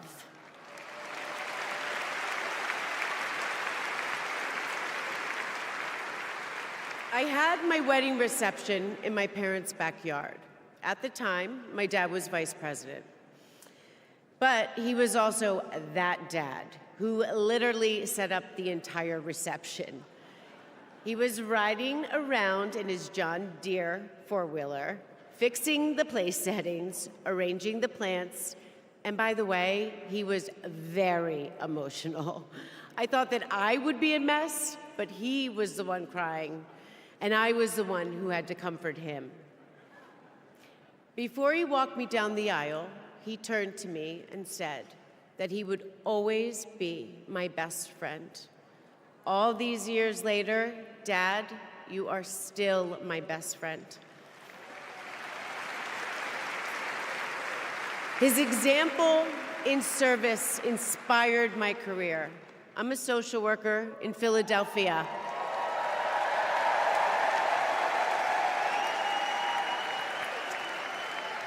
I support formerly incarcerated women as they heal from past trauma and they reclaim their lives. Dad always told me that I was no better than anybody else and nobody was better than me. He taught me that everyone deserves a fair shot and that we shouldn't leave anyone behind. That's what you learn from a fighter who has been underestimated his entire life. When I look at Dad, I see grace, strength, and humility. I see one of the most consequential leaders ever in history.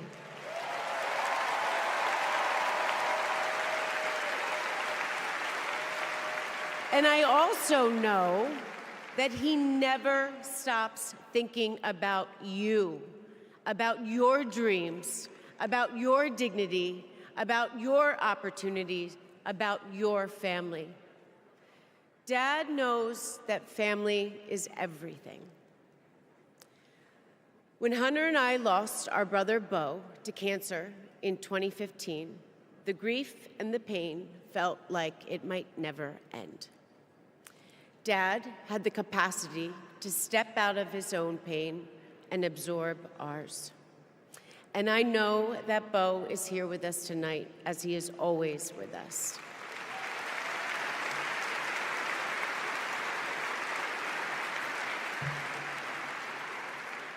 After Beau passed, I got this tattoo on my wrist. It says, "Courage, dear heart." A reminder to myself to keep going, to get back up, like my dad has always done. He has taught me that a courageous heart is a miraculous thing, A courageous heart can heal a family. A courageous heart can heal a nation, and maybe even the world. And now, this election requires the courageous hearts of all of us. In 2020, my dad selected Kamala Harris to beat Donald Trump. And he knows in 2024, she will beat Donald Trump again.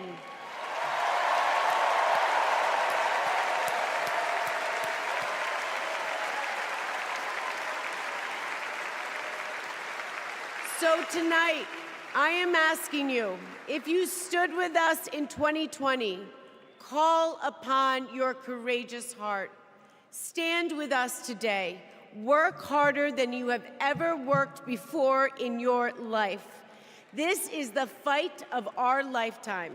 Our freedom, our democracy, our reproductive rights.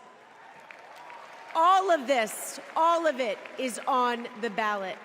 And I know together we can do this because my dad helped show us the way. And now, I would like to introduce my father, your 46th President of the United States, Joe Biden.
Thank you.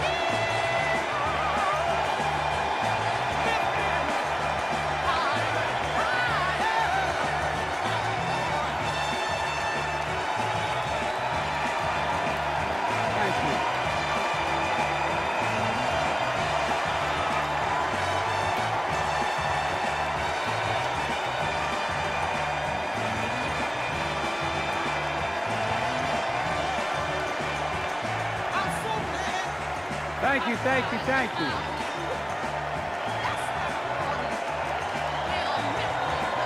Thank you.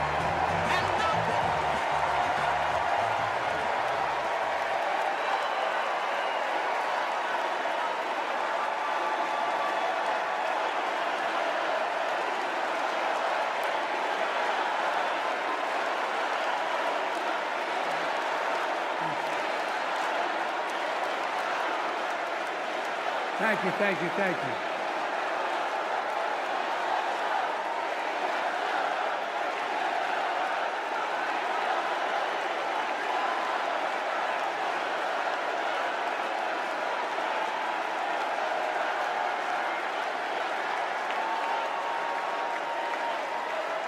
Thank you, thank you, thank you.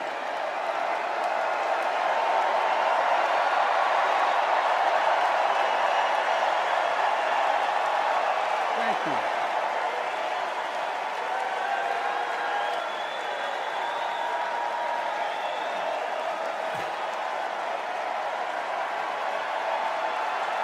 Thank you.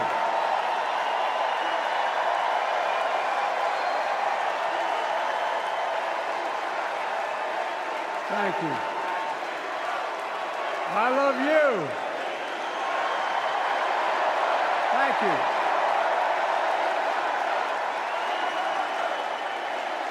Thank you, thank you, thank you.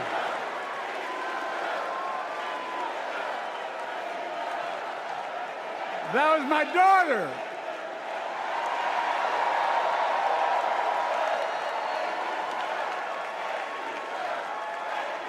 Thank you.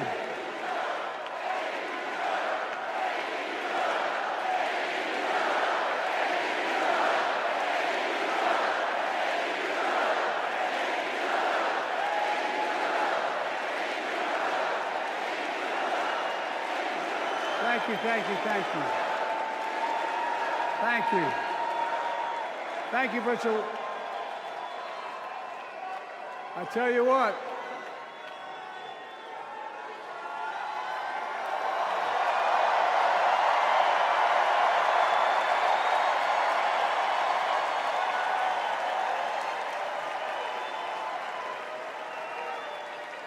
To my dearest daughter Ashley, God love you, you're incredible.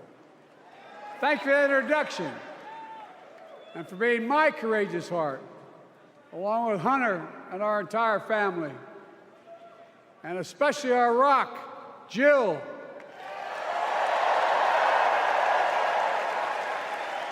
Who, as those of you who know us, she still leaves me both breathless and speechless. Everybody knows her. I love her more than she loves me. She walks down the stairs and I still get that going boom, boom, boom. You all will know me. No, not kidding. Let's give a special round of applause to our First Lady, Jill Biden.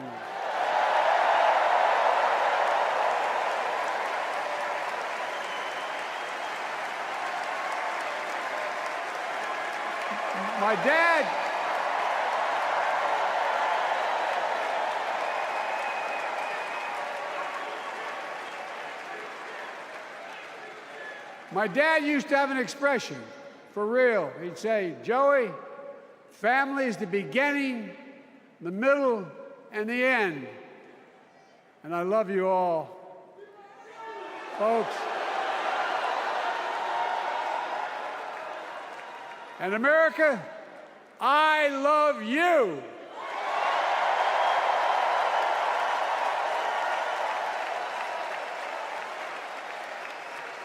Folks, let me ask you.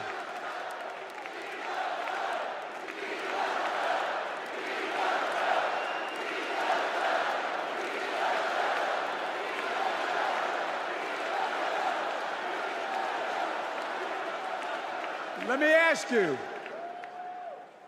are you ready to vote for freedom?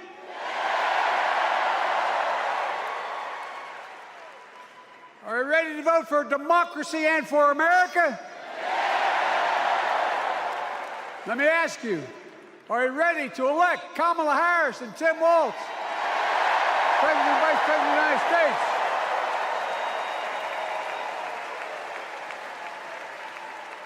My fellow Democrats, my fellow Americans, nearly 4 years ago, in winter, on the steps of the Capitol on a cold January day, I raised my right hand and I swore an oath to you and to God to preserve, protect, and defend the Constitution and to faithfully execute the office of the President of the United States.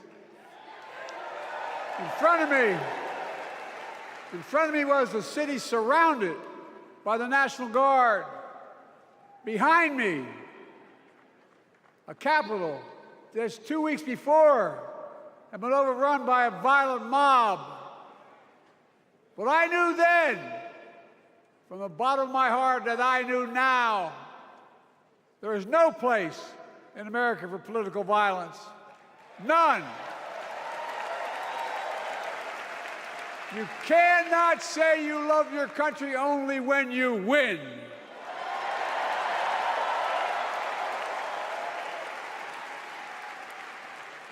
In that moment, I wasn't looking to the past.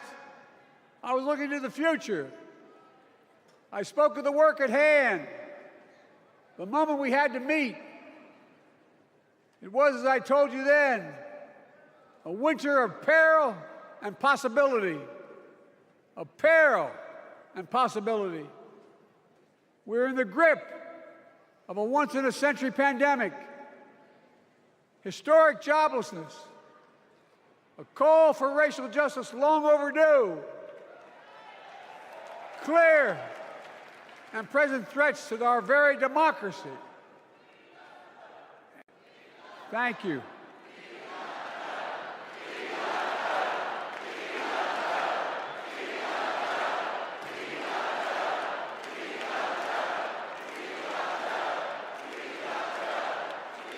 And yet I believed then, and I believe now, that progress was and is possible.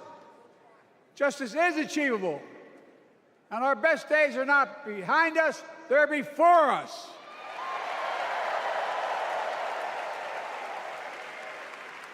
Now it's summer.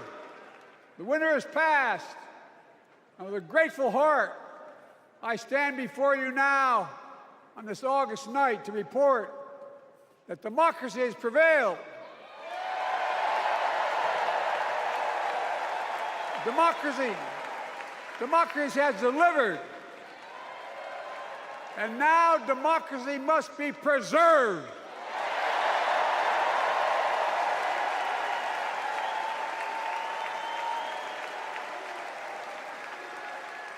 You've heard me say it before. We're facing an inflection point. One of those rare moments in history when the decisions we make now will determine the fate of our nation and the world for decades to come. That's not hyperbole, I mean it literally. We're in a battle for the very soul of America.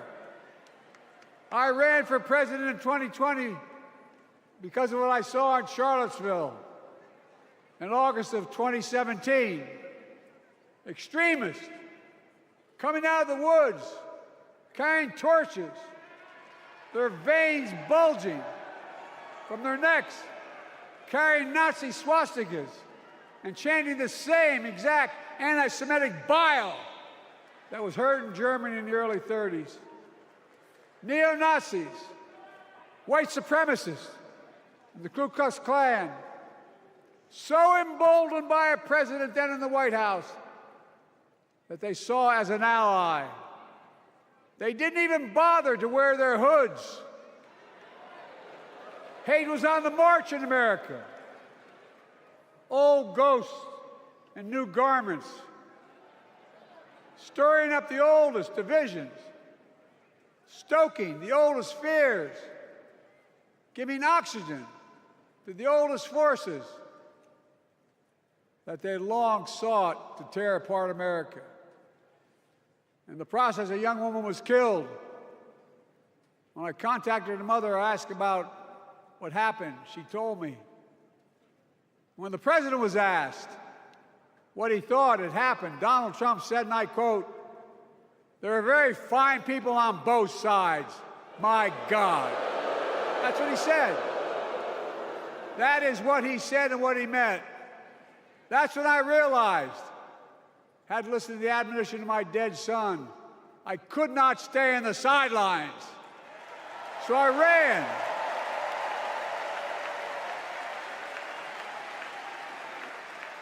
Because I had no intention of running again. I just lost part of my soul. But I ran with a deep conviction. In America, I know and believe in an America where honesty, dignity, decency still matter. An America where everyone has a fair shot and hate has no safe harbor.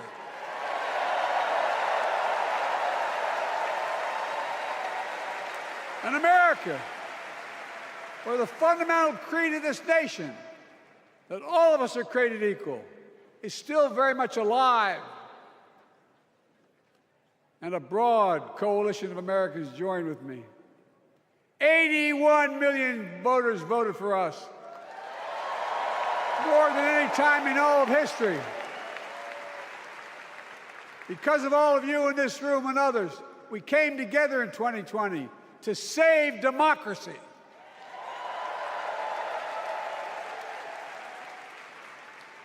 As your president, I've been determined to keep America moving forward, not going back, to stand against hate and violence in all its forms, to be a nation where we not only live with but thrive on diversity, demonizing no one, leaving no one behind, and becoming the nation that we profess to be.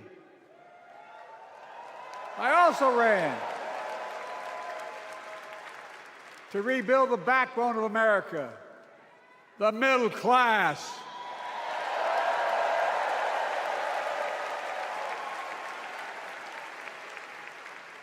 I made a commitment to you that I'd be a president for all Americans, whether you voted for me or not.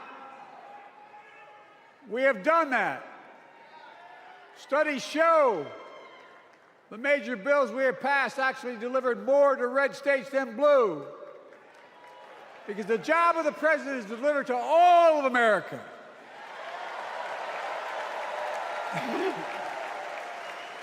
Because of you, and I'm not exaggerating, because of you, we've had one of the most extraordinary 4 years of progress ever, period. When I say we, I mean Kamala and me. Just think about it. COVID no longer controls our lives. We've gone from economic crisis to the strongest economy in the entire world. Record 16 million new jobs, record small business growth, record high stock market, record high 401ks, wages up, and inflation down, way down, and continuing to go down.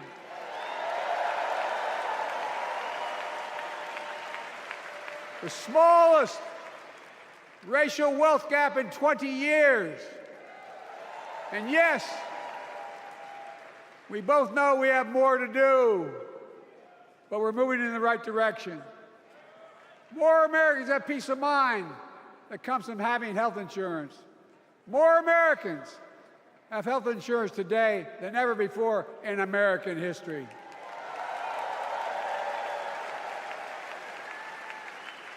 And after, as a young senator beginning to fight for 50 years to give Medicare the power to negotiate low prescription drug prices, we finally beat Big Pharma.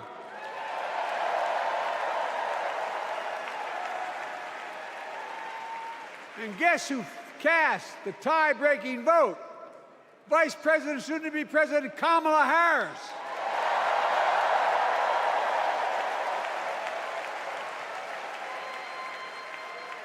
And now it's the law of the land.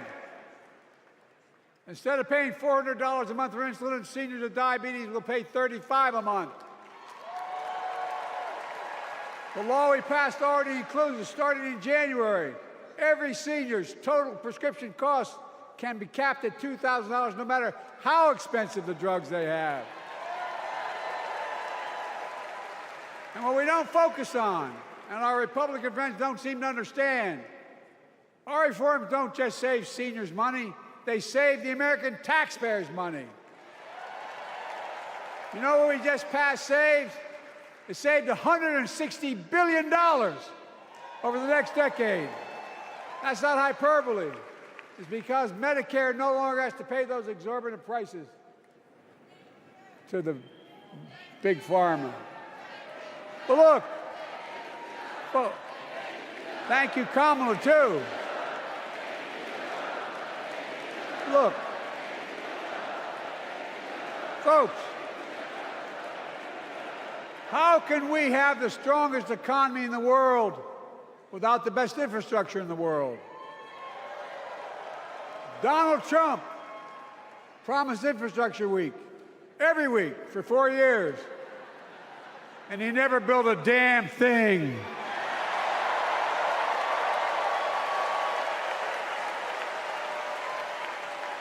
But now, because of what Kamala and I have done, remember we were told we couldn't get it done. Remember when we came into office, we couldn't get anything passed?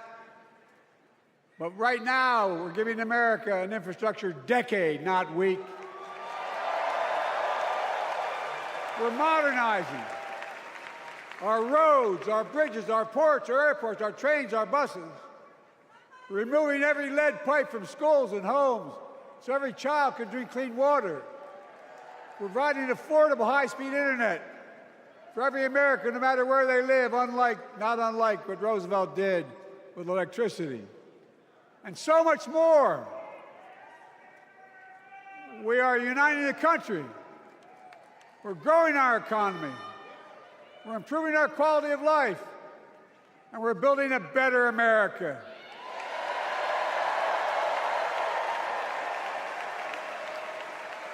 Because that's who we are. How can we be the strongest nation in the world without leading the world in science and technology? After years of importing 90% of our semiconductor chips from abroad, which America invented those chips, our Chips and Science Act meant that private companies from around the world are now investing literally tens of billions of dollars to build new chip factories right here in America.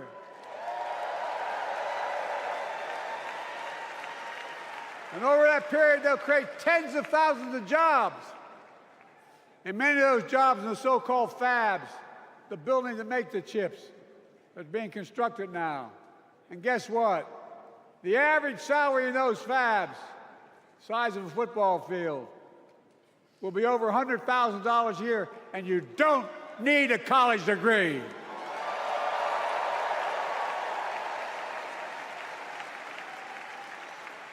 Because of you and so many electeds out there, American manufacturing is back. Where the hell to say we wouldn't lead the world in manufacturing? 800,000 new manufacturing jobs.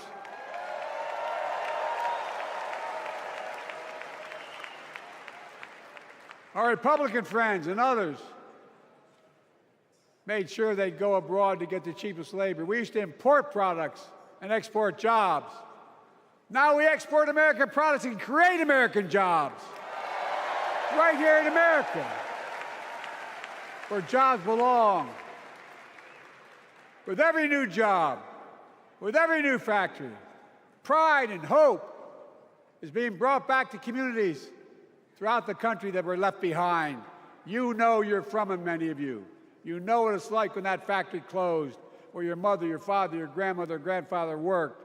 And now you're back, providing once again, proving that Wall Street didn't build America, the middle class built America, and unions built the middle class.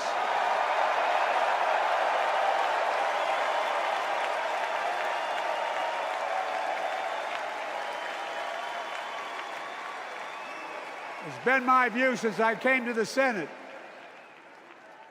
And that's why I'm proud to have been the first president to walk a picket line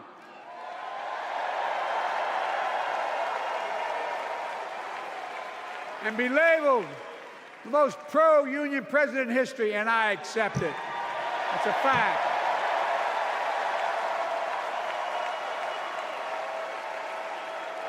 Because when unions do well, we all do well.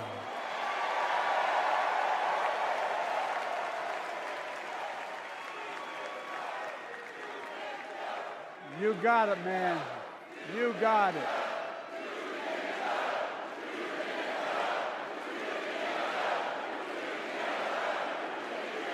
I agree. I'm proud. Look, remember he told we couldn't get anything done because we couldn't get anything done in the Congress? Well, with your support, we passed the most significant climate law in the history of mankind.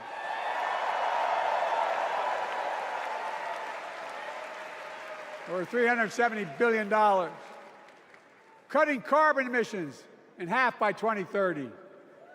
Launching a climate corps, similar to AmeriCorps and Peace Corps, creating tens of thousands of jobs for young people of the future who are going to make sure this continues. Creating hundreds of thousands of jobs in clean energy for American workers, including the IBEW installing 500,000 charging stations all across America. And in the process, reducing carbon emissions. And we're seeing it. We're seeing to it that the first beneficiaries of environmental initiatives are those fence-line communities that have been smothered by the legacy of pollution. Louisiana and Delaware, Route 9, all the factories, all those chemical factories are right next to the poorest neighborhoods. They're the ones we're going to bring back.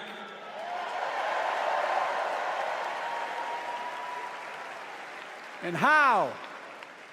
How can we be the greatest nation in the world without the best education system in the world? Donald Trump and the Republican friends, they not only can't think, they can't read very well. Seriously, think about it. Look at their Project 2025. They want to do away with the Department of Education.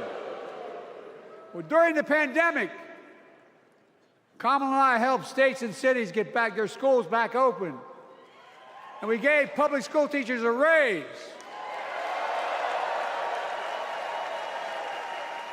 We created apprenticeships with business and the communities, putting students on a path to a good paying job, whether or not they go to college. And by the way, we're making college a hell of a lot more affordable. Increasing Pell Grants by $900. Over $15 billion to HBCUs. Minority service, including Hispanic institutions and tribal colleges.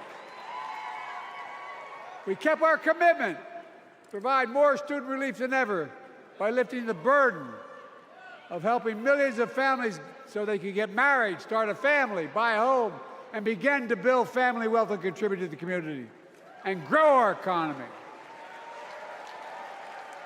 It's not costing us, it's creating more wealth. We've fundamentally transformed how our economy grows, from the middle out and the bottom up instead of the top down. You know, my dad used to say there wasn't a whole hell of a lot to drop down on my kitchen table at the end of the month. I come from a basic middle-class family, 3-bedroom house, 4 kids, a grandpop living with us, decent neighborhood, but never a penny to spare. And look, that top-down notion never worked. A lot of Democrats didn't think it worked, thought it worked, but it doesn't. And when we did all that, what we've done, everybody can do well. Everybody.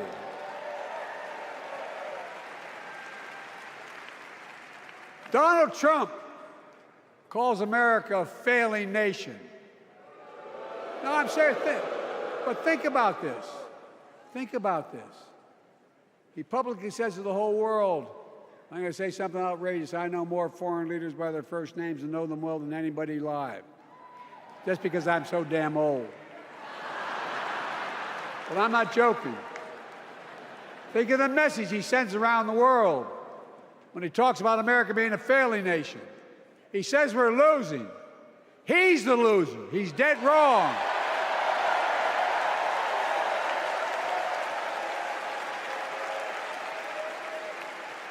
Many of you are very successful people who travel the world. Name me a country in the world that doesn't think we're the leading nation in the world. Without America, not a joke, think about it. I'm being literal. Who could lead the world other than the United States of America? Well, guess what? America's winning, and the world's better off for it. America's more prosperous, and Americans are safer today than under Donald Trump. Trump continues to lie about crime in America, like everything else. Guess what? On his watch, the murder rate went up 30%, the biggest increase in history. Meanwhile, we made the largest investment, Kamala and I, in public safety ever. Now, the murder rate is falling faster than any time in history. Violent crime has dropped to the lowest level in more than 50 years.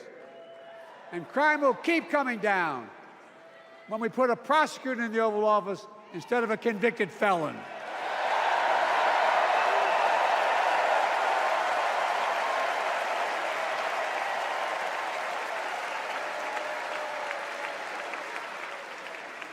And folks, the distinguished senator from the Senate from California and I passed the first ban on assault weapons. And guess what? It worked. If we care about public safety, we need to prevent gun violence. And what makes me ashamed when I travel the world, which I do, more children in America are killed by a gunshot than any other cause in the United States. More die from a bullet than cancer, accidents, or anything else in the United States of America. My God. That's why Kamala and I are proud. We beat the NRA when we passed the first major bipartisan gun safety law in 30 years.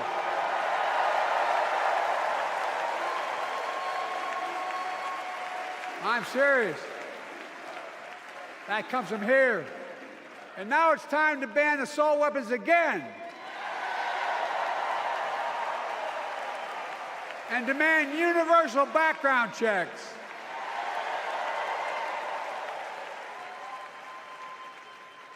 It's hard. I never thought I'd stand before a crowd of Democrats and refer to a president as a liar so many times. No, I'm not trying to be funny. It's sad. Trump continues to lie about the border. Here's what he won't tell you. Trump killed the strongest bipartisan border deal in the history of the United States that we negotiated with the Senate Republicans. It took 4 weeks. Once it passed, and never acknowledged the most expansive border change in American history, he called senators to say, don't support the bipartisan bill, because he said it would help me politically and hurt him politically. My God. No, I'm serious. Think about it. Not a joke. Ask even the press who doesn't like me. They'll tell you that's true. Typically, Trump, once again, putting himself first and America last. Then I had to take executive action. The result of the executive action I took, border encounters have dropped over 50%. In fact, there are fewer border crossings today than when Donald Trump left office. And unlike Trump, we will not demonize immigrants, saying they're the poison of blood of America, poison the blood of our country. Kamala and I are committed to strengthening legal immigration, including protecting dreamers and more.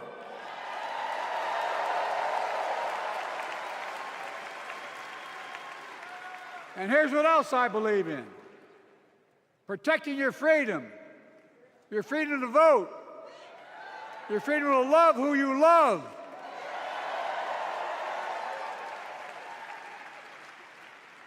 And your freedom to choose.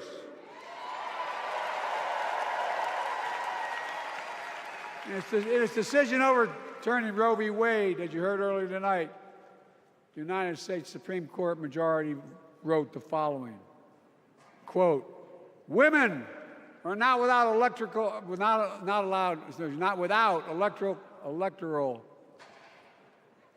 or political power. No kidding. MAGA Republicans found out the power of women in 2022.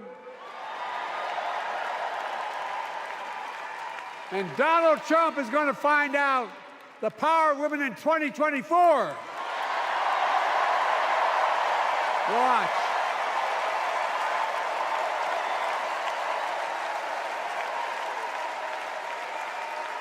And where Trump and his mega Republican right-wingers seek to erase history, we Democrats continue to write history and make more history. I'm proud to have kept my commitment to appoint the first black woman in the United States Supreme Court.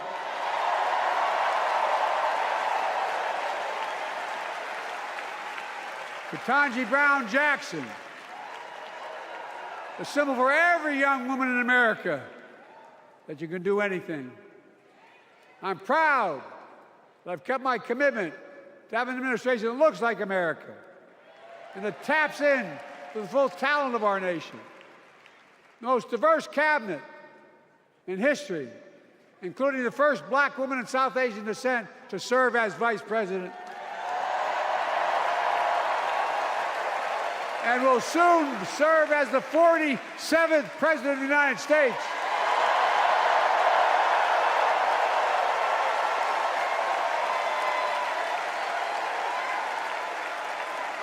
She is good. Look. Thank you, Kamala.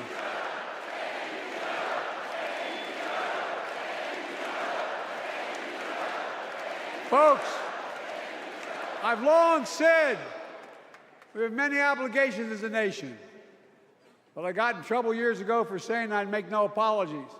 We have only one truly sacred obligation: to prepare and equip those we send to war and care for them and their families when they come home and when they don't.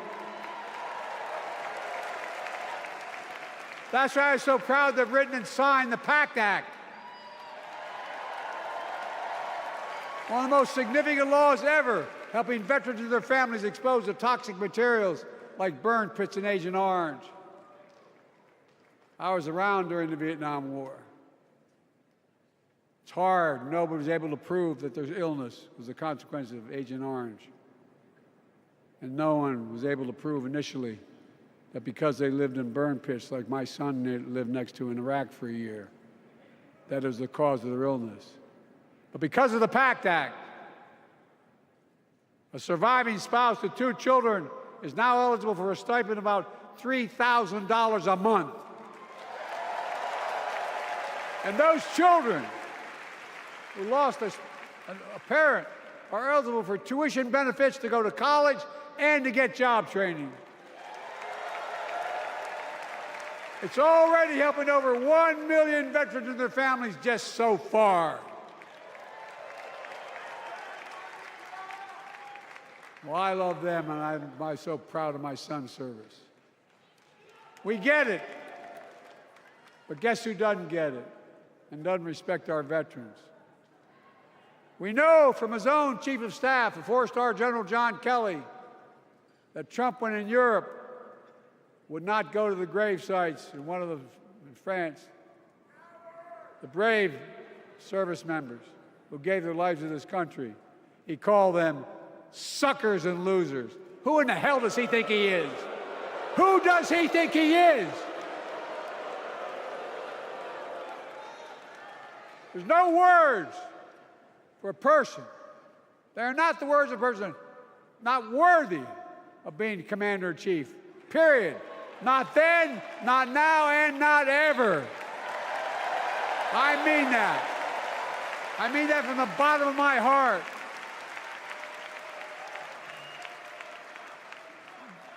Just as no commander-in-chief should ever bow down to a dictator, the way Trump bows down to Putin.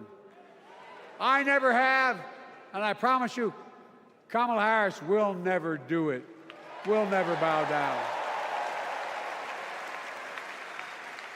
When Trump left office, Europe and NATO was in tatters. Not a joke. America First doctrine changed our whole image in the world. Well, they gave the hours, about 190 hours sum total, me and my counterparts who are heads of state in Europe, to strengthen NATO. We did.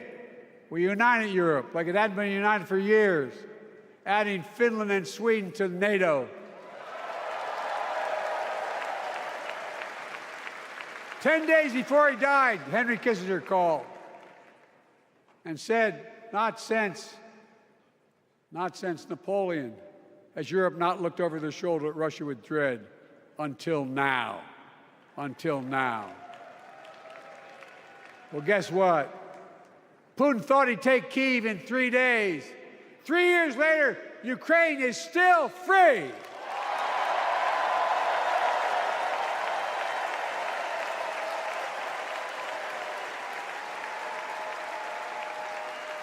came to office, the conventional wisdom was that China would inevitably surpass the United States. They haven't noticed. No one's saying that now.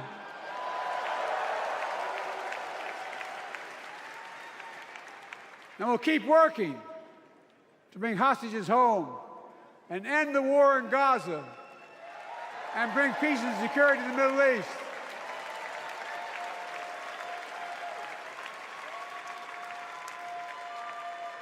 As you know, I wrote a peace treaty for Gaza. A few days ago, I put forward a proposal that brought us closer to doing that than we've done since October 7th.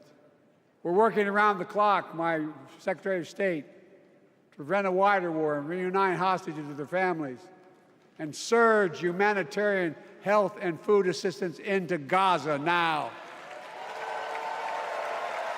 To end the civilian suffering of the Palestinian people. And finally deliver a ceasefire and end this war.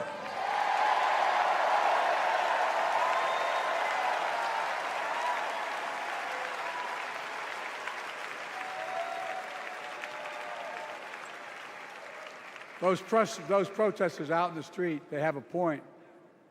A lot of innocent people are being killed on both sides. Just as we worked around the clock to bring home wrongfully detained Americans and others from Russia in one of the most complicated swaps in history, but they're home. Kamala and I are going to keep working to bring all Americans wrongfully detained around the world home. I mean it. Folks, I've got 5 months left in my presidency. I've got a lot to do. I intend to get it done.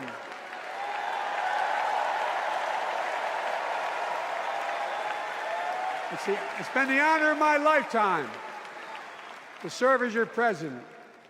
I love the job, but I love my country more. I love my country more. And all this talk about how I'm angry at all those people who said I should step down, that's not true.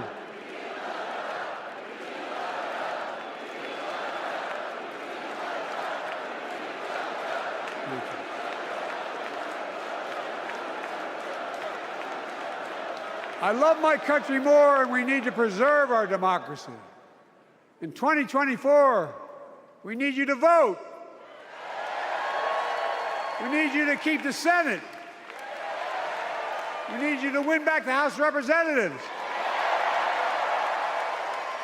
And above all, we need you to beat Donald Trump.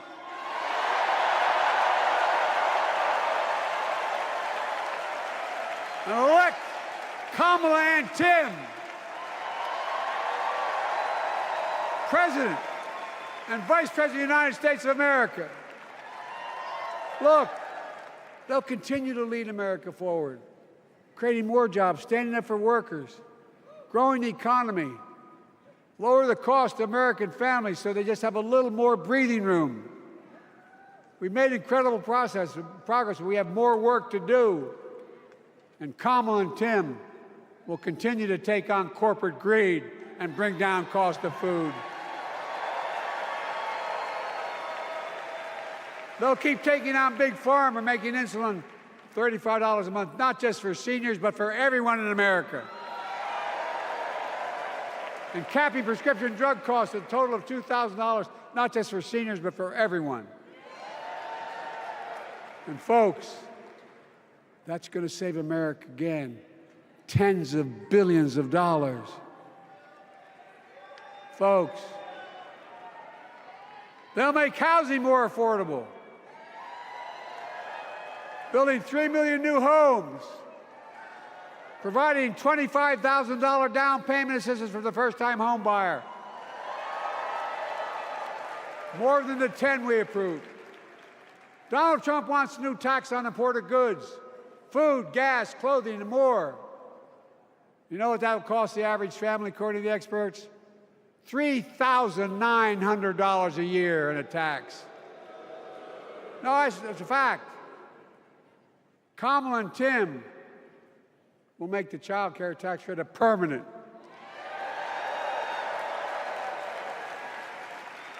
Lifting millions of children out of poverty and helping millions of families get ahead. But you know what Trump has? He created the largest debt any president had in 4 years with his $2 trillion tax cut for the wealthy. Well, Trump has a new plan. He wants to provide a $5 billion tax cut for corporations and the very wealthy. Read it. Put us further in debt. And folks, you know we have 1,000 billionaires in America. You know what their average tax rate they pay? 8.2%. If we just increased their taxes we proposed to 25%, which isn't the highest tax rate even, it would raise $500 billion new dollars over 10 years. They'd still be very wealthy. Look, Kamala and Tim are going to make them pay their fair share. They'll protect Social Security and Medicare. Trump wants to cut Social Security and Medicare. Kamala and Tim will protect your freedom. They'll protect your your right to vote. They'll protect your civil rights. And you know Trump will do everything to ban abortion nationwide. Oh, he will. You know, Kamala and Tim will do everything they possibly can. That's why you have to elect a Senate and a House to restore Roe v. Wade.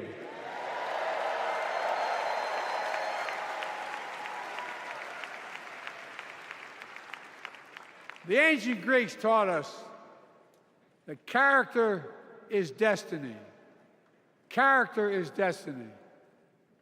For me and Jill, we know Kamala and Doug are people of character.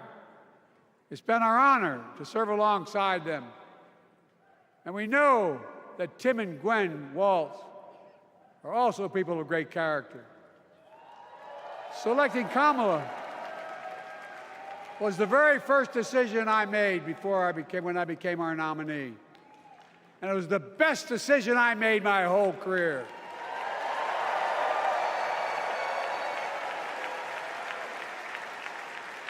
We've not only gotten to know each other, we've become close friends. She's tough, she's experienced, and she has enormous integrity, enormous integrity. Her story represents the best American story. And like many of our best presidents, she was also vice president. That's a joke.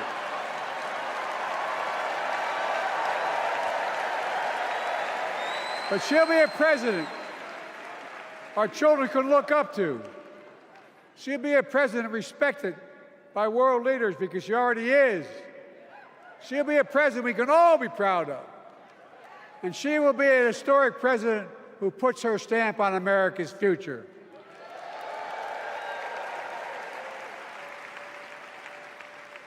This will be the first presidential election since January 6th. On that day, we almost lost everything about who we are as a country. And that threat, this is not hyperbole, that threat is still very much alive. Donald Trump says he will refuse to accept the election result if he loses again. Think about that. He means it. Think about that. He's promising a bloodbath if he loses, in his words. And that he'll be a dictator on day one, in his own words. By the way, this sucker means it. No, I'm not joking. Think about it. Anybody else said that in the past, you'd think he was crazy. He is crazy, but you'd think it was an exaggeration, but he means it. We can't let that happen. Folks, All of us carry a special obligation. Independents, Republicans, Democrats. We saved democracy in 2020, and now we must save it again in 2024.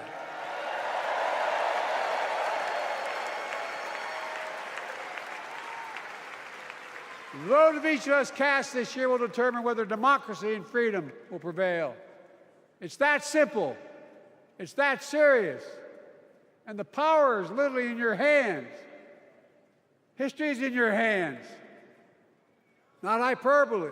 It's in your hands. America's future is in your hands. Let me close with this.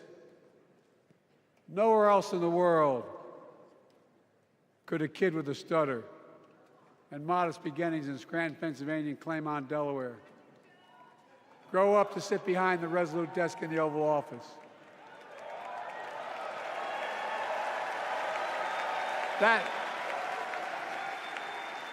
That's because America is and always has been a nation of possibilities. Possibilities. We must never lose that. Never. Kamala and Tim understand that this nation must continue to be a place of possibilities, not just for the few of us, but for all of us. But join me in promising your whole heart to this effort, and where my heart will be. I promise I'll be the best volunteer Harris and Walz has Cam ever seen.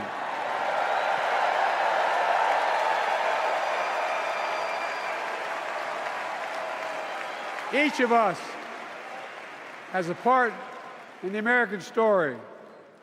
For me and my family, there's a song that means a lot to us, that captures the best of who we are as a nation. The song is called American Anthem. There's one verse that stands out, and I can't sing worth a damn, so I'm not going to try. I'll just quote it. The work and prayers of centuries have brought us to this day. What shall our legacy be? What will our children say? Let me know in my heart, when my days are through, America, America, I gave my best to you.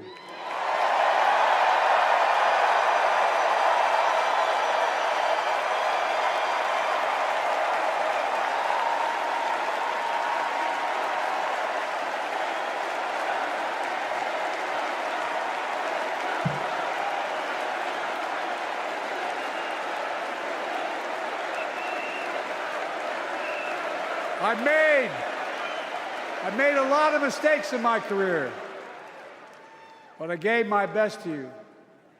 For 50 years, like many of you, I've given my heart and soul to our nation. And I've been blessed a million times in return with the support of the American people.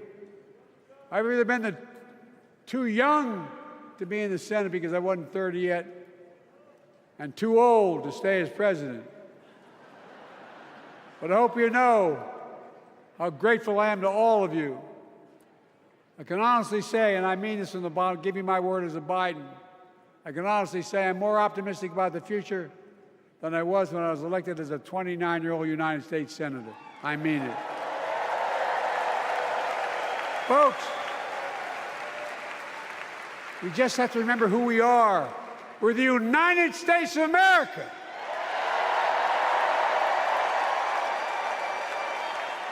And there's nothing we cannot do when we do it together. God bless you all, and may God protect our troops. Thank you.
Please stand if you are able for this evening's benediction, offered by Rabbi Michael Beals and Pastor Cindy Rudolph.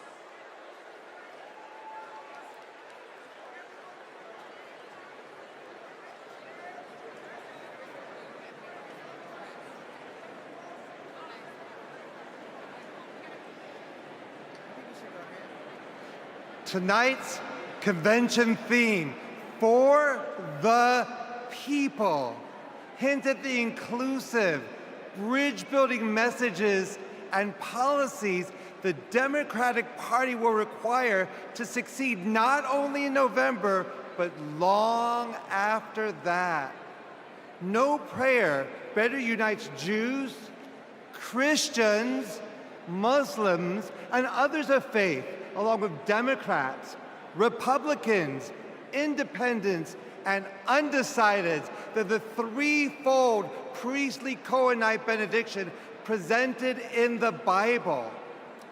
It is divided into three in order to shower the following blessings of gratitude, hoda'ah, upon my fellow Delawarean, President Joe Biden.